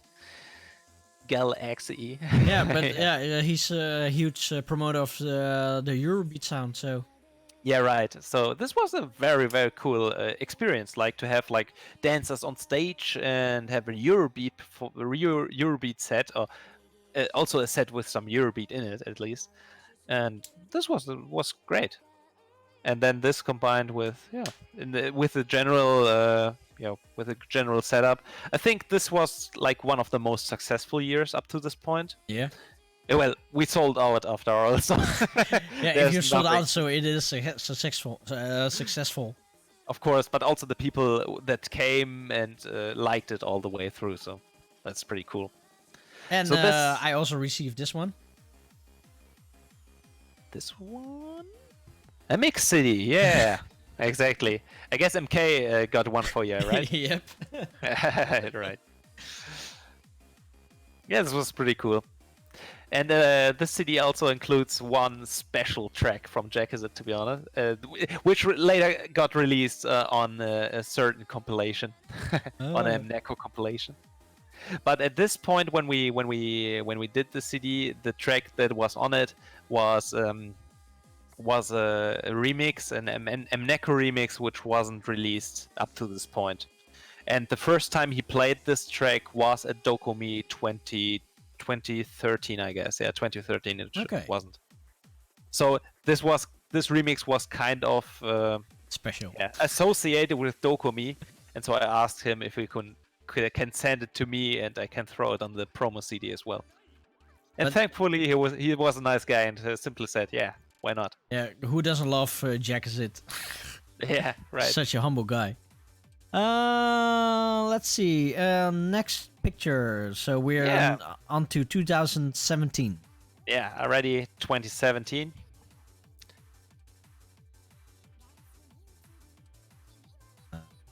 This is the first. We sold out in 2016, right? Yeah. So we had to move on. We had to go to a bigger hall. Yeah. Sadly, I don't think I have a good picture of the big hall, but we pretty much moved on from a location which can hold up to 650 people to a location which can hold up to thousands of people, because it's like a giant hall for conventions.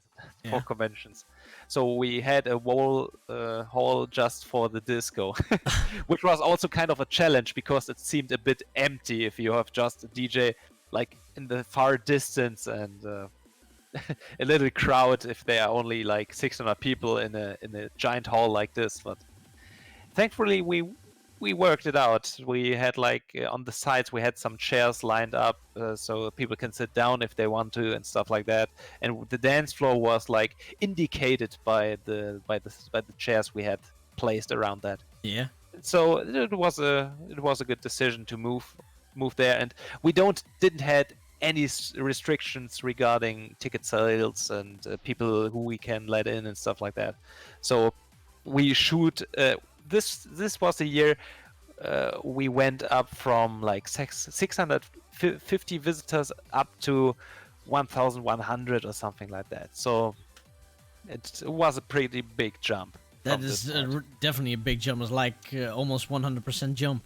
Exactly, yeah. So yeah, that's me, as usual, stressed out.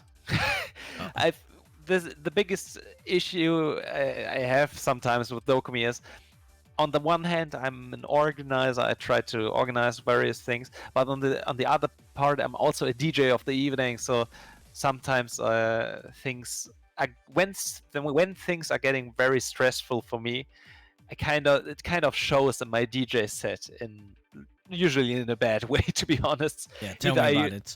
I know everything about it with AnimeCon, because if I'm organizing events, things are not going well, but I also need to do decimal sounds. So yeah, right. I'm in between. So I know exactly what you mean.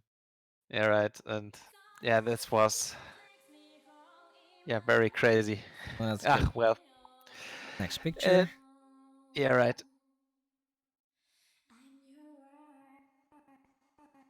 Now, this is a famous boy. Yeah, this was also a guest of 20 17. This is DJ Kuro.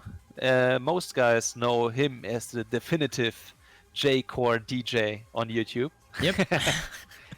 I don't know when he started, but I guess he started a little bit after me at least. But he became way bigger, way faster. Yep. I guess pretty much because he put out mixes more frequently than I did, and also more consistently. And I guess this is pretty much how he got big. And I'm not sure if this also was his first live event or something, or one of his first. But it was great to invite him. I guess it was actually Branchit's idea to invite him. And it was a good idea. It was a fantastic time. So this year actually was a little bit more on the J-Core focus side, if you will.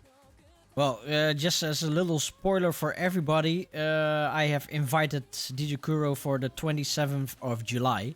So, so yeah, we're gonna have his side of the story. Oh, great. So If he wants to talk about it, we will see. no, but it's just yeah, I've been using his J-Core mixes for some time now, and yeah, I know DJ Kuro by name. He is a legend, even though he's not so long as us into the J-Core scene. He is still a legend. Yeah, he's very active up to this day. He's still pumping out mixes like every now and then. So It's crazy. Yeah. Yeah. So it was very cool to have him there and him there, and he also liked it quite a lot. The crowd was good, was in a good mood, and was great. How many artists were there at that? At that event, we had 4 artists, 4 DJs, and this is pretty much the point. We decided to mainly focus on 5 DJs, maybe 5 at some points, but 4 DJs is enough. Okay. I would say. No, because, Of course, you can go bigger and go for something like we have in America, like hardcore. How was it called? Hardcore Synergy or something like that, which is like a huge event with like a big lineup of 6 or 7 DJs from overseas. But at the moment, I don't see DoKoMi going there anytime soon. To be honest. Yeah, okay, but their budget is way higher than Yes, our right. conventions. So, Right, and also we don't want to raise our prices. To be honest, like at this point, our prices for the DoKoMi J Disco or J Rave was $10, €10, which is like I think a good price That's for a good price. for a rave, for a party, for a good party. I mean, I pay like And- €90 to go to DEF CON. yeah, right. But of course, we have to look at also people going to anime conventions. Yeah. Some people are like, most people are teenagers going to anime conventions, at least here in Germany, and so they don't want to spend that much money just to go to a rave, I guess. So we want to still have everything affordable, and I think like €10 for a good party is a good price. Oh, and how much is a ticket for DoKoMi? For Usually? DoKoMi, at the moment we are around, I guess, if you buy it early, it's like $35. And up that's to for a whole 40 weekend? This is for the whole weekend, yeah. 2 Okay. days. It's 2 days, not 3 days. You have to remember Okay, that. We are only a 2 days 2 days convention. Okay, because here in the Netherlands the prices are quite high. It's like about €60 for a weekend ticket. Yeah, right. Usually for other conventions, it's actually the same over here as well. Like we have one in Kassel, which is 3 days, or we have one in Mannheim, which is 3 days, which are like the biggest conventions on that scale as well. These are 3-day conventions, and the tickets are up to $80, €80. Just a little sidetrack. Do they also have like disco events over there? No. Actually, DoKoMi is the only one which has a disco event like this. I know of one other con, as I said, who has like a dance party in the evening, but it's very different. Like it's not focusing on electronic music at all. It's more like just normal anime songs, and okay.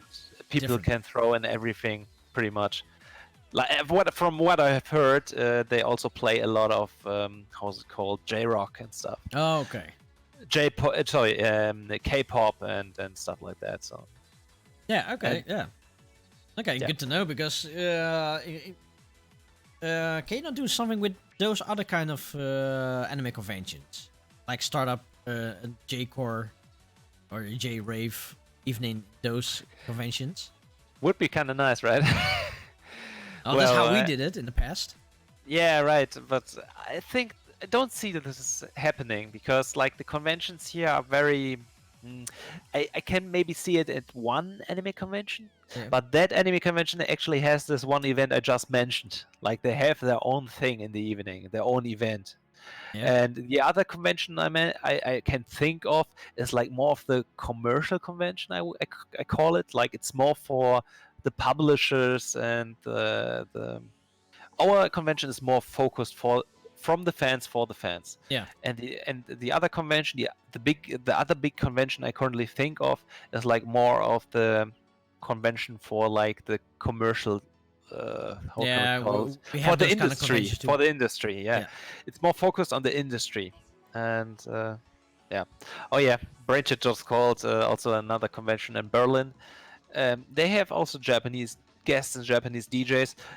I never went there, so I can't tell anything about it. But I Yeah. think they are pretty close to our concept as well, like having anisong, having remixes of anime tracks and Japanese vocals and stuff like that, all merged with electronic music. So Okay, that's yeah, but, a bit but like then, it. then still, you can still try to do stuff. Sure, yeah. Because you already have experience at DoKoMi. Yeah. You're maybe part of the organization, but you're also your own organization. Yeah, pretty much. So, Yeah. so you can promote yourself to those other the other conventions as Yeah, you're- right. Like Brainchit already does that. He already tours to various events, and I also get asked quite a lot, to be honest. But in most cases, I'm like, I don't know, because usually I'm pretty busy with work and other stuff, and usually if I'm working on DJ sets, especially for a scale like DoKoMi, I usually take up to 2 months of preparation to finish a set for an event like this, because I want to have it like I want to play this and this and this certain specific tracks, and I want to build a good set with a good flow together. And Okay, so you're the storytelling kind of person. yeah, kind of. So I at least try it, especially for these big events. And so this is why I usually turn down quite a few requests, especially from events I've never been to. Okay, yeah, it's pity. But I really thought that you are also one of those artists that just take tracks and they just go random and play stuff. I can do that, of course. I can do that. I usually do this also if I'm just hanging out with some friends. We are doing we are having a blast. We're having a party, and they tell me just play some tracks, some random tracks, and I can do that, no problem. But for live events, especially if I have a set time frame, then I usually plan my sets, because then I want to have like a good opener, and I have a big banger in the end and stuff like that. So I have a structure I want to follow in some way. Okay. Yeah, it's. I used to work like that as well, to plan all my tracks, but eventually it took so much time for just only 1 hour. Yeah, right. And then Right. I suddenly I said, yeah, the hell with this. I just pick some random tracks and I'll see where it goes. Yeah, and, right. And the more you do that, the easier it becomes. So. Yeah, I still maybe I need get used to that even more, or even more confident in my transitions and stuff, because this is the point I usually like. I hate the most, like if a transition doesn't work out as I imagined it, Yeah. then I'm usually like bummed out in some way. Okay, but don't get me wrong. It is good to plan your tracks, because if you plan your tracks, you know exactly what you're gonna play, how it's gonna play, and you have a whole story in your head what you want to tell. Yeah, right. Okay, the biggest downfall for doing that is if somebody comes up to you and asks, "Yeah, do you maybe have that track? Maybe a sharp note track, DJ, you like track requests. a track request? You have the track on your laptop." Good thing is for DoKoMi at least, Yeah. we have people don't are allowed up on the stage, so people can't tell the DJ what to play. No, but maybe they can like show their telephone. Here. Do you have this track? Can you play this? Yeah, right. So and because we have a lot of requests, okay, most of the time we don't have it, but if it fits in our set, then we find it and we just play it in between. That's the good part about being free, like what I do, because you suddenly you have more experience and then you think, okay, this I can play.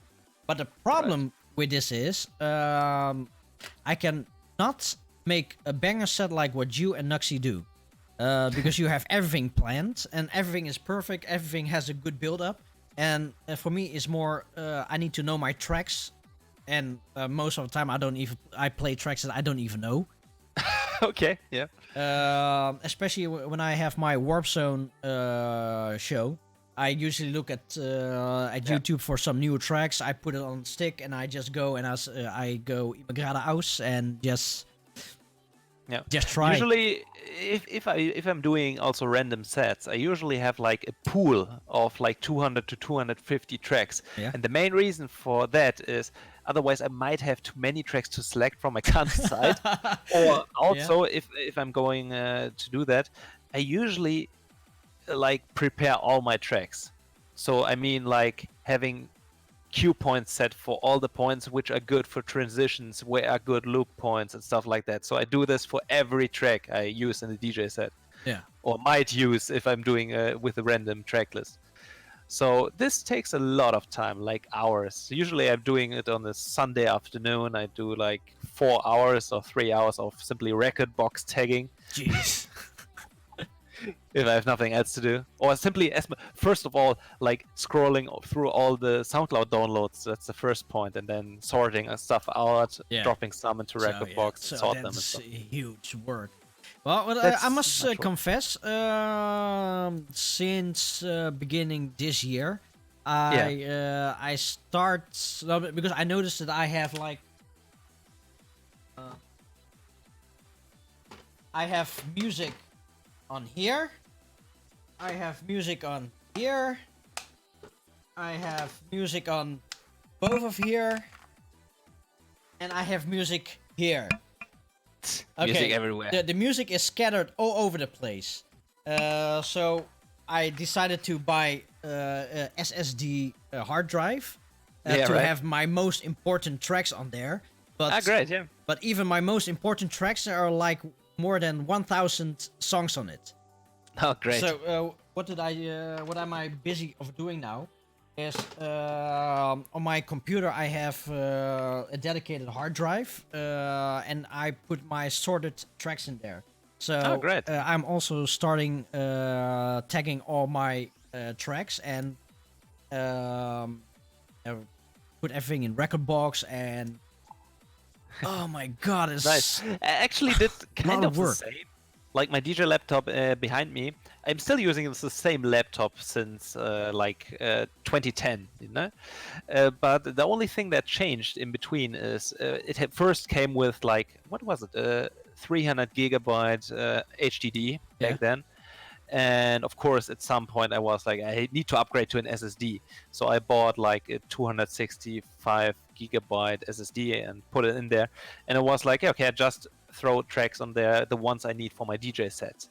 And at one point, I was like, I'm running out of space, but I don't want to delete all my tracks I have on there right now.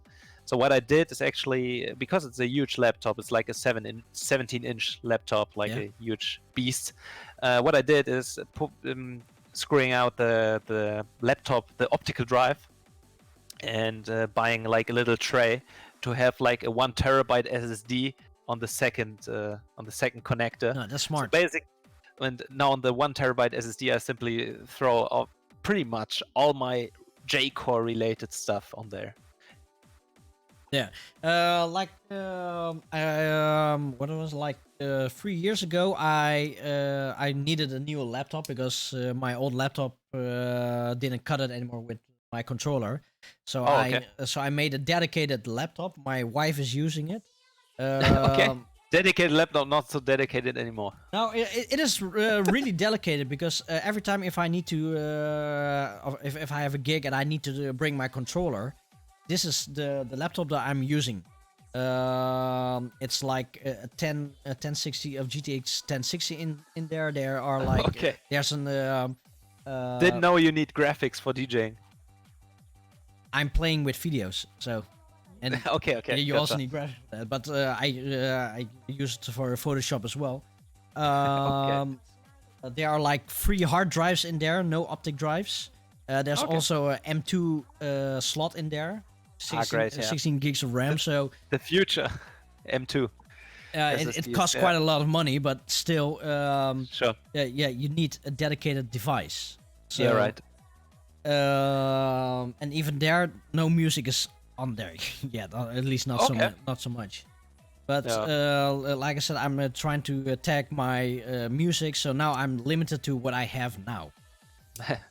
Well, I personally try to keep all my music I use for DJing internal. The main reason is if I have it on the USB drive in any kind of way, I'm usually like scared of running out of USB ports because I use already 4 MIDI devices.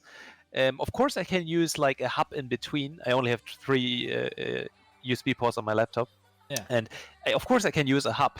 But then I also have a higher chance of delay, of sync issues, of even sound cutting out because the performance of Yeah. the USB device in general.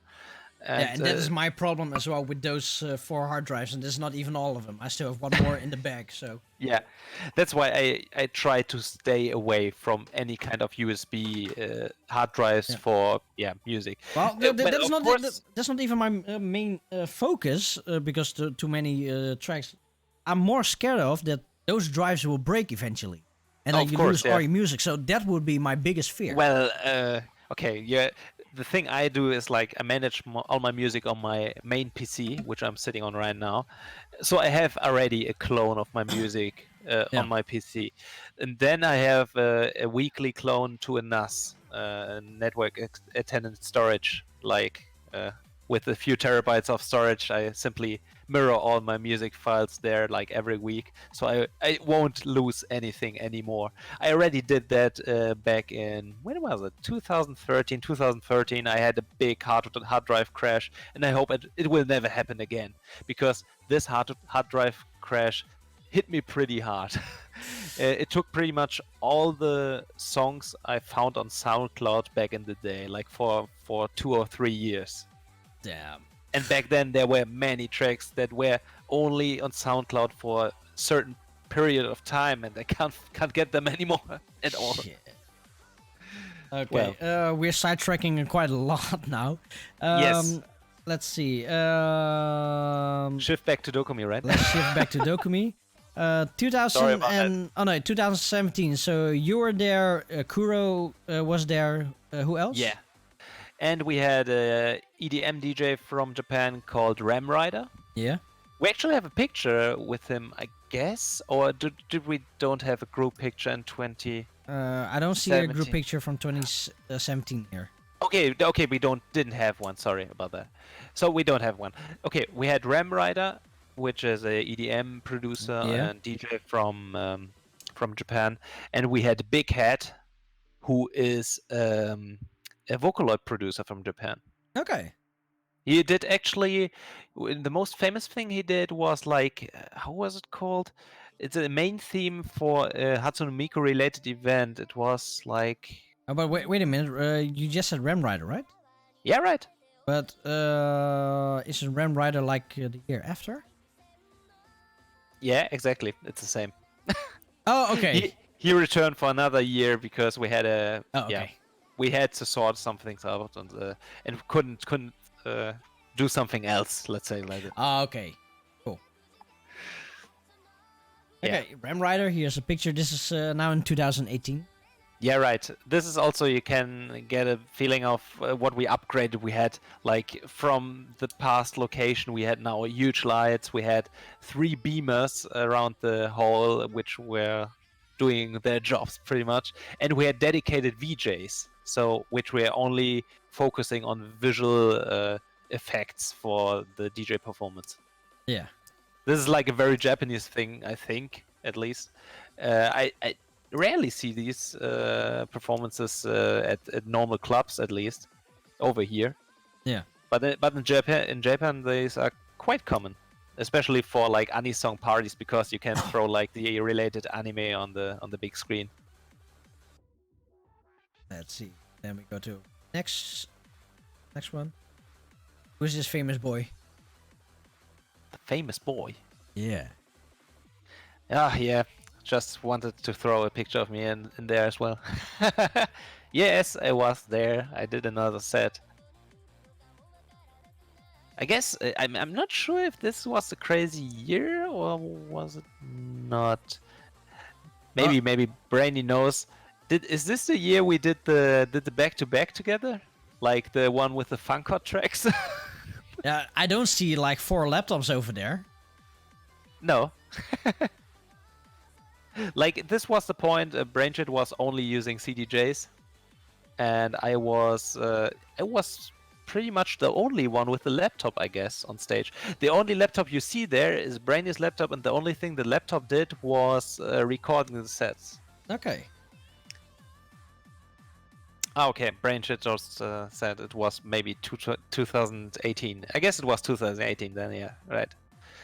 So, yeah, 2017, also a pretty solid year, I guess. Had lots of fun. And as I said already before, we increased our visitors almost by 100%, which was pretty insane at this point. I couldn't believe that we actually managed to get over 1,000 people in this whole thing. Oh, you managed it, so... Yeah, right. Well, Brainy was at least on stage when I played something, so maybe we did a back-to-back at some point. I can't remember right now. But it was a good time, for sure. Like in the front, you can see Brainy. Is it like a brony shirt what he wears? No. It's if I remember correctly, it's Ninichi from New Game, right? Oh, okay, because it really looks like My Little Pony. Sorry, Brainy. Oh no, he's not Poor in the chat Brainy. anymore. Or Brainy. Oh yeah, Brainy is still here, right? Yeah. What is it now? 2018? Maybe it's 2018. This is the I don't know. 2018. Oh right, after Kuro we changed to 2018. So Yeah. this is 2018. Yeah. So yeah, right. I completely overlooked that. Yeah, we're already in 2018. You're right. So Ninichi is now a My Little Pony character. Let's go. Oh, sorry, it really looks like a My Little Pony from here.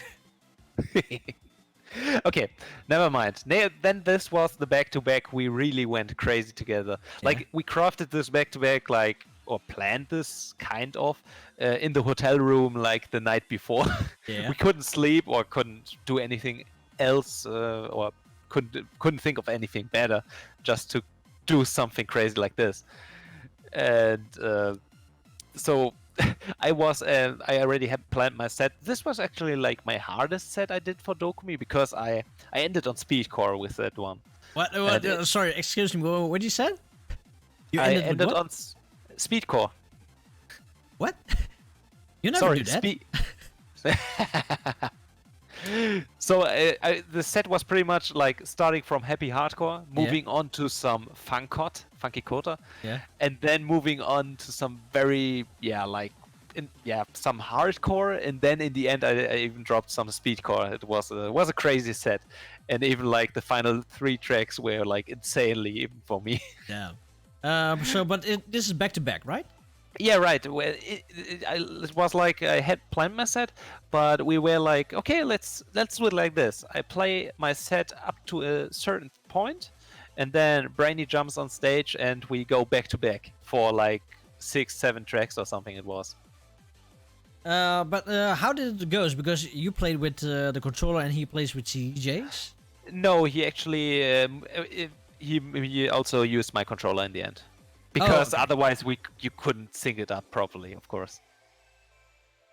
So he simply we put some tracks for him on my laptop, and he could use them. Okay. Because when Jimmy and me we do the back-to-back togethers, he on his controller, me on my controller, then at least on my end, I sync it up by hearing. That's how I do it.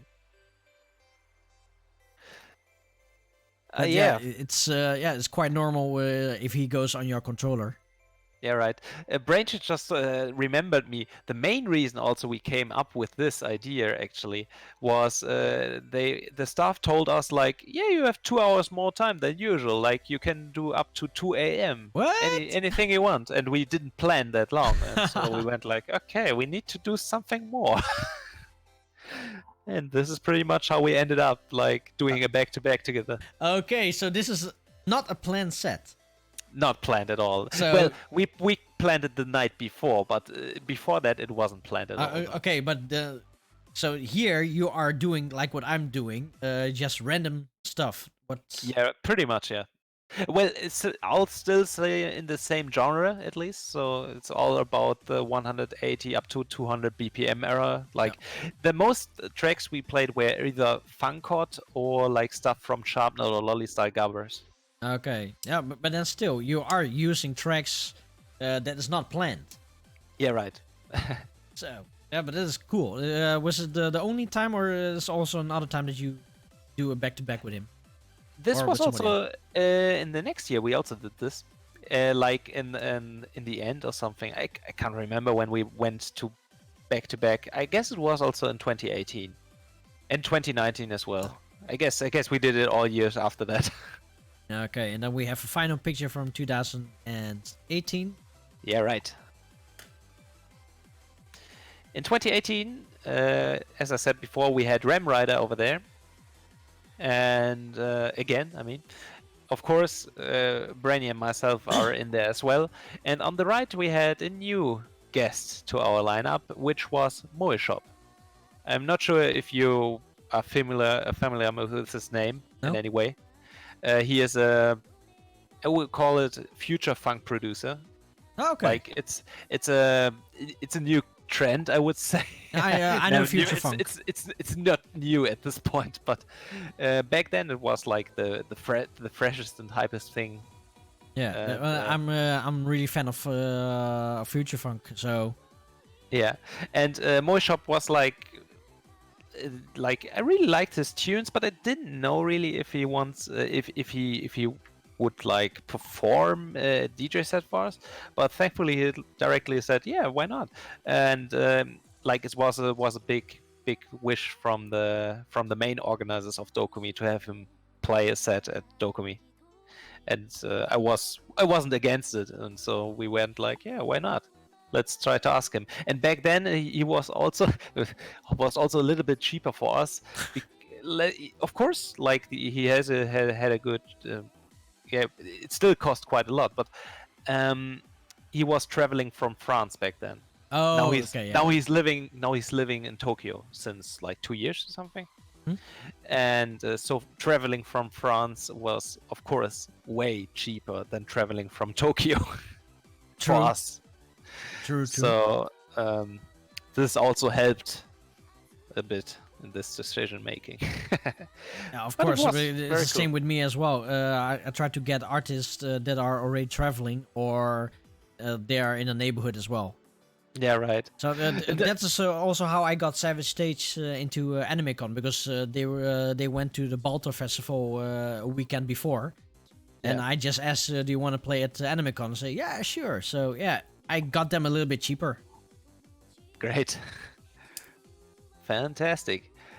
So yeah, I think actually we can still wrap up the DoKoMi story before we queue up the next track, because it's not that long anymore. So we still have two more pictures. Yeah, right. So this is 2018. It was a very successful year. This is the first year we actually managed to get up to 2,000 visitors. This was a huge boost again. Yeah. Or it was about 1,800. I can't remember right now, but it was again a huge increase in visitors, and was Holy shit, you The- guys the- are growing really as hell. it was crazy as hell, yeah. And yeah, it was one of the biggest parties yet, and yeah, more to come. But you already can see, like, we went a little bit more like into the EDM section. We didn't invite J-core artists for a very long time at this point. Yeah, because And the Sharpener main, was the last. Nah, Course K that was the last one. of course, Kuro. We had Kuro in between, but like talking about Sharpener or Course K, back when I first started planning all this stuff, I planned to have a dedicated J-core party, but in the end, I came to the conclusion that this wouldn't work out in Germany. Like, I don't think, especially in this scale, you have also to think about like the DoKoMi has many visitors, and you don't want to only have like a small portion of them just coming for this niche event in the evening. Yep. So we wanted to like have way more styles in there, and yeah, widen the genres more and more with all the years. Yeah, So and pretty much, that is exactly the same reason why Decimal Sound shifted from the 4 main styles what we had, because in the past we had like house, at least House Nation kind of house tracks, Eurobeat, hyper techno, some hands up, yeah, and some J-core. That was like our main focus. But as we see that many people just left halfway, so that's why we shifted over to other styles. yeah, right. So when you came to the Netherlands, to the Decimal Sounds, we were really different because we were already pretty broad, Yeah, right. and And even till now we usually, are so broad. and usually, what we did now in the past years, we always looked like, okay, what guests do we have here? And usually, Branchit and I, our sets, we kind of adjust to that. Like if we have like for example a J-core artist, like when we had Sharpnel over, for example, or when we had Course Cave over, I usually played like a EDM set, like a little bit slower house electro and stuff. Yeah, But if we had like in these years, we had like more EDM producers over, or slower producing artists. Slower producing artists doesn't sound right. Like slower BPM Yeah. stuff. And so what Brainy and I did, we're pretty much like we are filling the J-core gap. Then, if Yeah. we want to have J-core in there as well, then we are doing the stuff. yeah. You know what you're saying now. This is exactly as what I'm doing as well. Because every time if we have like a Jackazit, or we have a Savage Stage, or we have Rough Sketch, or we have yeah, right. whatever, we let them play what they are asked to do, and we just tone down our styles. Yeah, right. So Exactly. yeah, because you don't want to lose your visitors, of course. So yeah, Yeah, right. so Exactly. it is a smart move what you did there. Yeah, so this is pretty much how we shaped up, and in 2019 we decided to go also in a little bit in a different way. We had a little rebranding, I would say. From this month, from this year, this is the first time we officially called ourselves the DoKoMi J-Rave. I really was tired of this J Disco, or we even called us Chocolate Disco back then. Yeah. I really was tired of this wording, and I was like, well, this is like turning more into a rave now, and it's even bigger now. So we need to have a phrase for that, a better word. And so the DoKoMi J-Rave wording came about. I actually wanted to have a mascot character and proper artwork and stuff like that going with it. But sadly, it never worked out the way it I wanted it to be. So maybe another year we will have a proper style, a proper style, a proper mascot character and stuff like that. So we can move on from there. Yeah. But we will see. In 2019, it was a very big year for us because we again had a huge boost in visitors. We had about 2,200 visitors, and the crowd was absolutely fantastic that night, to be honest. Oh, just a sec. Sure. Spuugvuur, thank you very much for joining the stream, and also thank you very much for making me drink again. So have a good night, and like I said, thank you for joining the stream again. Yeah. Okay, So Brittany, so this is another big year. Actually, the final year for now. So You already can see on the picture it was pretty packed. Yep. Like it's in the middle of the crowd. But the thing is, actually I like this a lot because it's a very big location. People are not really like that crowded together. Like you have enough space to do all kinds of things. You can move freely around and stuff like that. Yeah. I really like the location the way it is right now. Oh, Holy 80, he asked his question. How sure. international friendly are these DoKoMi events? Because he went to a few events in Germany, but he felt like those are really targeted to non-German speakers. That's a good point, to be honest.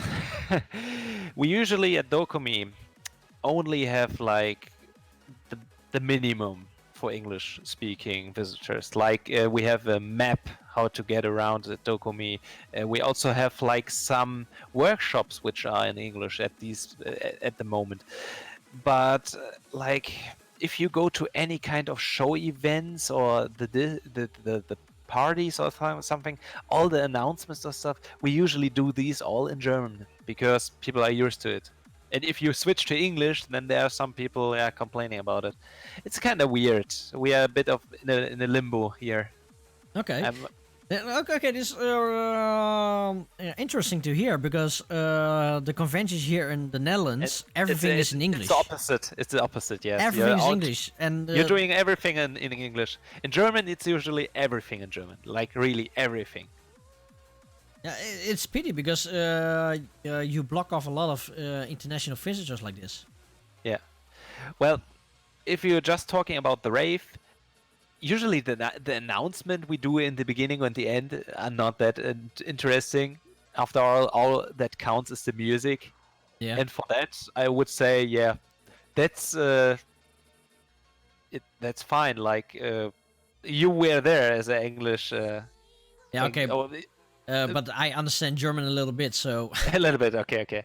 But like, I mean, what I mean by that, it's like not this distracting or anything. We are not talking through the sets or anything like that. No, of course not. No, but it's more like because I'm used to the Dutch conventions where everybody speaks English, and this because it's also targeted to international visitors. It was a shocking experience for me to see that the DoKoMi was mostly in German. So me as an international visitors, okay, I do understand German a little bit, but really basic. But it's still pretty closed off for me because it is, yes. A lot of things I don't understand.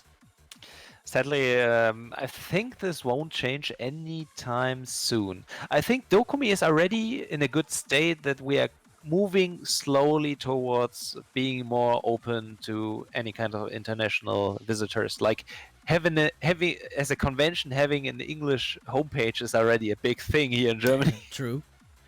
And actually we have that, so that's already a good point. And then also our staff, of course, can speak English quite well in most cases. So if you're just asking them something, they will understand it. So that's not the problem. Okay, but like workshops or like the these are cosplay all in competition, everything's in German.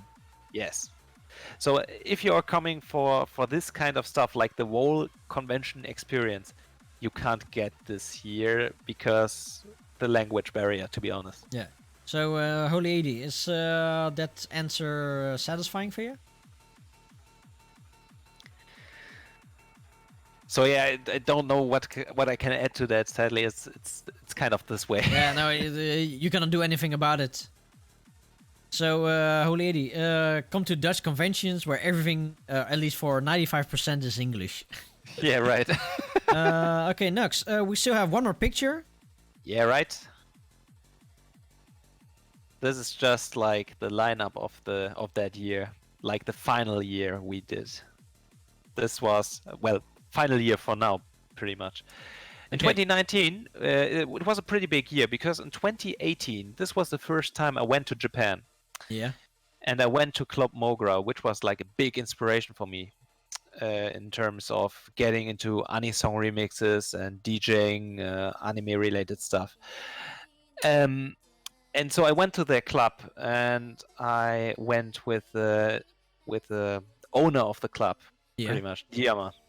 And I asked them if we can have like a collaboration type of thing, where like we can invite guests from Mogra over for DoKoMi and have to do can do this like every year or something, like in the long run. Yeah. And this worked out pretty well. And the first year we did like pretty much a test run. This was a test run, let's say it like this. And I think this was like one of the best decisions we could have made, because like the people absolutely loved all the sets that night. We had like all kinds of genres in there. We had two amazing DJs from Mogra over there, which were Diama, which is the owner also of Club Mogra, and Taku Inoue, who is a very famous producer over there in Japan. He produced tracks for many J-pop artists, and also including some stuff for Idolmaster and stuff, anime songs. He is just a great guy and a great DJ as well, so was perfect to have him there. Was also a dream of mine, so Awesome. it's just a great thing. Because of that, I'm actually a little bit more sad that that night was like one of the most stressful DoKoMis ever for me. There were so many things beforehand that went kind of wrong, and I was so stressed out the moment I came on the stage and had to perform my set. I messed up so many things. Well, oh yeah, Branchett just reminded me we also had another big, huge DJ at DoKoMi last year, which was Yasutaka Nakata. Yeah. And this is just... Have you heard this name before? No. Okay. He is kind of famous in Japan. He is actually a producer, and he is the main producer for mainly 3 J-pop acts. Capsule, Perfume, Yeah. Kari Pamyu Pamyu. Yeah. Heard any of these names before? All 3 of them. And yeah, he is the producer of these 3 groups. Damn. And yeah, we had them there, and he was pretty much the headliner of that evening, actually. But to be honest, I didn't talk a single word to him. Like he came on stage, he played a set, and then left. It was a bit weird, but he's like a very big guy, so I can understand it. Management. Yeah, of course, he was like a with a very strict management with like 4 people or something. I had the same with Teddy Lloyd. I didn't had any chance to speak with him, and he was at AnimeCon. Oh yeah, no, that's kind of a shame, but really, like Teddy Lloyd is also a very very big name now in the scene, right? Oh well, Right, that's the year. I have to turn down the sound. Right. Okay. Well, yeah. We are pretty much at the end for DoKoMi at this point, I guess. And what the future will bring, I don't really know, to be honest. But because of course, I really like the Mogra collaboration, and I want to have this be a part of DoKoMi for the years to come, of course. But on the other hand, I also want to bring back some of the more J-core vibes or J-core flair. So having like some J-core artists over is like also a very big thing I want to do. So I'm a bit in a spot where I don't really know where to go at this point. Also, speaking of DoKoMi in general, I have thought many times the past 2 years mainly of like stopping doing anything related to organizing, because I usually can't really focus on my DJ sets when I'm focusing too much on the organizing side. So either I do the organizing stuff or I do the DJ stuff. And to be honest, I still haven't found a proper decision for that yet. I still do both. I don't know why. Are you doing this alone, or are you doing it with other people? I did this alone till 2017 or 2017, I guess. Brainshit helped out already since like 2015, every now and then. Yeah. But he is now since 2018, I guess. He is since then, a part of the staff. So basically, Brainshit and I are the DoKoMi J-Riff at this point. Okay, because the biggest issue is if you stop doing the J rave, then Yeah. who's gonna take over your place? Yeah, that's the biggest question I also ask myself a lot. Like the but it's not only only that. Maybe somebody else would like to take over the J rave, but it's not Yeah, your J rave. exactly, that's the main issue I have. If I stop doing stuff for the J-Wave, I think like they shape it in a way I would like it. Like they would like make it more mainstream, do like more I don't know, German songs or something, which completely ruins Yeah. what I tried to do actually, because I have like the straight the focus on the Japanese yeah stuff all the way through.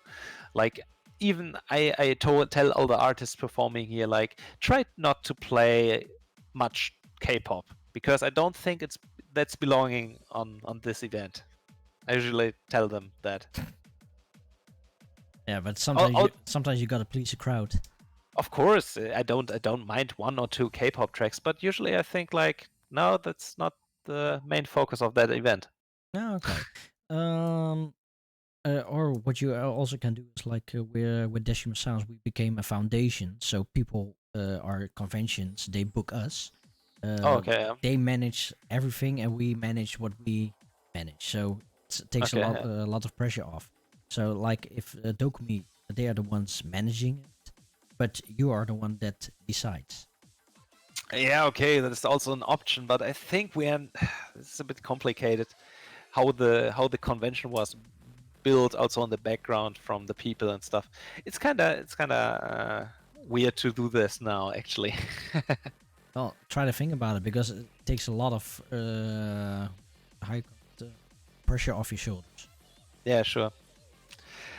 Oh well, this is how we are now. Usually, we already had guests planned for this year, but we all know what happened, so no DoKoMi this year. Really, everybody's hit right now, so Yeah. so fucked up. So what we did is actually pretty much reschedule everything, and we invite the guests we planned for this year simply next year. That's the current plan, at least. Are already some artists announced or not yet? Nothing announced yet. Actually, we were like 2 weeks or 1 week before the first announcement when the big wave hit and when we had to cancel everything.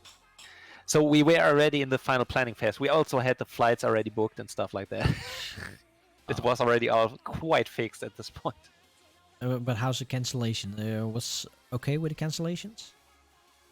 It was all still alright, yes, because there were extra conditions for everything since the pandemic, where it was an international thing. So it was still okay for us to cancel most of the things. Yes. Yeah. So we came out pretty alright, I think. Yeah. Okay. Hopefully for next year. Yeah, I hope next year will be then quite big again. Okay. Should we go over to the next track? I think now would be a good time to drop another track, and then I will have like another little thing I will talk about, and then I think we're about to wrap it up for today at least. Yeah. I agree. Alrighty. And this one goes out to Echo 11. Alrighty. The next track is Into the Night. Alright. The next track is, like you said already, Into the Night, the DJ 490 Hardcore Remix.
And that was Into the Night, the DJ 490 Hardcore Remix.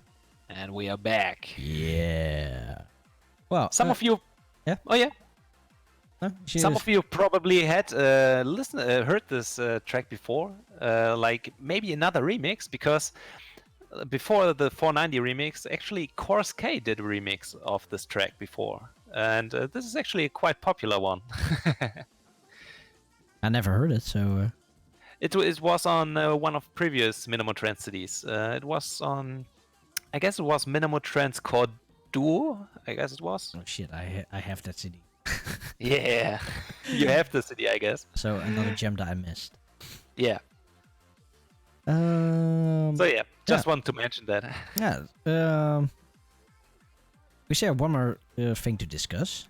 Yeah, right. So a little thing I want to touch on at least. Actually, wanted to talk about it way more, but I think today it's getting quite late, so it would be like, I think, a story for another day. But also a reason why I picked the CD of today is because of the cover artwork. Well, actually, you can show it better on your screen because you have my well, actually, it's kind of big enough, I guess. Yeah, right. Like, this is like a cover artwork I still love to this day. The illustration, everything about it, I simply love it. And I always dreamed of like having a mascot character. Like, of course, wait, DJs have their logos. Just Oh, yeah? a second, because I never realized this one. You never realized No. this one? I kept looking at the titles before, but I didn't see this over there. But I didn't realize it until now. But yeah, your CD. wonderful. Yeah, sure. Your artwork. So the artwork, actually, like the same artist drew the artwork for many future Minamotrance CDs as well. Like, if we are going from Minamotrance Core Quad, which was the CD before, Oh, Core, I love that. Core Break. Oh wait. The one we are doing, the one that we are listening to right now is the follow up to this one. Okay, wait. I'm grabbing. What?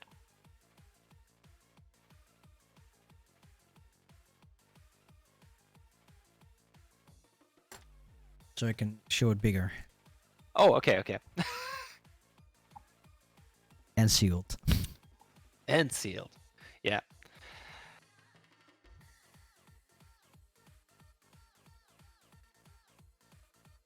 Nice. And also the two CDs after that, which is Core X Sketch is the next one, which is a collaboration album with DJ Knux. Yeah. This is also the same artist. And same goes for Minamotrance Core i7. Not sure if that it's an Intel pun or anything, but the album is called Core i7 for some reason. Well, it can be I a could- pun. My camera is not properly focusing focusing on the album art, but I guess you get the idea. So I really like this artist. I even imported like all kinds of artwork she did, like for example, like all the Dojin stuff. Don't worry, I don't open it because it says adult only, so I won't open it. Yeah. But you get the idea, I guess. Like I really like this artist, and so always wanted to have a mascot character for my stuff I do, like mainly for my YouTube channel back then, and for my social media accounts. And so I tried to contact that artist. But of course, if you contact a Japanese person in English, that doesn't turn out quite well. Usually you don't get any reply at all, Yeah. which happened to me. And so thankfully at this point I knew some people who could properly translate text into Japanese for me, or even speak and talk Japanese. And so what I did was I contacted one of my kind of friends back then, and we were talking about this idea I had. And yeah, he contacted the artist completely in Japanese, and so I got actually a reply that time, and so we got in touch, and basically this is how my mascot character got made. So, And maybe you can show it on screen now. yeah. Are we You ready? maybe have seen her before quite a lot of times. Say hello to Rinchan. Yay! So this character is from the designer from the cover artwork from the albums I just showed you. So basically this album, these albums, basically, Minamotrance albums, did not only shape my musical taste, but also like the stuff I love in artwork, in illustrations. And yeah, this was it's a crazy story for itself. If I go into detail about everything in the story, it would take another hour, to be honest, because it's a very long story. How many steps I went through to actually get the character look like she is right now, and also how I talk to the artists and stuff. It was very fun because for just to start a little bit of the explanation, like I always looked like through the booklets here, and I went like, okay, who's the artist? And I'm looking here, art and direction, Schulunterhose. I was like, that's a German, kind of a German word.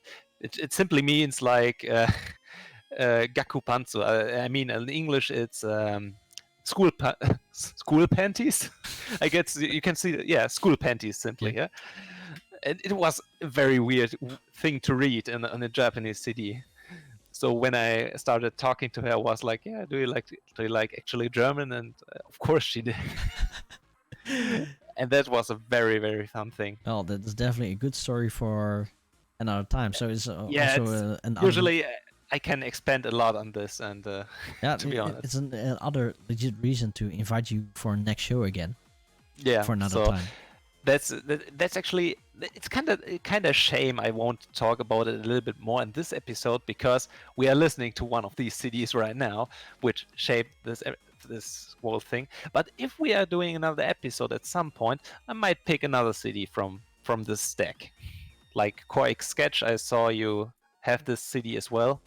I do. And this is another big favorite of mine, because this is the CD which showcases like how much Noriken has like evolved up to this point. It's a very, very cool CD. I didn't even realize I have this one. So yeah, somewhere you're up again, then you can pick whatever CD. Yeah. So actually, I have even bought many other CDs. Like here, this is a Fractalizer from Sound Ave. It's a drum-based breakbeat album. Or like from T-Drop's La Pradita. It's all the artwork from this very person I just talked about. And so also a main reason why I bought these albums is pretty much also because of the artwork. Supporting the artist. Supporting the artist in a little way, I guess. So it's an awesome story. Yeah, so this is a huge story. I might expand on this in another episode. I just want to touch on that, because if I open the story now, it would take a little bit too long, especially for Monday evening. Well, now it's a Tuesday morning. Yeah, actually, it's Tuesday morning already. Uh, So that's actually pretty much it from my side. Not sure if we do a little Q&A at the very end after the next track or something, or how should we end it? We can do a small Q&A for now, and then just wrap it up. Alrighty, gotcha. And like Holy 80 just said, so we need that story someday. So Yeah, I will tell that story for sure because it's a crazy story. Yeah, you I know, hope I can tell it well enough to make it interesting, but well, it took me many months to get that character done, to be honest. oh yeah, and then for it's step by step. There's a lot of stories behind it, and we definitely do. Yeah. We need to know that, but not today. It's Yeah. just for another time because Jacob Life is going to be here for a while. So I hope so. I hope so. okay, so let's go over to the next track. It is, Alrighty. CD. Okay, now it's coming to the I would say like the slowest track on the CD. Usually when you read the name Nadeko, you think of something Machina, but this one is actually more like a little hard dance thing. It's kind of interesting, but to be honest, not my favorite on this album. More which like year on is the the boring CD? side. From which year is the CD? 2009. Yes, Nadeko was Machina back then. I think so. Yeah. Okay, so then the next track is Madness Fucker, the Nadeko Warper remix. Let's go.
And that was Madness Fucker, the Nadeko Warper remix.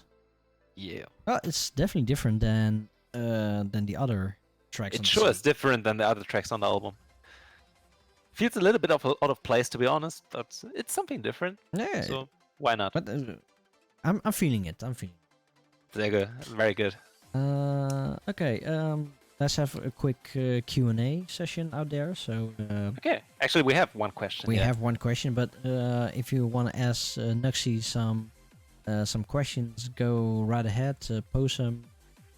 Yeah, right. Get to learn the guy.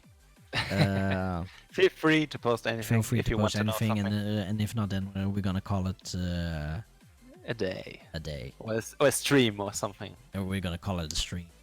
Yeah, right. So, Lady, what are you currently focusing as a DJ, and any plans for the future? Because he loves your YouTube mixes, and now he knows why you stopped at a certain point. And it seems to me you only do pre-recorded sets for events now. So that's multiple questions. Oh yeah, that's actually quite a few of questions right there. Let's start over again. What are you currently focusing on as a DJ? Focusing as a DJ, usually I try at the moment. I try to incorporate a little bit more of anime originals in my set. What that means is basically I take anime-related songs like anime openings, endings, and throw them into my hardcore or EDM sets.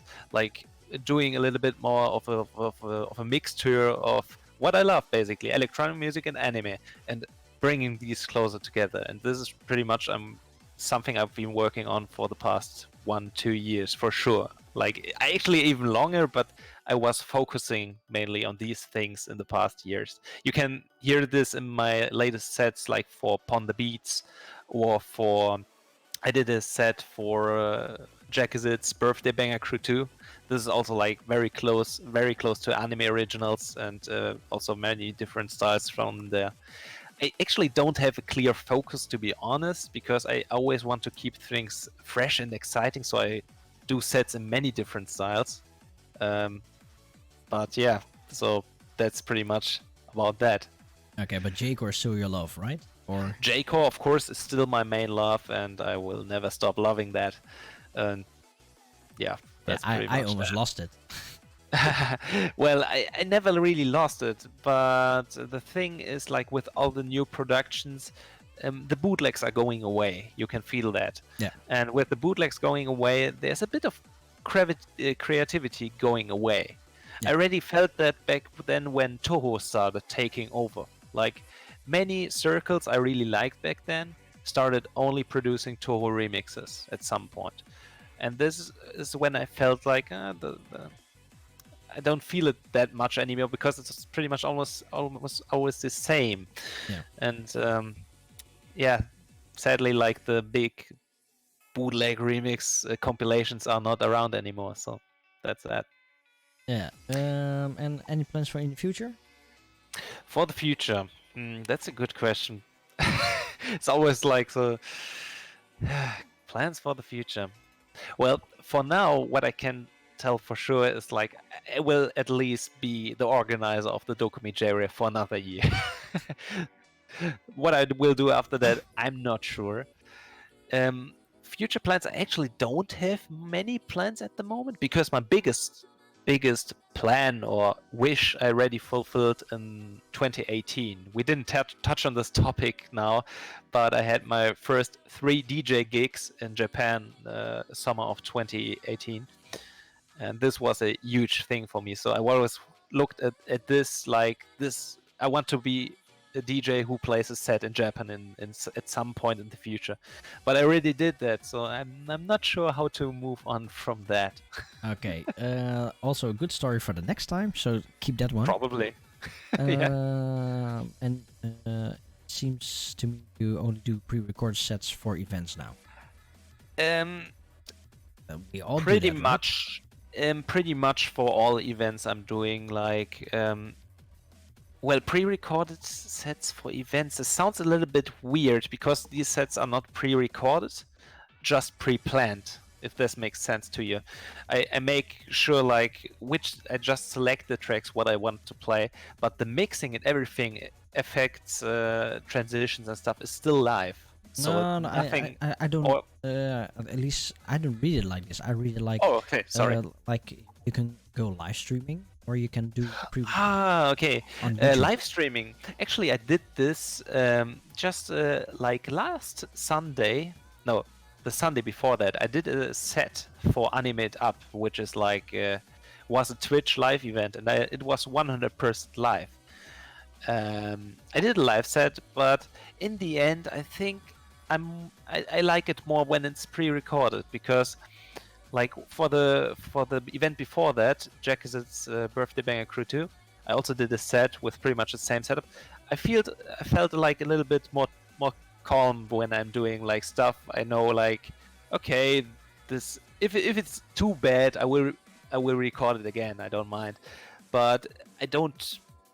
I'm a bit more chill when it comes to that, and also when it's for online events, I really like to be in the chat during my set to talk a little bit up to the people about it. So I usually I can't focus on DJing and also be in the chat at the same time. So that's actually the main reason I prefer pre-recorded sets. But that doesn't mean I won't deny any kind of live sets. Maybe I will do a live set in the future. I don't will do any kind of Twitch live streaming myself or a YouTube live stream or anything like that.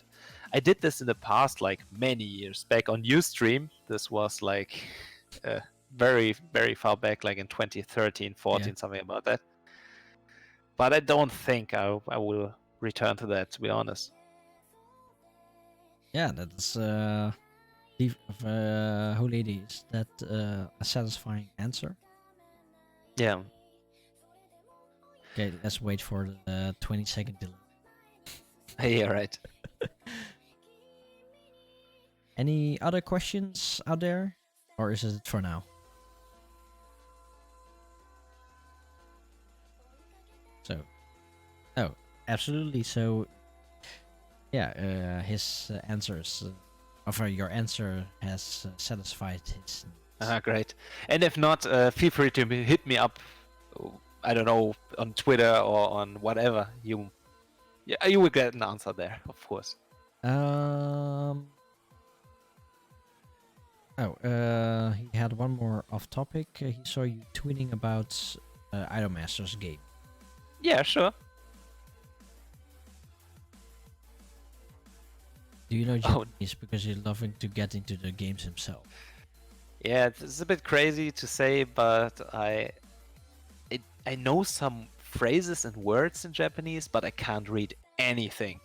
The only thing I did in order to play these Japanese games, especially Idolmaster games, I only learned the kanjis for the main characters.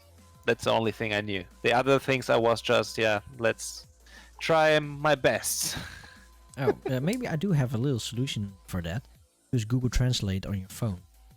For some things I will do probably that, but usually if you do that for every screen, nah, that's not the thing. Usually it's a little bit of trial and error. The main thing is like the Idolmaster games on mobile, the ones that I play, like Starlight Stage and The Other Days. These are rhythm games. So you have some story snippets here and there, but you don't need to understand them in order to play the game. The gameplay is pretty much like you have 5 symbols, and if they glow or something, you tap on it. Fertig. Done.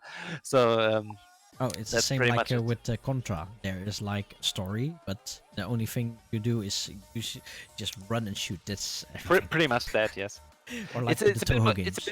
It's like a bit more complicated for the PlayStation games, like the PlayStation 4 games or something, because they have like a real story and a lot of like management stuff behind it. But somehow, after like 50 or 60 hours of gameplay, I've figured out pretty much everything. True that. Learning by doing, pretty much. No more questions anymore, guys? Alrighty. Then I do have one more question for you. For me, yeah. I've seen that you are I saw that you tweeted out for an event this weekend. Oh yeah, right. Well, this. What? Wait, was it already this weekend? Yeah, it was this weekend, right? Lucky Lotus. I currently can't remember at the moment. I No, wasn't prepared for this question. No, it's not. It's another one. It's the Anison something, right? Or is it Lucky Lotus? Well, the Animate Up set, what I just tweeted was like I did a live set for Animate Up like the 2 Sundays before, and I will upload that to my SoundCloud. I just tweeted that. Oh, I thought I saw a date for this weekend. Because Kuro was there as well. Yeah, this is Lucky Lotus. Oh, that's Lucky Lotus. Oh, okay. This is Lucky Lotus. That's the next Lucky Lotus event. Yeah, I will be playing a new Happy Hardcore set at the next Lucky Lotus event, which is happening the upcoming weekend. And my set will be a 30-minute old school Happy Hardcore set. So if you're in for a little bit of more the ravey piano riff kind of stuff, then you might like it. Okay, so I fucked up a bit on my own side. Yeah, I was a bit confused for a second, but yeah. No, because I am going live this weekend as well, but I didn't expect that Lucky Lotus was there as well. So Yeah, Defrag also mentioned like it's also Anikura Unison, which is another event happening. This is the event where Cheesecake and Brainshit are playing sets, and Kuro as well. Oh, this is what I saw. Yeah, this is the one you saw. But I'm not part of that lineup, to be honest. I'm playing at another event. So this weekend there are 3 events. The thing is, I got asked to play a set at that event, but at this point I already had plans for that other event, and I don't want to have like 2 events on the same weekend with me. So I didn't want it to have like overlap things and stuff. It was a bit of a hassle, so. Damn, so normally I could better go on next weekend or over 2 weeks. Yeah. Oh well. Oh well. That doesn't matter. Do your best. Who cares? Yeah. Okay, so there is no other questions. Alright. Then at this point, I just can say to everybody, thank you very much for tuning in. Thank you very much for your interactions and all your questions, lively chatting and stuff. Very glad you stayed here pretty much all the way and listened to me babbling around about various stuff. Hey, it's all and listening to some Minamotrance with me. It's all valuable information. Well, Knux, thank you very much for coming into the show. It's really awesome to have you here. I learned a lot. Glad to be here. And I hope that the listeners also learned a lot. Yeah, you know, it's part of the history that you and I created, and we're also part of it. And yeah, it's awesome, and it's awesome to finally have a real conversation with you to one. Yeah, sure. We never had actually like a long discussion or anything like this, so I think we talked about it. But our discussion is still not over yet, so yeah, not over. So we're gonna maybe we will continue it on another day, I guess. We're definitely gonna continue this. All right. So we will cue the final track, which is like Stasis, the DJ 490 remix, Breaks remix. Sorry. So. And this remix is actually also a very, very good one because like the original, it's a very good track to end on because like it's a very nice and chill one. And the remix is actually of a track which is, I would say, one of Minamotoya's best tracks out there, which is Stasis, and the original track was released on Hardcore Syndrome 3. So it's a little bit older, but I think the remix does the original quite justice. So I hope you guys enjoy that. Okay, and I see that Defrag is sending me off to bed, so I'm gonna play this track and I'm going off. So. Alrighty. Okay, normally I always do my my thingy after the track, but I have to do it now. So, like I said, if somebody is sending me to bed, no matter what time it is, I am going off. So, alrighty. To everybody, thank you very much for coming into the stream. I hope you guys enjoyed it. Don't forget to like me and the show down there. YouTube, Instagram, Twitter, Patreon. Oh yeah, for YouTube, get me up to 100 subscribers, because then we can change the link. So I think we can manage that. I'm up to 30 right now. Okay, we So, still have a long way to still go, a but, long way to we go. can manage. Normally I wanted to give you guys the chance to choose a star or CD for next week, but yeah, Defrag just sent me off to bed, so so I have to choose a CD myself. Right. Just also get a cheer for Holy 80, so thank you very much for the cheer. To you guys, everybody out there, like once again, thank you very much for joining in the stream. Knux, thank you very much for chatting up with me. Yeah, thank you. And I hope you guys had an amazing show. I had an amazing time today, and thank you very much for your support. Everybody, it's a Great. crazy day, still crazy times out there, but we're almost there. So stay safe, stay clean, stay J-Core, be J-Core, because we are family. Right. Yeah, Neodash, Bye for Zerox, now. and Knux out. Signing And out. Signing out, and here's Stasis with DJ 49 Breaks Right. remix. Let's go.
just a quick shout out to Aten, Sid BDS, DJ Knux, Feed, Harley Diver, Holy 80, Jesco, Jess Canuck, Burks, Melon Pond, Midnight Snacks FM, MRG007, Stino, Spuugvuur, Strandy, Tommy CXR, VNK, and VGoat Pros.